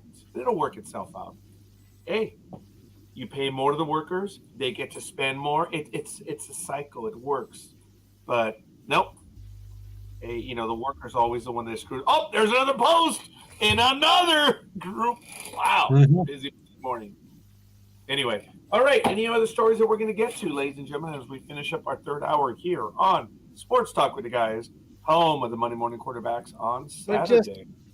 Just real quick, in Omaha, the Bare Knuckle Fight Club will be doing Bare Knuckle Fight Club 43. Starts at 8 o'clock. It's in Omaha.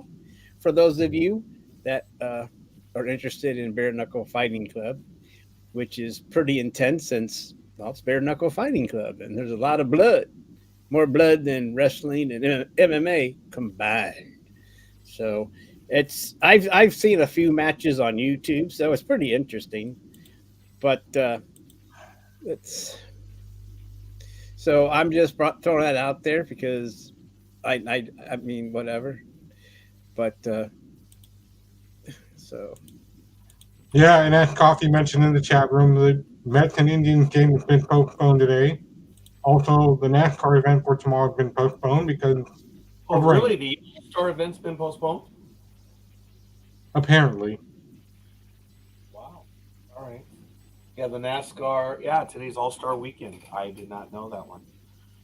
And USFL will be going on most of the afternoon today if you plan on watching that. As a matter of fact, before you joined us, I did go over the USFL stuff. Thank you, Speedy. You're welcome. I have an article that I'm going to touch on, which I was kind of chuckling. My co-hosts in the chat, the Sports Talk with the Guys chat, went off yesterday discussing it. And I thought it was interesting because there was an animated conversation. I had known about it. I had already looked into it. So it's not strange because we have talked about this in the past. The article is going up in the chat room. And this was several days ago that a Dodgers fan got knocked unconscious during a brawl outside of Dodger Stadium on Tuesday night. Oh, I read about that. Yes. Apparently, a cell phone video has emerged of a melee that took place after the Dodgers versus Twins, of all teams, earlier this week, featuring a number of combatants. There was one fan in a Clayton Kershaw jersey. Well, of course, think about it. Shoot, Was Jesus. hit with a knockout blow and proceeded to stumble and hit his head on the ground. They started using each other, and then they got into. No, I'm sorry. They started pushing each other, and then they got into a fight. And then a couple of seconds later, one guy was knocked out on the floor unconscious. Witness Jonathan Lopez told KTLA, adding that the brawl began around 10:15 p.m. outside the center field entrance to the stadium. Lopez told the outlet that the fight was eventually broken up by security guards, that the man who was knocked unconscious was taken away in a stretcher, and that the fan who threw the punch was put in handcuffs. Quote, I honestly don't know what started it, Lopez continued. You could tell some of them were drunk and some of them were almost drunk. I don't know what that means, Mr. Lopez. Almost drunk. What does that mean? He's almost drunk. Does it mean he was doing like this, or was he like, "Hey, I'm drunk. Come and arrest me"? I mean, I saw the video on NBCBayArea.com. Yeah, there it is. Because you see them walking towards each other, and they start punching each other. I don't know if we have the video right there. Yeah, these are just the stills. Yeah, that was from the New York Post. I Well, do have another one. That's why I said go to NBCBayArea.com. Oh, that page was something's going on. Because the other page that I have, it has been taken down already. Ah. So at the bottom of this page, it says, earlier this week, video emerged of a male Cleveland Indians fan hitting and pushing a woman in a dispute that occurred during the game between the Guardians and the Angels. So it's... Wow. And where was it? In Cleveland or in Anaheim? Yep. Well, yeah, the Angels were in town, right? But you know that. It was Anaheim, really? No, they were in Anaheim, weren't they? I don't. That's what I was asking. Sir. I'm trying to figure. Ooh, wow. Okay, he was wearing a Chief Wahoo ball cap. Oh, is this it? Hold on a minute. I think I found the video of that one. I hope you found the video. This is the one in Cleveland. So he was in Cleveland then. Or Anaheim. I'm sorry. But seeing all the Cleveland gear, it would have to probably be a home. I don't know, man. The color of the seats. I don't. Oh man. Yeah, they kind of look like they're Anaheim. I'm trying to figure if that's a home stand or not. There are a lot of Cleveland, but then the Angels have red too, buddy. Those look like those could be. I think I know where that. Oh, I think I know where that is in Anaheim. Oh yeah. Yeah. Wow, he smacked. Look at that. That is nuts, man. Why would he assault a woman?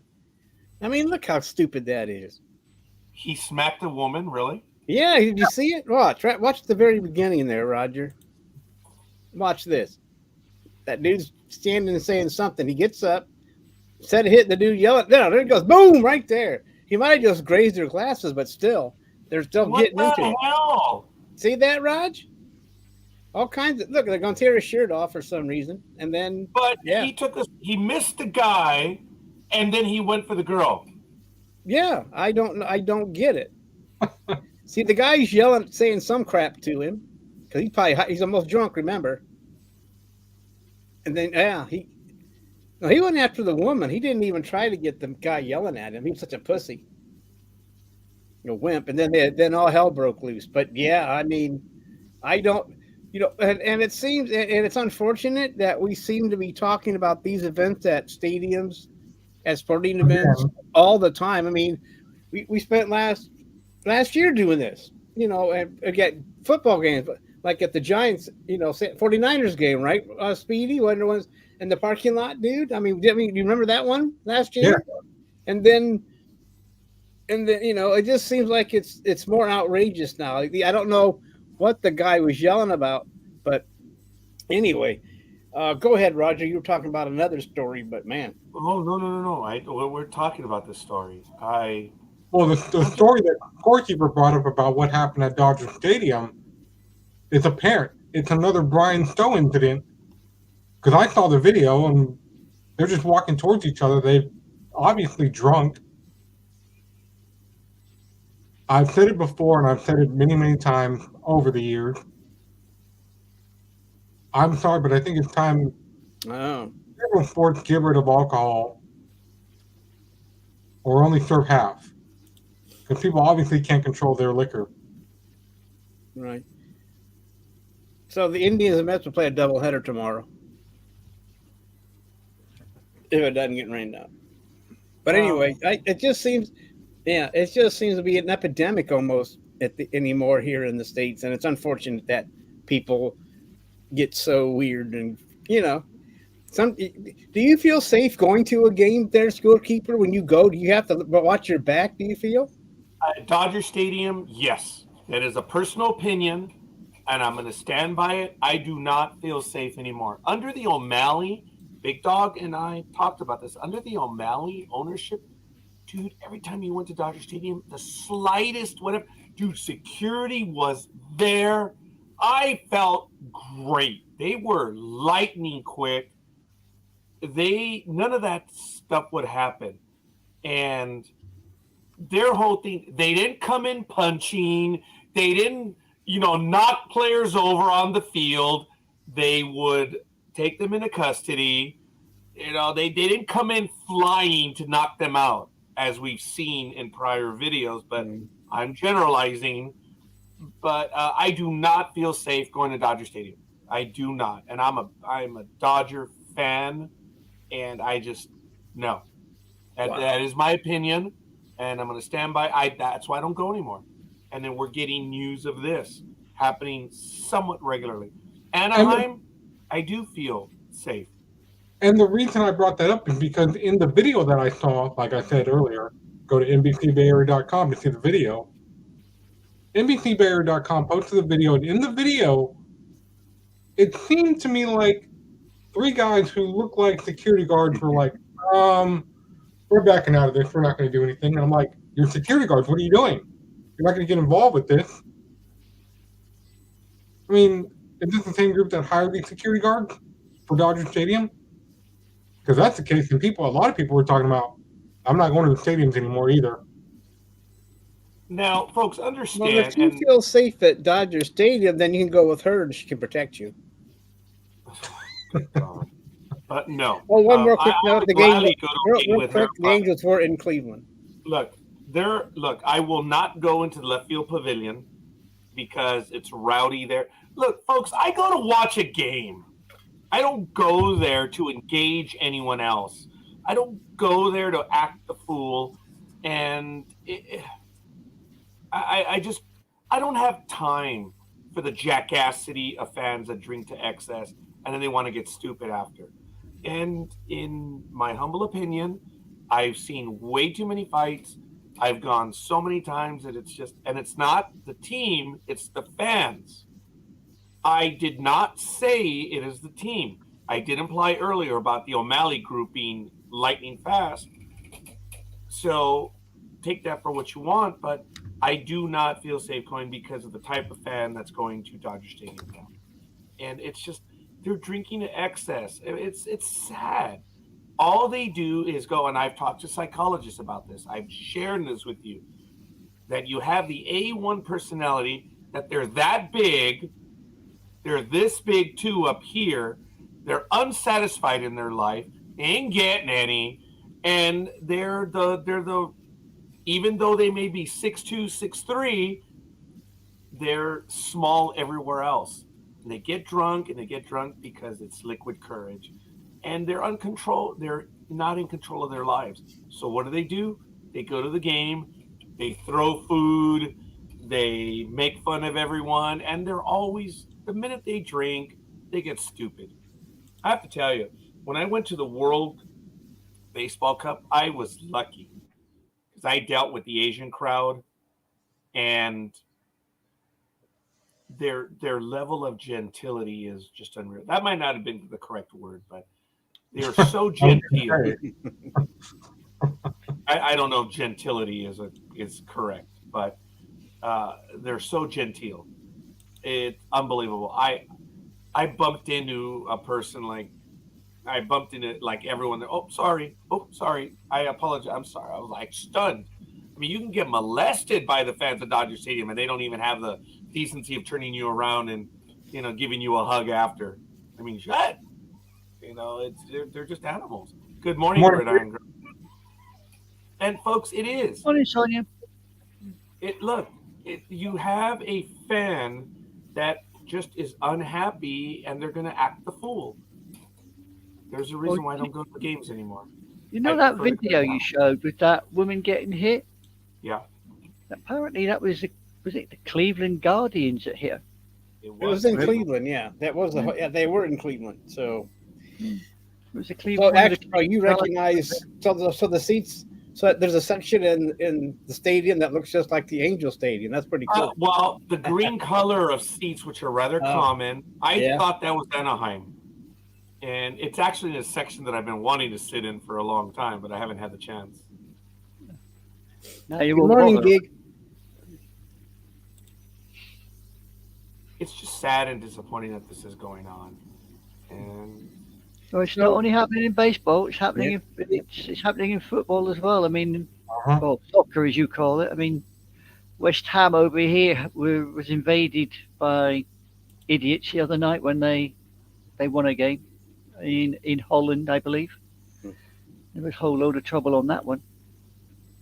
So Roger, Jack Cassidy does not exist, so you better trademark that as fast as you can.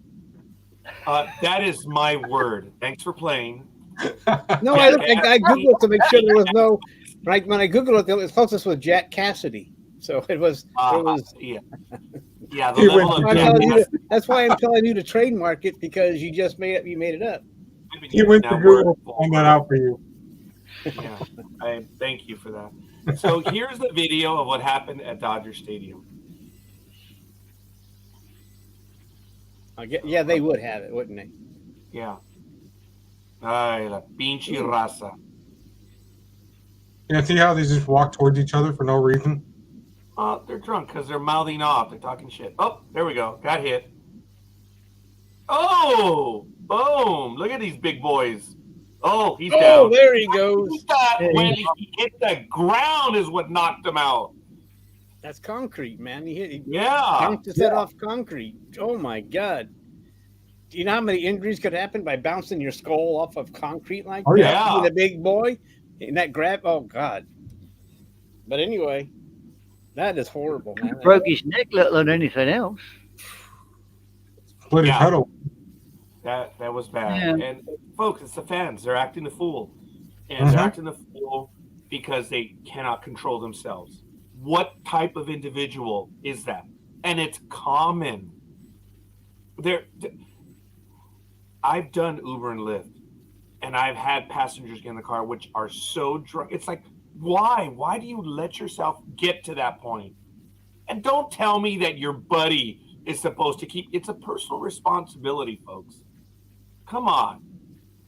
And they're mouthing off, and they don't like it, so they have to get into a fight. Why? Because their wee-wee is that big. When you go to a game, someone gets drunk, and they want to pick a fight, it's because wee-wee is that big. It's the only reason why they're causing a fight. And I'm sorry that you can't even satisfy yourself. That's why they get into these fights. That's the only thing that you can be certain. Well, there's several things you can be certain. They ain't getting any. They're unhappy with their lives, and their wee-wee is that big. That's the only reason why they're fighting. It's a trifecta of the sports fan. Well, like Almighty said, we've been talking about this, starting last year, and the one that upset me the most was the very first video that we saw of this, where, remember, the guy was with his little girl, and he was already drinking, and out of the blue, he just, for no reason at all, remember, he threw his beer on the guy in front of him, and the guy's like, "What did I do to you? What's wrong?" And then they start going to town, and she's watching her dad get arrested for something stupid he did.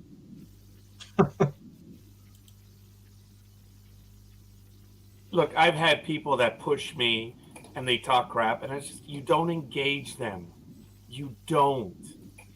I've been threatened at games because people are drunk, they're stupid, and I did nothing. It's just you're the one that walks by and their little wee got hot at that moment and they saw you and they just want to pick on you. And it's like, and it happens at sporting events more and more.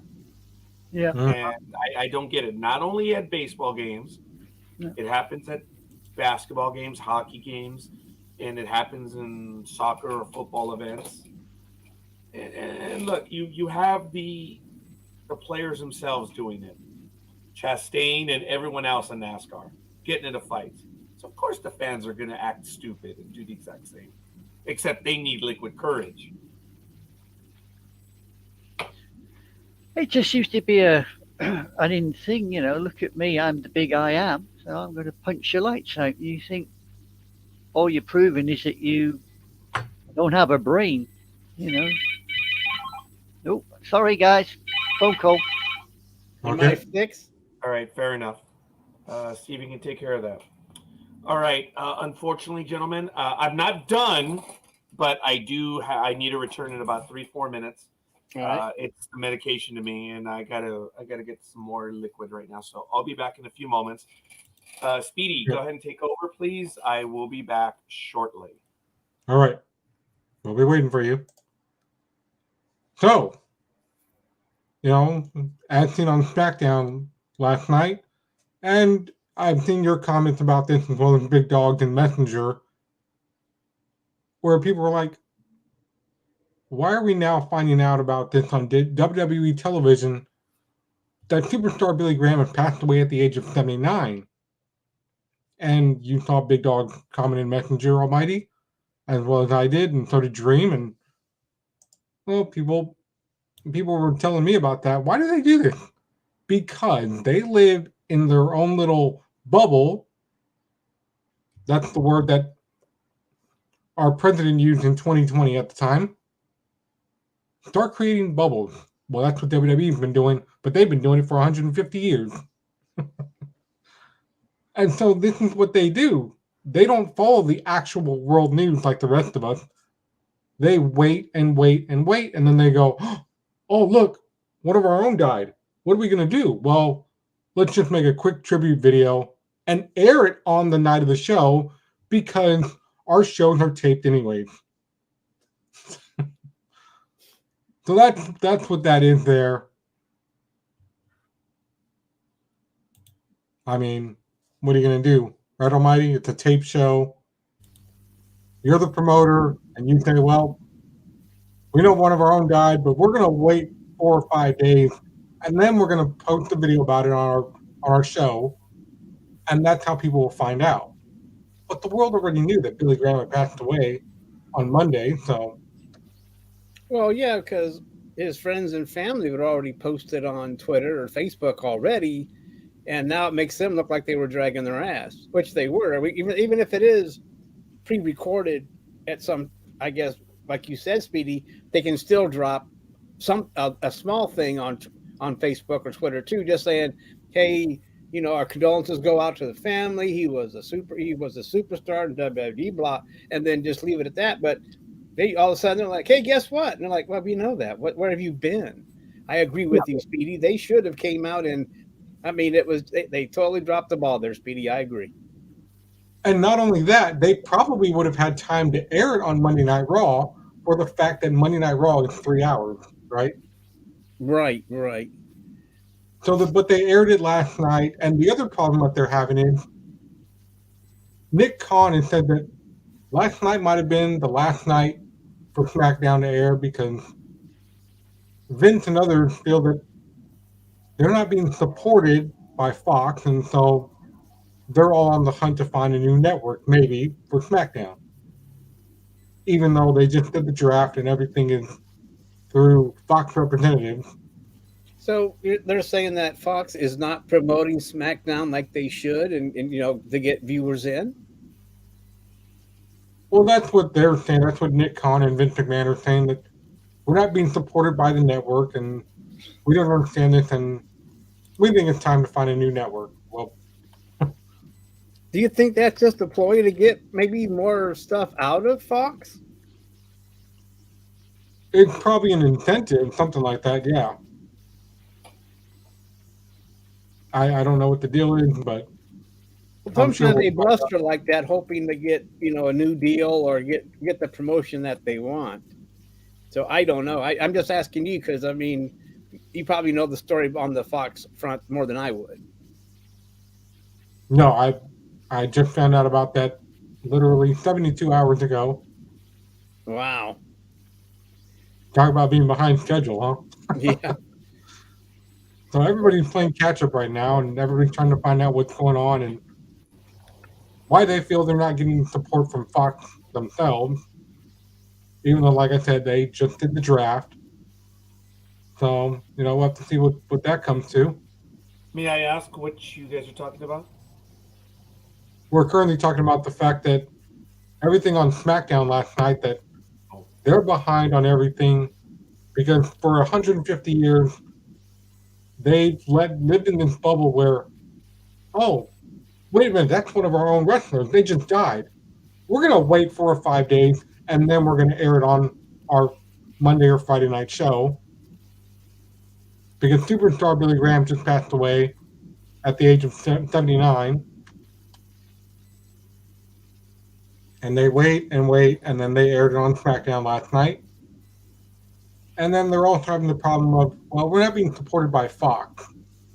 Maybe they're not getting enough.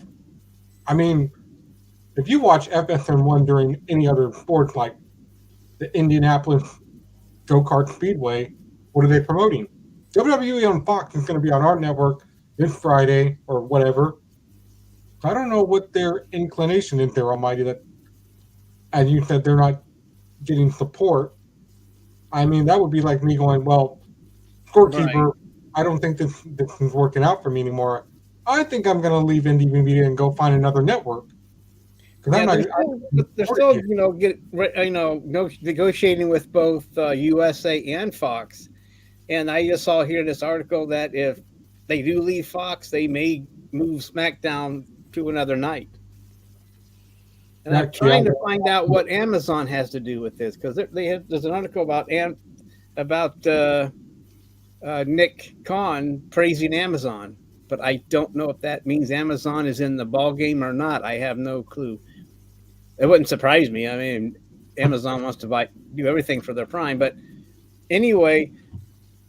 They're still negotiating, and so I guess what SmackDown used to be on Tuesdays. Is that right? Yeah, it used to be on Tuesdays. So I guess the article just said if they did go to a new network, that they may change nights again, not be on Friday anymore, which I could see since Friday is people do other things on Friday. Maybe I don't know. What do you think about that, Speedy? Well, when SmackDown originally aired, their first debut show took place on a Thursday because Vince McMahon wanted to say, well, nobody's really on Thursdays anymore other than Seinfeld. Their ratings are skyrocketing through the roof. Maybe we can compete with Seinfeld. So for non-wrestling fans, that's what this all is about. It's about competing with other networks who have a higher value of ratings than what they currently air as a wrestling or non-wrestling company, however you want to view it. But this is what he's done for years and years and years, and that's what they did. And let's just say they squashed Seinfeld and other shows in the ratings and became number one. And then they were like, we're going to air on Thursday nights every night now. And that's how their deal started. So, okay. Wow. And they just did the draft. And of course, I'm sure everyone here, I don't know if Scorekeeper did, but I personally enjoyed Backlash. It was really good. But 30 minutes before the pay-per-view read live, I didn't want to post this on social media at all because I didn't want heat for anything that I would say. And people were like, hey, you're wrong. The so-called wrestling analyst, what's wrong with you? So I didn't post anything. And I was like, I'm just going to wait and see because reports were coming out that Vince was going to change a match. And I'm like, wait a minute. see what this is, and then it started clicking as the pay-per-view was going on, because nothing had really gotten changed until Brock Lesnar and Cody Rhodes were doing the promo on each other. They were doing the video package, and I'm like, this is the match that everyone was talking about online. And it was a really weird finish if you saw it on Backlash. That, Cody won and Brock quickly out of the ring. And I was like, how does that count as an actual win? And it was really weird. And people were like, okay. And then all the news started coming out from the boys and half the talent in the locker room. What was that? We felt like we just saw a remaster of Bret Hart, the night he left and went to WCW. Or worse, the Montreal Screwjob. What was that? And Vince was like, well, that was my call, and that's how I wanted the finish to go down. Brock lost, okay? Everybody was pissed. And so now you've got, now they're saying that Randy Orton is injured and he may or may not come back. And other people are just like, I want out of WWE. I want out of my contract too. Me three, I'm leaving. Because they didn't appreciate what that significant loss was. And, well, Brock always wins. Why is Cody winning? And people were like, I think Vince did it because he used to be a VP for AEW. And so he's letting him take the shot here. This is unfair. We deserve our chances too. So, and it's also the same as, going back to what I said earlier, that they will actually change your match or your finish of your match the day of the show. I remember years ago when Hornswoggle was interviewed on YouTube and they asked him about that and they go, when did you know that you were going to be named on SmackDown Vince McMahon's illegitimate son for a storyline? And he goes, I had no clue about this. I didn't know until 45 minutes before the show because Vince and the writers rewrote the show and my name was added to it because of Mr. Kennedy. Ken Kennedy was supposed to be the illegitimate son for that storyline, but because he failed a wellness policy for drugs, he got suspended, and they wrote down Hornswoggle is now the son of Vince McMahon. So, I mean, it's just the way things work.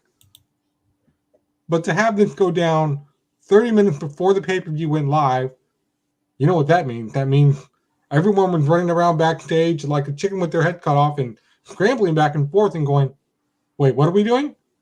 Oh, Cody's just going to randomly win in an unfashionable wrestling manner over Brock Lesnar. That's not great. That's not even cool at all. I'm done. I mean, this is the way it's worked.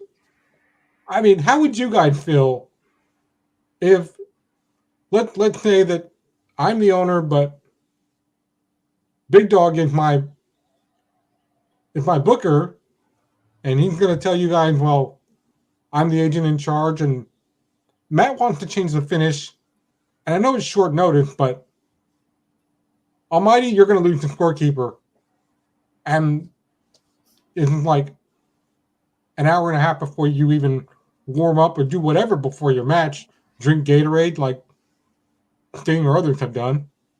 Spit water like Triple H did back in the day. And you're like, wait, what? That's not enough time to prepare. We discussed on paper that I was winning and Scorekeeper was losing. And Big Dawg's going to be like, well, that's what Matt wants to do. He just changed the finish. So, how would you feel if that was short notice? Well, probably wouldn't be too happy about it, but we'd have to make the adjustments, so because the show has to go on, So, and plus, I'm sure that wouldn't be the first time that Vince would or you would change your mind. You do it every week, so we're probably used to it. So we're always prepared for the change-orama. But I understand what you're saying. But so what you're, but yeah, it depends how upset people get. I mean, but they should understand. But if they've been in this business long enough, they should know that that's always going to be a possibility that things are going to change on them. They shouldn't just think that everything that is said everything's written in stone. Right. But this has probably been going on probably ever since the inception of wrestling like this. Wait, hold on. We want to change this. We got a new plan. We got a new storyline for you. So you have to lose, and then you'll have this great comeback. Or what? Hopefully that's what it leads to. But you don't know. But what about you, Roger? Well, you'd probably be happy if you were gonna win. So Of course. to take home the belt. Yeah, but I don't know. Since Speedy has Big Dog as his agent or his booker, and I guess I have no chance. No, but see, the thing is, it's on pay-per-view, and if you win at a pay-per-view, Vince McMahon doubled your salary because it's a pay-per-view. So which means Scorekeeper I'm here sure to win and win as best I can. Yeah, but I can't do the inversions because of my neck and my spine. I'm sorry, I can't do WWE anymore. And like I ever could. That's not the sort of wrestling I was into. Yeah. Yeah, it's so crazy how that after all these years they still do that. Last minute changes. Oh my God, I just thought of something. Could you imagine getting word from one of the agents or Vince himself going, I know this is 5 minutes before you're going through that curtain, but we changed the finish again. Almighty, you're gonna win. Scorekeeper's gonna lose. Okay, I know it's 5 minutes before you go out there right now, but I'm sorry, but this is what the boss wants. And I can say that in retail, I've done that to people, and I'm like, oh no, we're doing this now, and everybody's like, you're changing what we're doing in the middle of retail? Yeah, that's how retail works. Welcome to retail, and all the new people are like, what did I just get myself into? Right, Scorekeeper? Well, I don't know. I would want to continue to win, but I don't know. I guess if I agreed to it, I suppose I'd kick the crap out of the other guy. I want to give a quick shout out. I'm not ending this. I just want to give a shout out to our most recent likes. Luis Noriega, Gridiron Girl, Sonia Robles. Thank you. We're up to 9 likes. Thank you. Today's episodes. Can't get the YouTube ones. I don't know why, but here's what it is. Oh. That's very important. Did that really make a difference in your life there, Almighty? What? No, I was looking at the list of the likes, and a name popped out at me. That's all. Yeah, I said earlier the guest that's coming up next week, Ray K, was also on here, which was cool. All right. Well, you know me. I'm always having brain farts, so Well, it's better to let the fart go, because if you hold it in, it goes up your spine to your head, and those brain farts become shitty ideas. Right. Yep. You guys saw that little meme of the little cat earlier that I posted. And that's the one that triggered a lot of people. And I was like, well, hey, it's not my fault you have shitty ideas. Anime girl. Yes. Being in the military, wouldn't you have changes right before something would happen? Say again? When you were in the military, wouldn't there always change when things change for you if you were doing stuff? In the military, they just change something on you, and last minute. Got it all the time. I still get it now in the job I'm doing. You get told one thing, and you prepare for that one thing, and you think, right, this is how it's got to be. You start at A, B, C, and then all of a sudden they turn around and go, no, we're not doing that now. And you go A, B, and suddenly you're at E, F, and you think, what the hell happened in the middle there? The whole picture has altered. So yeah, rapid changes, nothing unusual in the military, happens all the time. And the job I'm doing now, yeah, we get the same problem. I want to go to this location, so you set it all up, and then they walk through the door and they go, "No, I've changed my mind. I'm going to that location instead." Thank you. You learn to roll with it. Unfortunately, it's I suppose it's what you call life. Right, right. We call it in the army RHIP. Rank has its privilege. Oh, Yeah. So I like that. Yeah, if you're number one, you got the privilege. You're number 27, forget it. yeah, rank hath its privileges. I've used that one. Yep. RHIP, rank has its privilege. Yes. Yeah. Privilege of changing your mind, privilege to do as you please. Yeah, I know, right, Jay? Yeah, a lot of drama in WWE, and because I like the milkshake prank, Roger. Bring that back. I don't know what that means. It was a meme. Ah. I'm missing out on all these memes. I'll have to send you a few. I apologize. No. You don't have to send me anything, Roger. That's quite all right. I'm willing to live in the darkness of my cave. It's just every now and then I see one, and for some reason, I think it's appropriate, and I'll share it with an individual. So I didn't send it to Almighty. Didn't send it to Speedy. I sent it to Jay. I think the last thing I sent you was something to do with coffee in a toilet. You weren't too amused. Oh wait, what was it? I think I sent you something to do with coffee in the toilet, and you weren't too amused. Oh, I don't think I was. No. I vaguely remember that one. Yeah, I might have hit a little close to home. I just saw it and I thought, Roger, but you did like the guy with the car and the searchlight on the roof. You liked that one. Yeah, that one was apropos. It was good. These two haven't got a clue what we're on about. No, and that's, folks, I'm sorry. That's the way I have it with everyone. I have a personal thing with everyone that I don't share it with everyone. And sorry, like when I sent him a message, he's like, well, why are you sending me this? Because I thought of you? Go to hell otherwise. No, just kidding. That's the way I do it. I said, why are you sending me this? Because you know what and I'm not saying this is Speedy, but I've had that where people, why are you sending me this? Because I was thinking about you and I thought you'd laugh. You know what? F off. And I'll never send anything again. And that's it. It's very simple. Like, wow. I thought. You know what's interesting about that, Scorekeeper? Oh, what is interesting about that, Speedy? Is that things were not like this when we started. We were fine, and now everybody's like, I'm offended. I'm offended. Why would you send me that? When did this start happening?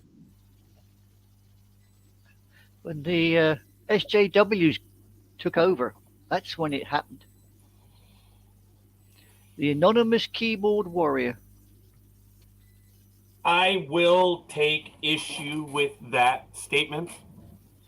Feel free. The social justice warrior, as we know it now, is a bastardization of just a decade or two ago. A social justice warrior. I easily classified myself as a social justice warrior because I was fighting for social justice in the United States. Earnings, working conditions, everyone who goes out and demonstrates for better job conditions, that's a social justice warrior. The word today, social, it carries it's not the same. So anime girl, that's all I want to say. I'm not arguing with you because social justice warrior now means something than what it did just even 15 years ago. Oh, exactly. Yeah. Exactly. It's like many things that happened in the past. You mention it today. It's completely different context. Yeah. And, that's the problem. Anime girl, I call them apron stringers. The social justice warrior today, they're apron stringers. They're the ones that are holding on to mama's, apron. That's all it is. It's because they have nothing else. Half of them are kids that have grown up and they've never been told no. That is another problem. A lot of them grow up and they've never been told no.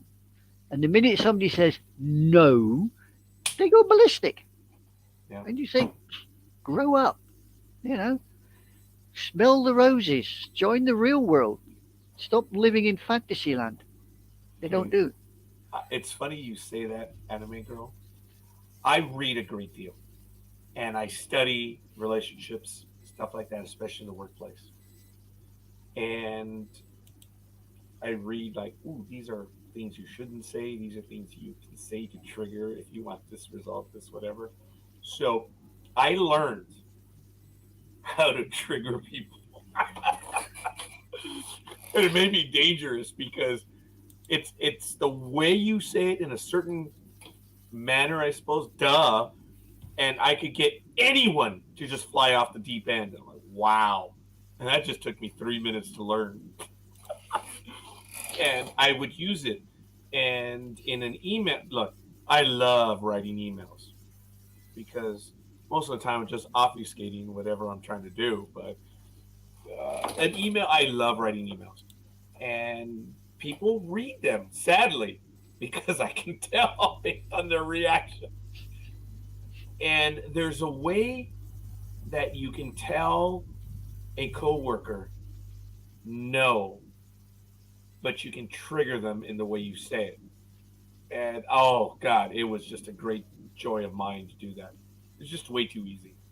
And last time I did one of those emails, it's probably about 1.5 years ago. I guess I'm getting warmer and fuzzier as I get older. Nah. No way. You, warm, fuzzy? Never, Scorekeeper. Never. Well, rumor has it I called someone a clown in an email. They didn't even know about it.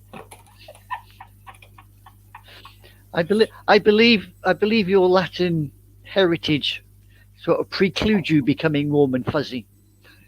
Ooh.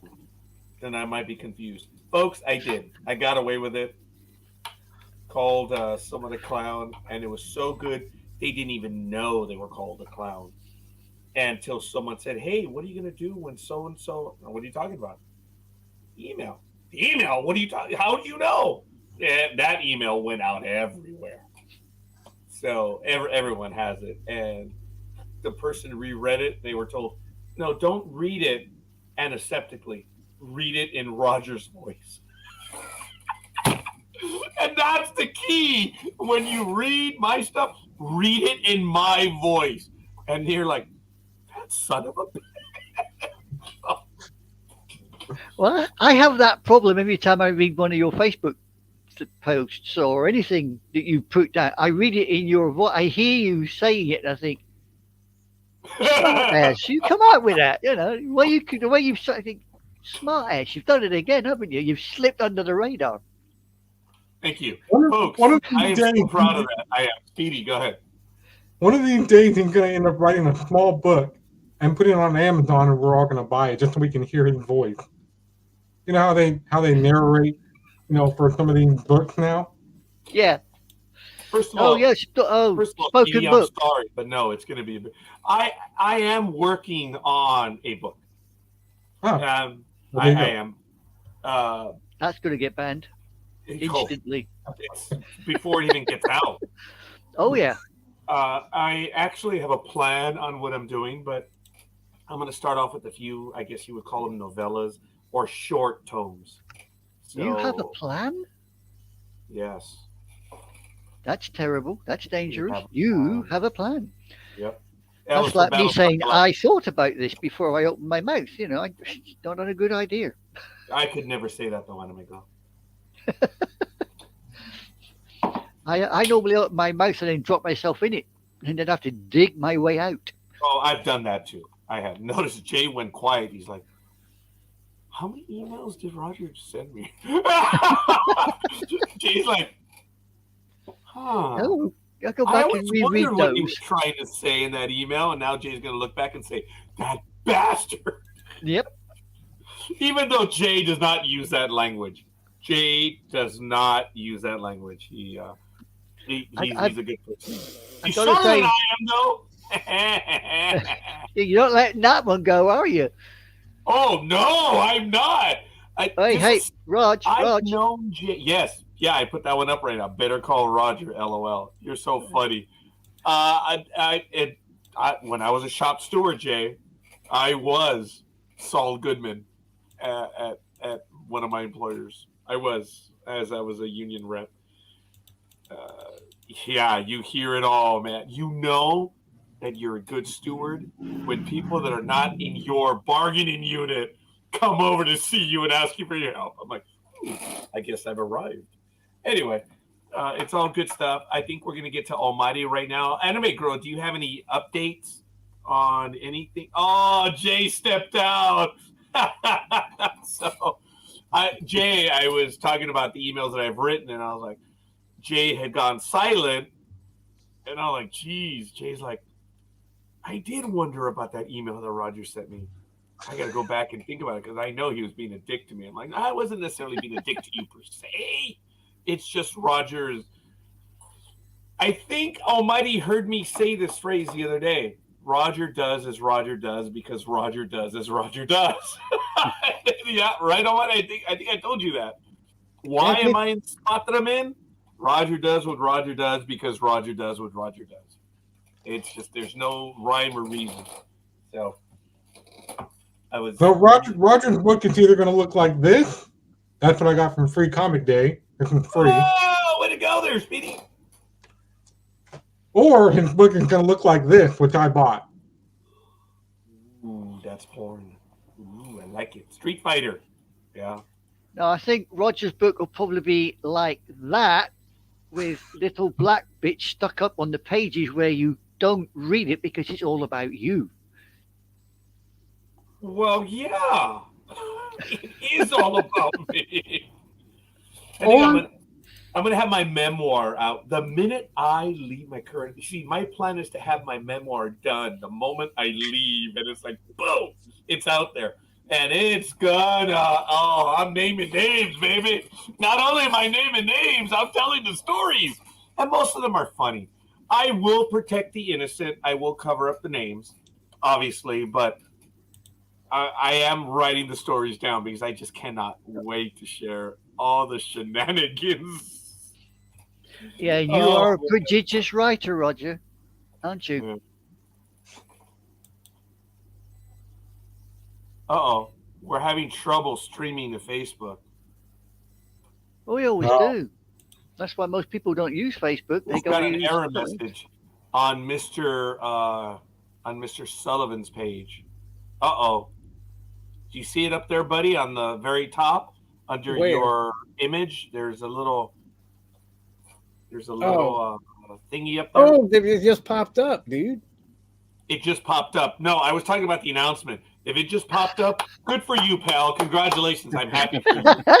I no longer know what that's like, and good for you, man. Yeah, well, I just didn't. I don't know. I don't know what happened. God, I'm jealous, buddy. Good for you. He got a little copyright strike.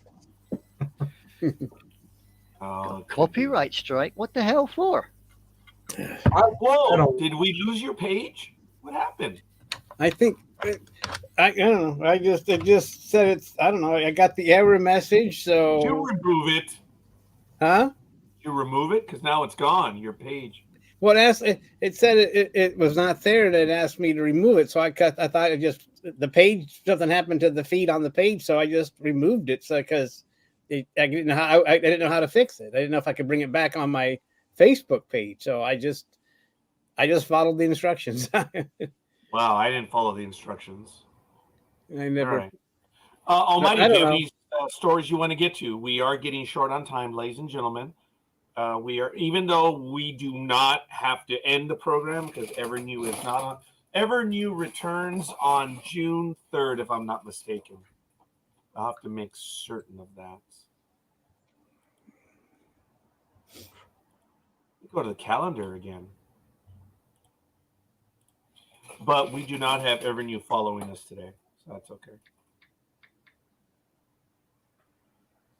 Oh, okay. Yeah, Ever New returns June 3rd. So, any stories you want to get to, young man? What's that? Any stories you want to get to right now? I don't have any stories up right now. I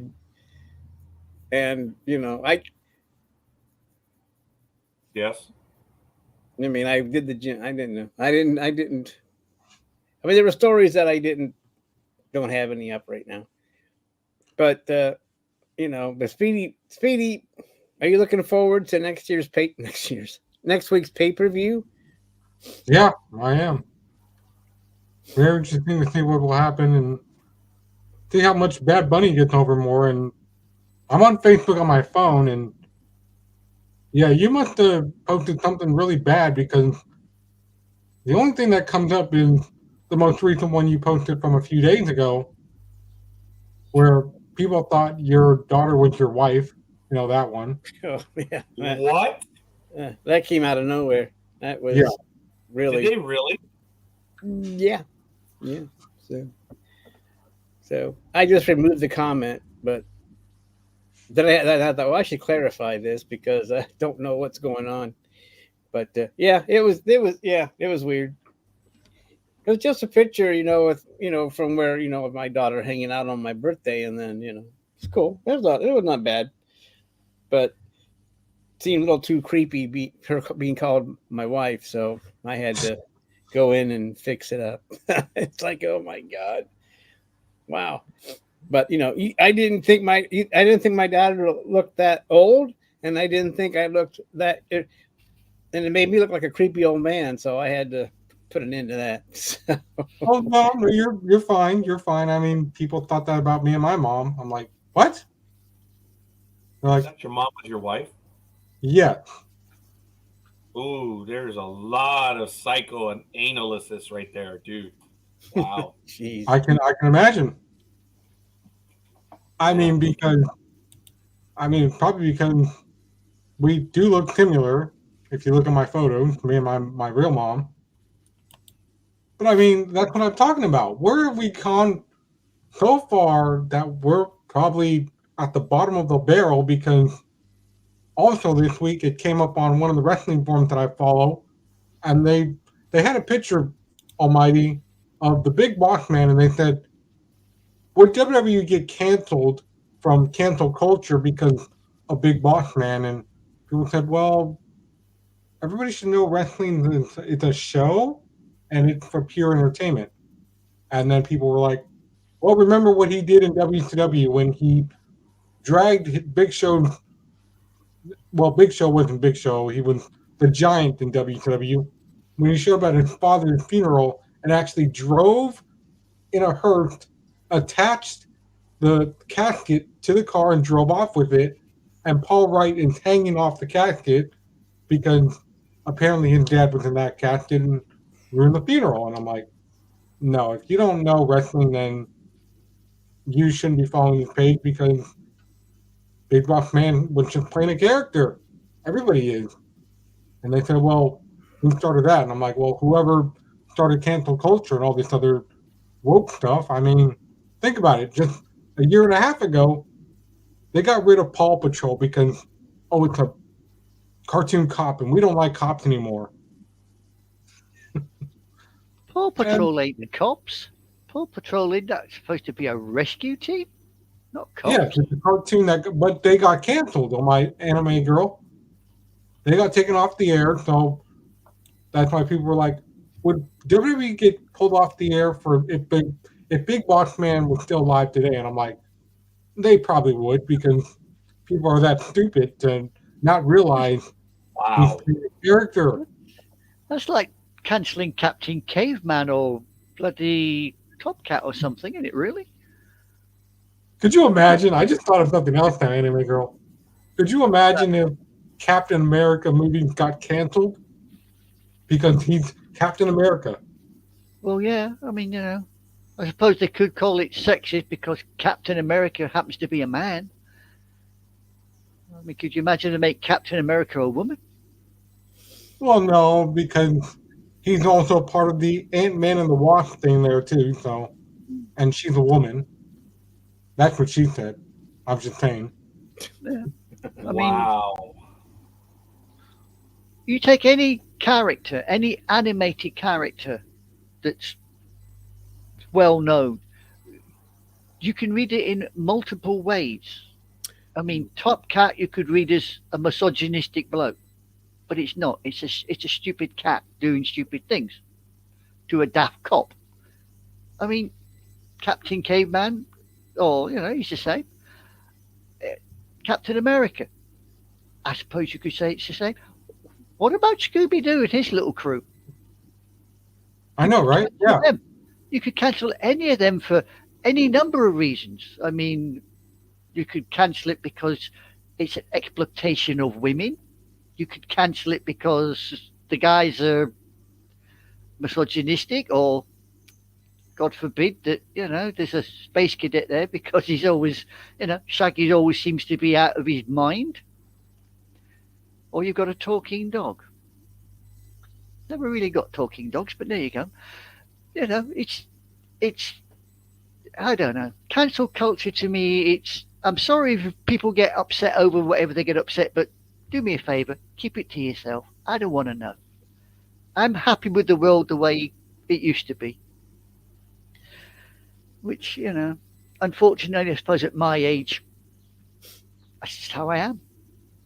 I mean, I used to like Harlem Globetrotters. I used to like $6 Million Man and Scooby-Doo and, all that stupid stuff that's been stopped because it's culturally inappropriate, shall we say, for certain people. And that, ladies and gentlemen, is why people call me crazy, but that's why I still collect DVDs and VHS tapes, because it's the only way to see the way things were in the old school days. I mean, I want my future kids to know who Thomas the Tank Engine was, not the pink Thomas. That came up on my Facebook memories too when they changed the color a few Thomas years ago. the Tank? Yeah. It came up on your Facebook memories? Yes, when I posted a video that they changed what he looked like, and I was like, no, I can't unsee that now. But thanks for sharing. And then I went and shared it to my. I haven't watched Thomas the Tank Engine since the Big World, Big Adventure started. Mm-hmm. And I stopped watching that because it just got rubbish. Yeah, I remember Thomas the Tank Engine when it was, I think, stop animation. I remember doing that. It was puppets. It was proper trains. It wasn't CGI trains. It was proper trains, models that they used. I remember Thomas.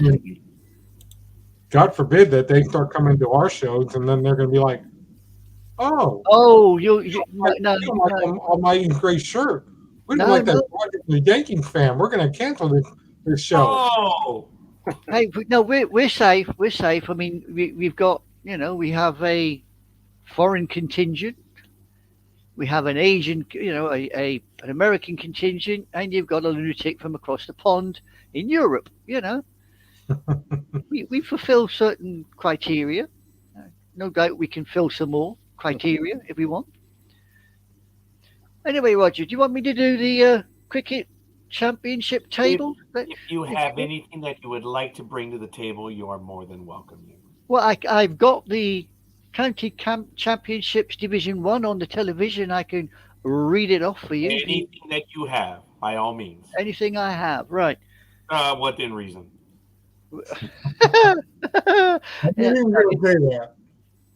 No way in hell you're ever going to get that out of me. Right. For this, I saw that. Top of the shop, you have Surrey, who have played 6, won 4, drawn 2 with 104 points. We have in second place Warwick, who have played 5, won 3, lost 1, drawn 1, and have 79 points. Are we following this? Yes, we are. Well, it looks like Almighty's falling asleep already.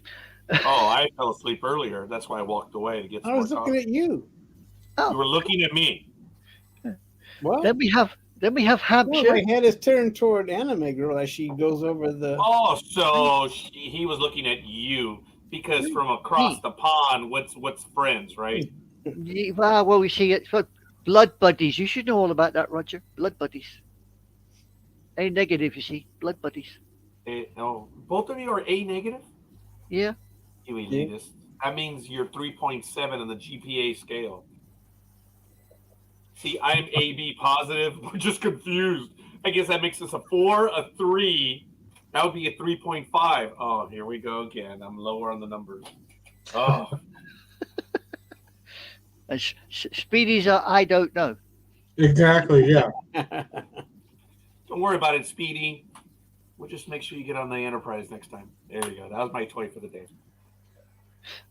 Yeah, and I'm surprised you didn't go to Disneyland because I haven't gone to Disneyland in a while, and I don't think I'm going to go. Dude, $6,000 for 2 days. They've just cancelled a whole raft of stuff in Florida, haven't they? Because of this governor they're upset with. They've cancelled everything, isn't it? A whole 20,000 jobs and Christ knows what else. Well, I don't know if it's that many, but they canceled a big project that they were going to do. Yes, that's gone, and then they're closing the Star Wars experience. So, what if Speedy is AB positive? Look, I thank you, Jay, for trying to trigger me on that question. Good job. I almost got me, Jay. So, I would be stunned because Speedy and I have shit in common. We really do. I think the only thing that keeps us going is we're able to tolerate each other because Speedy and I just hate each other in real life. Because once we're on air, we never talk. We always bitch. We always fight.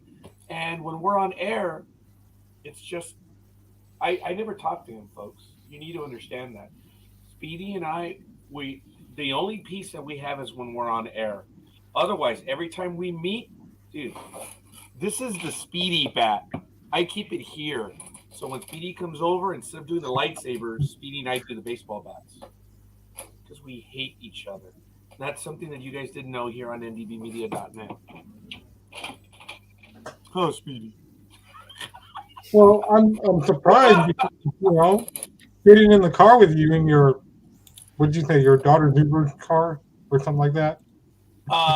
Yeah, I picked you up in the Maxima. Think about that. I picked you up in my big car, which is the one that my daughter drives. I drive a Nissan Versa. Think about that. I picked you up in my big car, in my Maxima. That's what I thought of you. Yeah, but you didn't connect me with you must have forgot the bat at home that day because you didn't have it with you because you had the big car. It was probably in your regular car. Well, I had the big bat with me, but if you're talking about the baseball bat, no, I did not have that one with me. Oh, okay. Well, see, that's why there's no injury. Didn't respond to that one. You leave me out of that with your baseball bat. I mean, you want to play with something long, hard, and solid. That's entirely up to you. I don't want to know about things like that. I don't know about that. Anyway. I found one of my softballs that look, can you guys see behind me? Look, I've cleared off the desk, man. Where the files were that big. Now, if my assistant Claudia would be like, bullshit, he just moved them to another desk. Yeah. No, I've been clearing out. I have emptied 12 bankers boxes worth of stuff. And Almighty's like, wait a minute, you were at 11 yesterday. I was, right, buddy? I said I was 11. I'm now to 12 boxes that I've emptied. So I'm really happy. I'm doing much better. So what if Speedy was AB positive? I think it would be kind of cool. But Speedy's not mean. See, Coffee is. I'm mean. Coffee and I match, believe it or not. There's a lot of meanness to both of us. That's why I could see that. Speedy, I would be shocked if he was in. What is the most giving blood? You're probably an O negative, right? Probably. You can normally stick that with anything, can't you? I think so. So if O negative is the one that gives to the world, that is Speedy. Okay, there you go, Speedy. You're Go giving. get some blood, buddy. Go get some blood. It hurts. Just kidding. I bet. Yeah, the needle's that big, Oh, like stop that it! round. Stop it! No! Stop it! You didn't even get me nervous on that. Yeah, you jumped out of your chair. I saw that. I did, yeah. I'm like, stop it. I had acupuncture on Monday, and I have it again on Monday. Oh, damn. The doctor is phenomenal, but he did get a nerve on one of them. Oh, my God. And it's amazing how they do it. Obviously, you're face down, and if you're, like, just to be clear, if they're putting the needle with their right hand, what they do with their left hand, they don't hit you per se, but they do a movement with their left hand, so you feel that as they put the needle in. So you really don't feel the needle going in unless they hit a nerve. And he got the nerve right here, man. And I was like, oh my God, I'm really feeling that one. Yeah, I am. And he moved it, and he did a phenomenal job, but I'm still not, I don't know about acupuncture. I don't know. There is one lot where they actually set fire to the tops of the needles. I heard about that. I've seen videos of that. So you want to be careful. You'll probably switch to that next time. And Interesting. I don't want to. I heard something interesting. Ladies and gentlemen, Sports Talk with the Guys, home of the Monday Morning Quarterbacks on Saturday. Today is May 20th, 2023. It is Saturday morning, 10:02 a.m. Pacific time. We are now entering our 5th hour here on Sports Talk with the Guys. By the way, Anime Girl, how is your mama? I know Big Dog is one of the first ones to always ask you. He's not here, so. No, I did send him a message to see if he was okay, but didn't get any response. Mama is still Mama. She's hanging on there. I mean, she's 86. She can't see. She can hardly walk. But I've set her up for today. I've put stuff beside her so she can eat, drink, and be merry while I'm on this. She's not real happy while you're on this program, is she? Well, actually, that's a bit of a split personality. One, she should be on this program then. Yeah, one, she's not happy because I'm not down there at a certain time. But by the same token, if somebody says to her, "What's Aisha up to these days?" first words out of her mouth is, "Oh, she's on American TV." And I have to sit there and go, "It's not American TV. It's not American TV." Yeah, but she's convinced I own American TV. And I've showed her the program on YouTube. And I've showed her what we get up to. And as soon as she hears me gob, she goes, "That's you." And then she hears you, and she goes, "Who's that?" And I go, "That's Scorekeeper." "Where's he from?" "California." "Okay." And then she hears somebody else, and I say, "Well, that's Big Dog." "Why is he called Big Dog?" "You don't want to know." That's funny. That was good. Yeah. So she's heard you all, and she's very grateful for when you actually mention about her. She's very grateful, and she passes her regards on to you. So that is very kind. Well, are we allowed to name her? Janet. Hi, Janet. Hi, Janet. Thank you for tolerating us. I apologize that your daughter made you listen to the program. Oh, she doesn't listen. She listens to the bits. The only time she gets a little bit offended is when a certain individual starts using, shall we say, colourful, flowery language.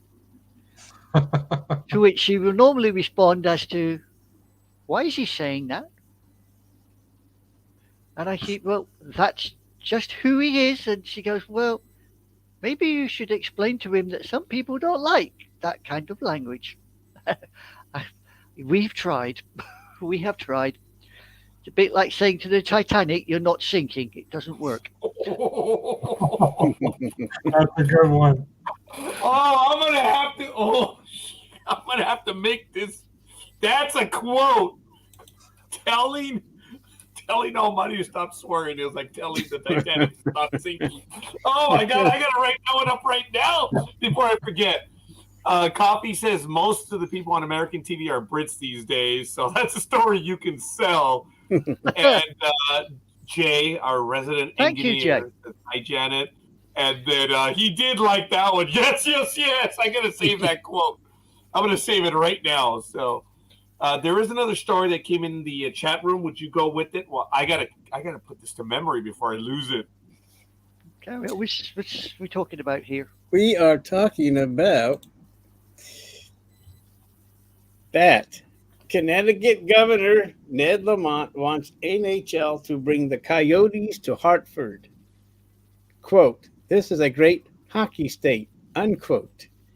So the Arizona Coyotes might be looking for a new home before long, and there is already a lot of interest in the franchise from states and cities across the country. On Friday, Connecticut Governor Ned Lamont expressed interest in bringing the Yotes to Hartford.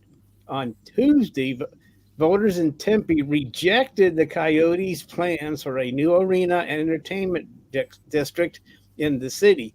Now, the team will have to go back to the drawing board if it wants to remain in the state. While speaking with reporters, Lamont said there are plenty of diehard hockey fans in Connecticut who would welcome a new team. Lamont added that the state and local government would be happy to work with the NHL on moving the Coyotes to Hartford. Quote, this is a great hockey state and a great hockey town, Lamont said, per Associated Press. Quote, it's evidenced by the passion we have for the Whalers going back years. Still one of the best-selling jerseys. I think we can guarantee them a very strong market right here and a government that's ready to come and be their partner, unquote. If the Coyotes do move to Hartford, it would be the NHL's second stint in the city. In 1979, the NHL added the Hartford Whalers from the WHA. The Whalers remained Hartfield through the 1996-97 season until it moved to Carolina to become the Hurricanes. Connecticut will move some competition for the Coyotes. NFL superstar Patrick Mahomes has already tweeted at the NHL suggesting that the league relocate the team to, guess where? Where? Yes, Hartford. Kansas City. Yeah, Buffalo. Probably Cincinnati. Yeah, let Burrow have them. But so that's new in the NHL. It's a couple of days, but But he said that Hartford's a strong hockey city, but yet they've had two teams and lost them. I don't see it. I really don't. But that's just me. He shouldn't have mentioned that. And so would the Coyotes change their name if they went to Hartford? Of course, it would be the Wolves or the sheep's and wolves clothing. It'd be something like that. It'd be the maybe Hartford. They would try to get the rights to the Whalers again. That would be cool. I mean, if it's the best-selling jersey or one of them, like he claims, even though it's not a franchise anymore, right there. I don't know, but I guess there's a lot of interest. So I don't know. I didn't mention what other cities. So it looks like since the voters don't want to build them a new home in a district, that they may be going somewhere. So we'll find out. I mean, it's crazy. But this is hockey, and teams have moved all the time in this league. I mean, how many teams have left Canada to come to the United States? I mean, tons and tons. I mean, holy crap. That's why there used to be a lot of teams in Canada, but now that number has dwindled over the decades because they have come to the States. Coffee. Do you remember when it shifted, when there were more teams in America as opposed to Canada? Because it used to, if I remember correctly, it used to be the other way around. There were more teams in Canada. Duh. Well, Coffee's real good on that. Do you remember when it happened, Coffee? He also had a good comment, which I agree with. Good for the people of Tampa. Tax dollars should never, ever, under any circumstances, pay for stadiums. I most wholeheartedly agree. The only thing, Coffee, that if anything should be done, is improvements in connections, transportation, and maybe, roadway stuff like that. That's about it. Or the city owns it, like the parking structures and everything. If the city's going to build a stadium, they should charge the team rent and to maintain a lot of stuff. But the original 6 had 2 Canadian teams and 4 U.S. teams. That's funny. I did not know that. Wow, the NHL. I would not have bet that. Yeah, currently there are 25 U.S. teams and 7 Canadian. So, Coffee, was there ever a moment that there were more Canadian teams than American? Because I know that after Wayne Gretzky made his move in '88, a lot of teams won American. Or I should say there were more American opportunities. But I don't know. Because Wayne Gretzky immediately led to the Mighty Ducks. I don't know when the San Jose. Okay, fair enough. Not that I'm aware of. I just had the impression there were more teams in Canada.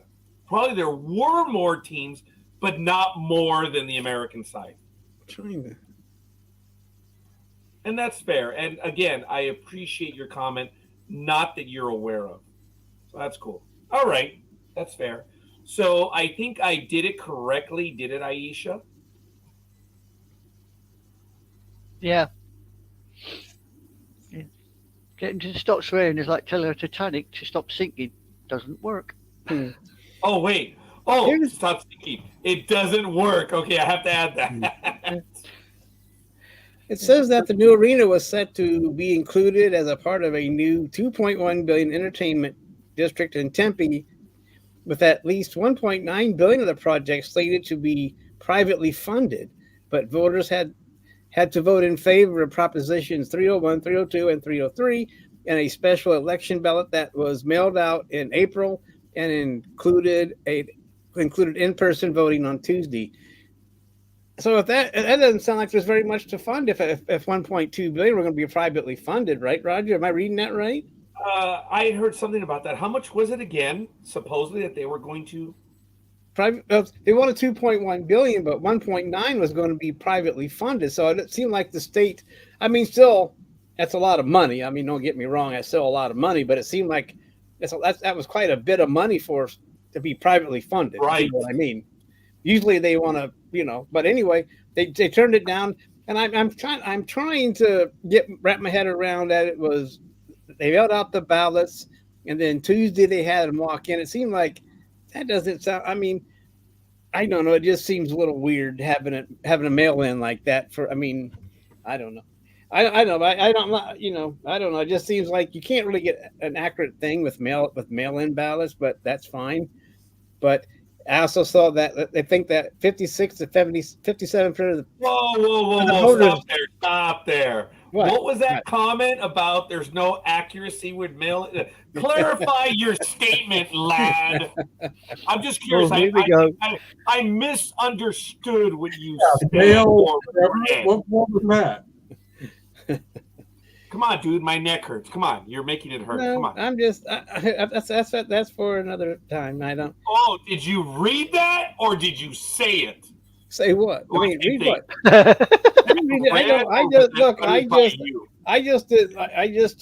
don't know. I don't know. Anyway, anytime people use a ballot to vote by mail, you're saying it's fraudulent.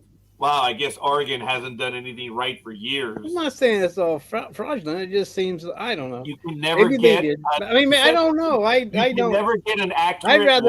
Personally, I would rather go to the polling place. That's where a lot of people cannot. Voting. And legally, as long as they follow the law, what's wrong about it? I guess. I mean, all American service workers can't vote. Roger, you're getting off track. So, no.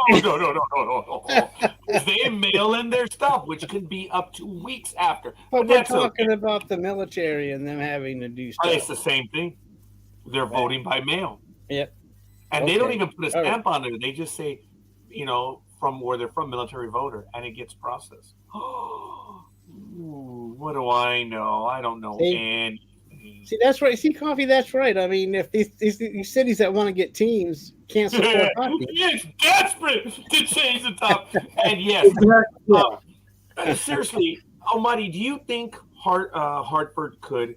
Because it was, I remember just before they left, they could not fill that arena for anything. And it's not because Hartford had a bad team. It's just they couldn't fill the arena. Right. Well, you think it's changed? I don't know. I think I don't know. Maybe the governor's a big hockey fan and he wants hockey back, and maybe he's probably the only one. Oh, so but he's also claiming he's going to get that the government's going to help this team come, and it's like, well, yeah. If you get the government to help, a lot of people. He said state and local governments will be happy to help you, and it's like, how do you know that? Because if the voters turn it down, they don't. It's not. They're not. I don't know. I don't know how much information he says is political babble or he has facts that no one knows. I just think he's talking out his ass because like the Coffee, and I mentioned it before. They've had two teams that had to leave. So how can they be this big hockey town when they can't keep two teams, right? Coffee, So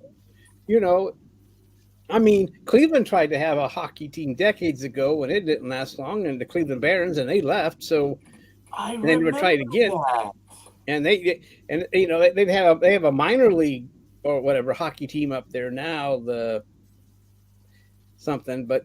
they've had two so far. They used to have the Jackets, but anyway, hockey didn't survive. They didn't try again. I don't know. Didn't the Rangers lose their team? Coffee? Didn't they have a strong fan base? The Rangers? The Rangers? I mean, because didn't they leave? Or am I wrong about that? I could be wrong. You're wrong. But, maybe a Canadian team might step in. I mean, Canadian team. Canada might step in trying to get hockey back. I don't know. It's a sad state when hockey is supposedly the Canadian sport, but yet America has the most teams. But I don't know. It's not. I don't know, Roger. We're still talking early stages. I don't know if they're going to try and put that back on the ballot in November, or if they're just going to give up and start looking for a new home. Because they want to, but it didn't. I guess they were trying to sell it on the fact that there was going to be a business district where people can go and do stuff and raise and get money. But yes, Quebec City, yeah. Okay, that sounds good. And Hamilton, okay, I'll take your word for that. Coffee, that sounds pretty decent. But I don't know. It's probably going to. Right now, it's going to be a bunch of politics going on, and I don't think the governor of Hartford. I mean, he talks a good game, but I think it's a feeler because he has to get the citizens on board with this too. So I just think it's a feeler. Or maybe he'll break out his Whalers jersey that he has hidden away somewhere. But so I guess my opinion is it's too early, and he's probably just talking out his butt. Because I don't know. Well, it's a long way. I don't know. I mean, I don't know when they have to leave. I don't know. I didn't see where the lease was up in Tempe, so I don't know. Anime girl, how is hockey in the United Kingdom? I know they field a team from time to time in the Olympics, if I'm not mistaken. But ice hockey or ordinary hockey? I guess ice hockey. Ice hockey, yeah. There is a league. It floats around. I'm not too up on it, but you occasionally get the odd report about it. There are some teams. I don't know how professional they are. I wouldn't be able to comment on that. I'd have to go look for you. That's okay. Just curious what. Yeah. I don't think we've got anything here. Let's have a look. Hi, Speedy. What's going on? San Leandro, California. Look at that. You're a little heavier to the left, Speedy. Yeah, but across, well, I don't know about the other countries over there, but Russia's the biggest one over there, isn't it? I believe so. Because they have, I don't know if they still are allowed to, but, a lot of Russians did come play in the NHL.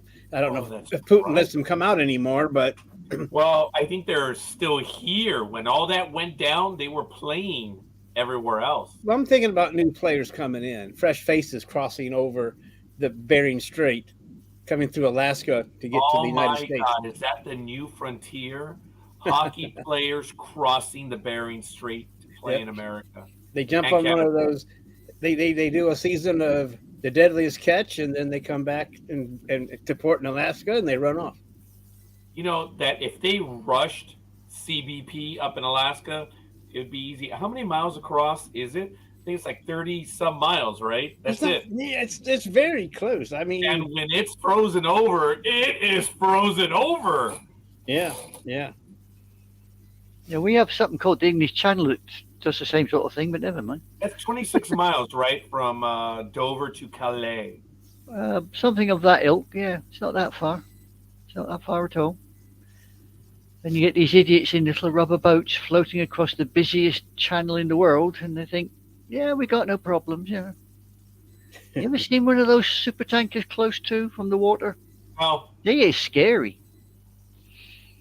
They are scary things. yeah, they're What big. do they do when someone wants to swim across the channel, Anime Girl? It turns into a world record.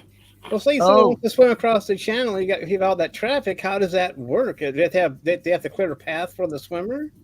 No, the swimmers across the channel, they know it's been prearranged, so the ships know to look out for the boats that go along with the swimmers.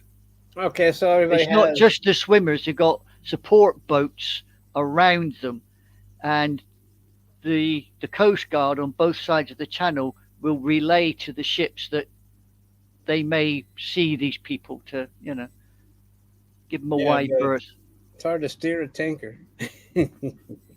So I I just wonder because we read about over here across the pond about people trying to swim across the channel. So I mean, yeah, no, there's lots. I mean, the standing joke I always do is I take somebody to a little port called Gosport.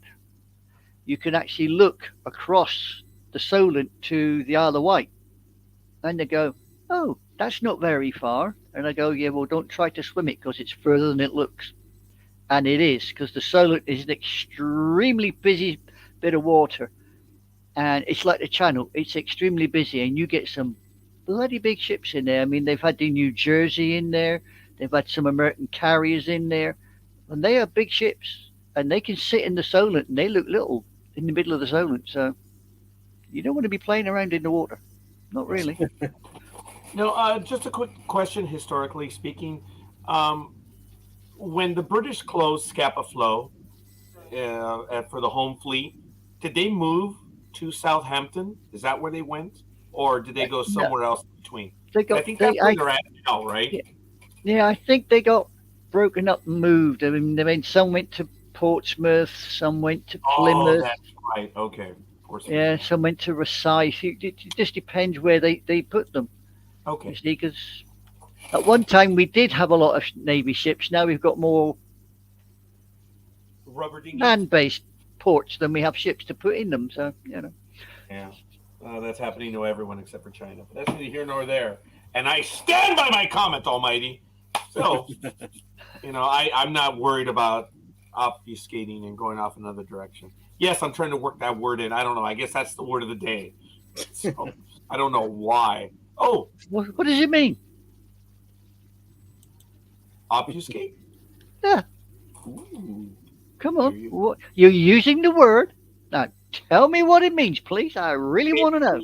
To throw into shadow, darken, and to make obscure or confuse, to be evasive, unclear, or confusing. And that's the way I'm using it. Almighty? Confusing? Yeah, when he didn't want to answer that question, he wanted to evade. Yeah. Oh. Okay. Yes. Yeah, I still can't get that word out of my head, so thanks a lot, Almighty. What word? Earlier, you're still avoiding it. You said something about male enhancement, and then you quickly changed the word to something else, and I don't know. I must have been. Okay, folks, like I say, I have been a poll worker for the last 20 years. I know how the system works. I'm a volunteer. I believe in the system.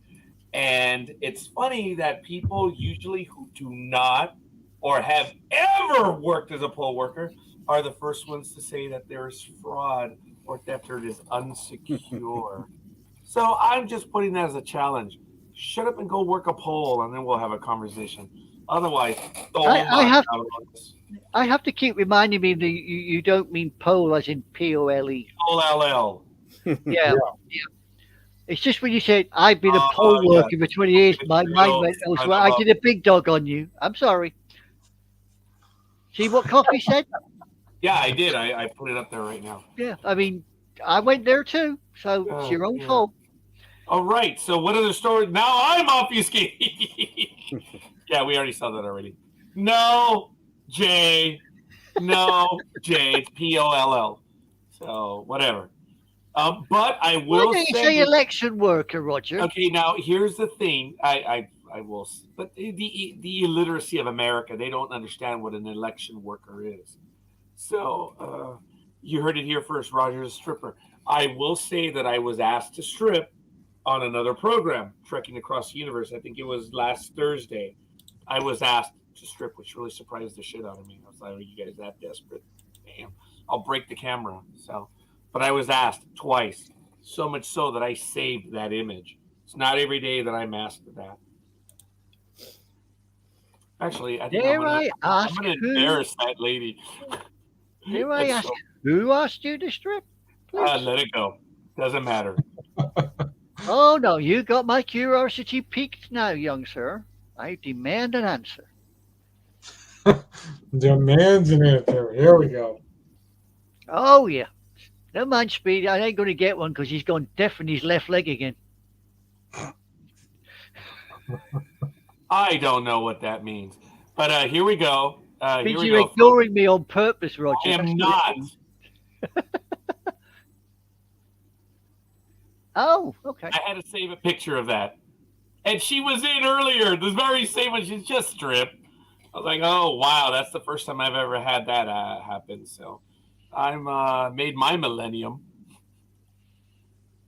And that was when? On May what? Do I have a day on that? It's May 11th at 7:48 p.m. Well. Sad, huh? Hey, it happened. I'll take Yeah. it. All right. So where else are we going to go? Let me see. Do we have another story? CBS Sports. Oh, yes. The Yankees and the Red Sox did make a trade, or they effected a trade. Greg Allen has gone back to the Bronx. He was released by the Yankees 2 years ago, and they reacquired him. So, yeah, it's rare when the two teams have a trade, and now this person is back. And now there's an issue with the Yankees. Who's going to go? Aaron Hicks, Willie Calhoun, or Jake Bowers? Oh, my God. I didn't know that we had 24. Oh, no, that's Jack. That's Jack Bowers. Yeah. Close enough.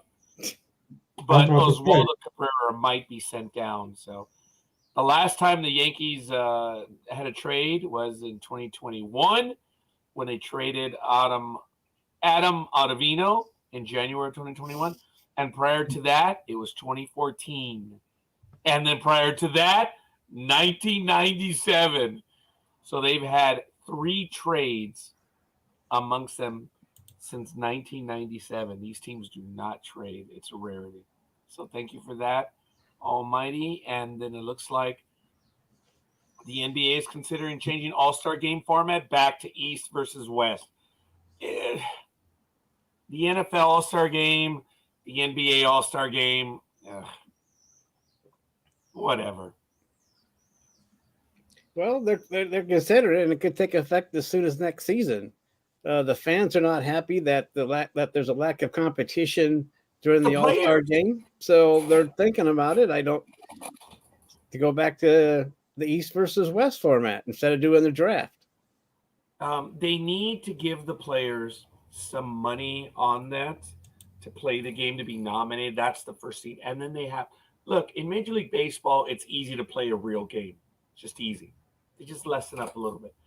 In NFL, they were not allowed to be in the 3-point stance, right?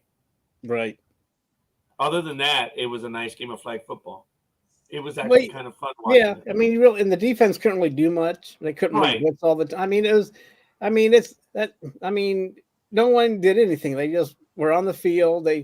And part of the, but then they took away the Hawaiian trip. The players probably just said, "Well, screw this. We don't even get a nice vacation out of it anymore." So, you know, so I mean, there's a lot of things that happen when they moved the game from Hawaii, and then also stuck the game in between the championship game and the Super Bowl. So I think that hurt the game a lot too, because you can't. We've talked about that before, but I'm just saying.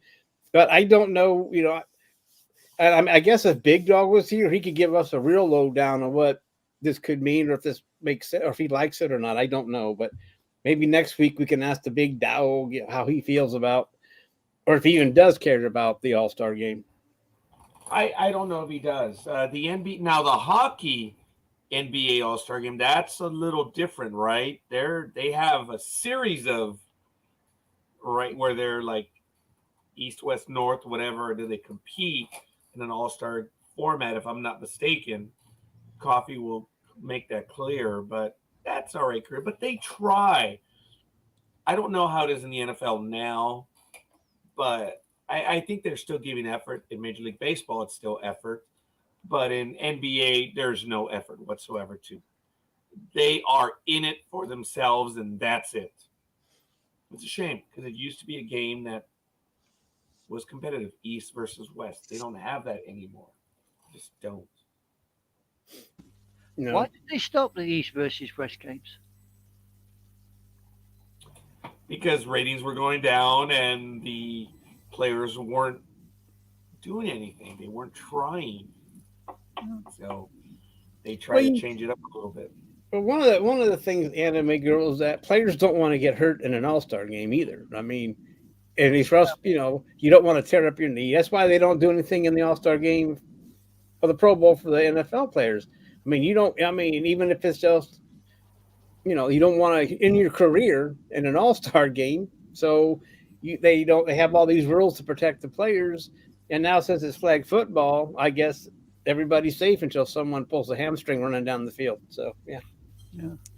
Or can tear an Achilles running down the field. Well, you know, I'm just saying, you know, that's the biggest thing. And plus, there's not much money involved either, Anime Girl. I mean, you don't want to bust your ass if you win the game for a few bucks, you know, a few shekels. I mean, it's not worth it, as Scorekeeper alluded to. Yeah, yeah, I see where you're coming from. Look at Roger taking the big credit over there, getting his head bigger and bigger. Well, and I bigger. heard he alluded to, and I was like, No, alluded. Coffee's got something. Coffee's got something to say. The answer is you will always have an idiot executive, aka team, that believes that a player is not washed up yet. Joey Gallo is. Everyone was complaining that, oh, well, it's because of the shift. It's not the shift, dude. You strike out too much. It just, dude, you just strike out too much. It's because he's so talented, pure skills, but physically it has to match the brain. And the brain obviously there's a mismatch. The shift is gone, and he is still striking out at horrendous rates. And when he went to the Dodgers, he got hot. And in the mind, he couldn't handle the bright lights of a big city, New York. So there's always a belief that certain players aren't meant for the big city.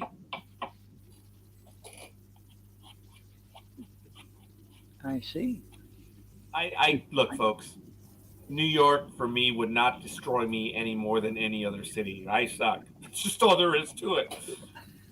I don't read the tabloids. I don't read any of that stuff, so I wouldn't be worried about it. What are you going to do? There was something going on earlier this week with Denver Nuggets that no one is giving them respect. You got to earn respect. You don't give it. You got to earn it. You don't earn it, you don't get it. Scoreboard, baby. Yes, Anime Girl. It's all about scoreboard.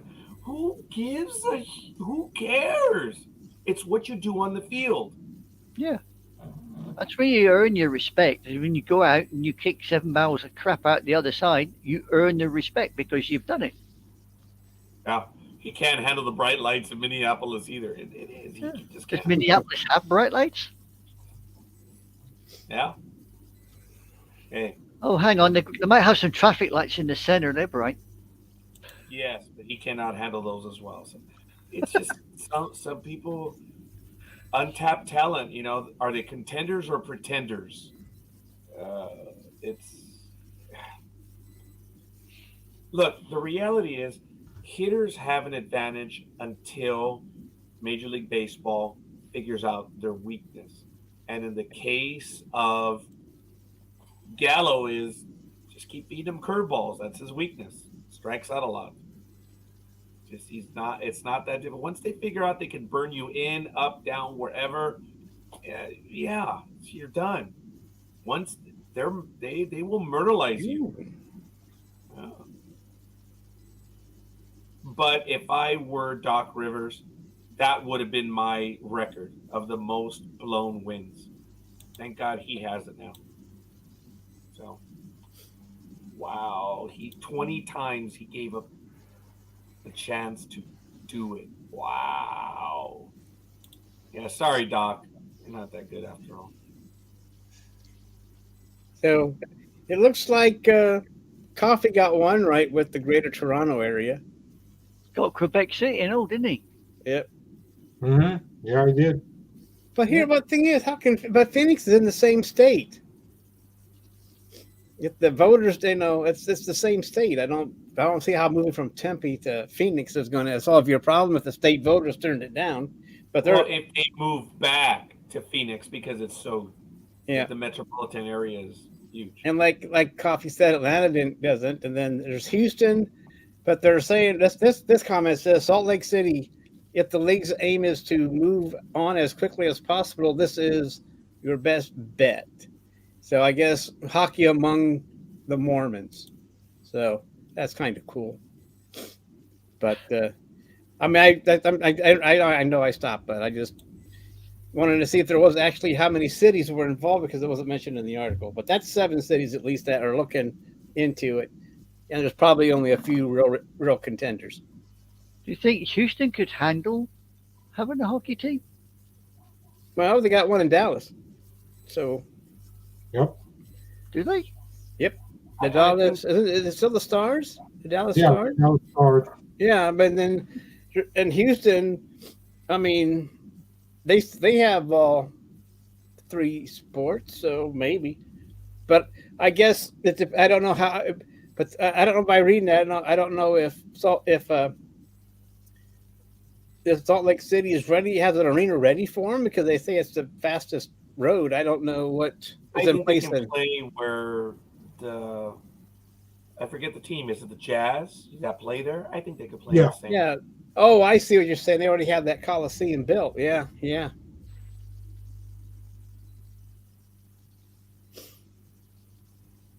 So I can see that one happening. But then Houston would be if they do have that arena that can be turned into a hockey rink. That there also be a fast track team, right? I mean, anyone with a basketball stadium that can switch over quickly would they be in the running? Well, Salt Lake could because of the arena. I don't know if every arena can. That's what I mean. If they have the capacity, I mean the capability of doing that. Which of those 2 cities would be a better hub to work from? I mean, would Salt Lake be a better place to play out from than say Houston? I could see it in Houston though because there's money in Houston, folks. Let's not be dumb about this. Yeah. Hockey in the United States appeals to a specific set of fans. Yeah, but the Mormons are against violence. I don't think hockey would work. Yeah, there is that. And the Texans love a good scrap, you know that. Yeah, they do. I could see them being in Salt Lake. Oh hell yeah! So I guess I'm sure this will all be decided in the next year or two. Like I said, I don't know when their lease expires in Tempe, so I didn't look that up yet. But I guess that's the time frame when that lease runs out, and that they can't get nothing done in Arizona. Uh-huh. But anyway, we went back to that real quick. But I was just curious to see who else was interested in it. So, well, it's interesting to find out. To be honest, Almighty, interesting to find out. Roger's going for Salt Lake. I think Houston. You say they were in Dallas already. I reckon Houston might go. I think they could, yes. And Dallas could probably have 2 teams, but yeah, but I don't think Dallas is. The Dallas wasn't mentioned. Of course, they could be looking just hiding in the corner, going, just wait till they get a load of us. But you know, very good. I like it. Like that. So Houston could be just, trying to say to Dallas, look, anything you can do, we can do too. So, Well, when it comes to football teams, I like that. I like that. Yeah, and then they'll have a real reason to say, Houston, we have a problem. Oh, okay, smart ass. I like that one. Yeah. So, just don't need them in rockets, Yeah, that was good. I forgot that one. Yeah, Houston. All right, folks, we are down to about 20 minutes. I don't know if you guys have anything else you want to talk about. I ain't got nothing. All right, gentlemen. Nope. I'm good. Wow. I'm good too. A little bit early. Copy says Coyotes are using the arena at University of Phoenix. Only seats 5,000. Boats can leave boats can leave at any time. Was a 3-year agreement they made with the university. This was year 1. Ah, there you go. Wait. Are you saying the stadium they play in only seats 5,000 people? Yes, that's correct. At the university, yes. Wow. How do they make money? They don't, by the sounds of it. Wow. No wonder no wonder they want out or want to build. I mean, so they do have a legitimate concern to build a new home, but they're still asking people to fund it. So that's the problem. But anyway, I mean, 5,000 seats, coffee. Oh my gosh! Yeah. Wow. I mean, that barely pays for the officials, doesn't it? Yeah, they have to go in the debt to pay the officials. They have to pass the hat at each game. Can you imagine my goodness, they do that in the minor leagues where they pass the cap if you hit a home run. At least that's what they did in Rancho Cucamonga. And that surprised me a little bit. The player earns a little bit extra. The fans give if they hit a home run. Oh, jeez. Wow. They can't even pay their taxes. Wow. Yeah, I think I'm gonna have to do that next year when I come down again. Pay your taxes. No, not the taxes. That was good. Sorry, Speedy, you left yourself wide open. I just thought I'll do a big dog and knock it out the park. I didn't know that you were so dickish, anime girl, but either as a man. Well, I'm a Brit. Who cares? Fair enough. Cue it, baby. Just cue it. Speedy, you were saying? I was saying that I think next year when I come down, because I'm thinking about coming down next year, but this time for Disneyland and to come to NDB Media headquarters for real this time. Oh, sorry. We just took you to a baseball stadium. Sorry. Well, we'll probably do that again too. But also, how far is Rancho Cucamonga from you? From me, it is about 6 miles, which is about 10 to 15 minutes, maybe 10 minutes. It's only like Perfect. 6 seconds away. I'll have to stop by there and take a picture of the Rancho Cucamonga sign for my brothers and my sisters. It is funny when you're growing up. You don't believe that city actually exists. Cucamonga! No, yeah. It's funny. My mom would get out her chocolate and be like, if you don't behave, I'm going to send all of you to Rancho Cucamonga. And we were like, there's no such place. Mm-hmm. I think Latin kids, for some reason, the word Cucamonga, it's just so strange. It just doesn't. Yeah, it was funny to us. when I found out there was a real Rancho Cucamonga, I'm like, nah, it can't be. Yeah, there can't be.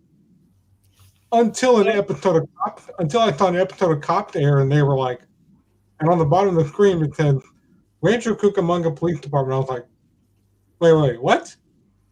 Yep. And back then you couldn't rewind any television like you can now. If I had the option to do that when I was a kid, I would have been like, let me rewind that. What did I say? Oh, Rancho Cucamonga in small letters. True coffee.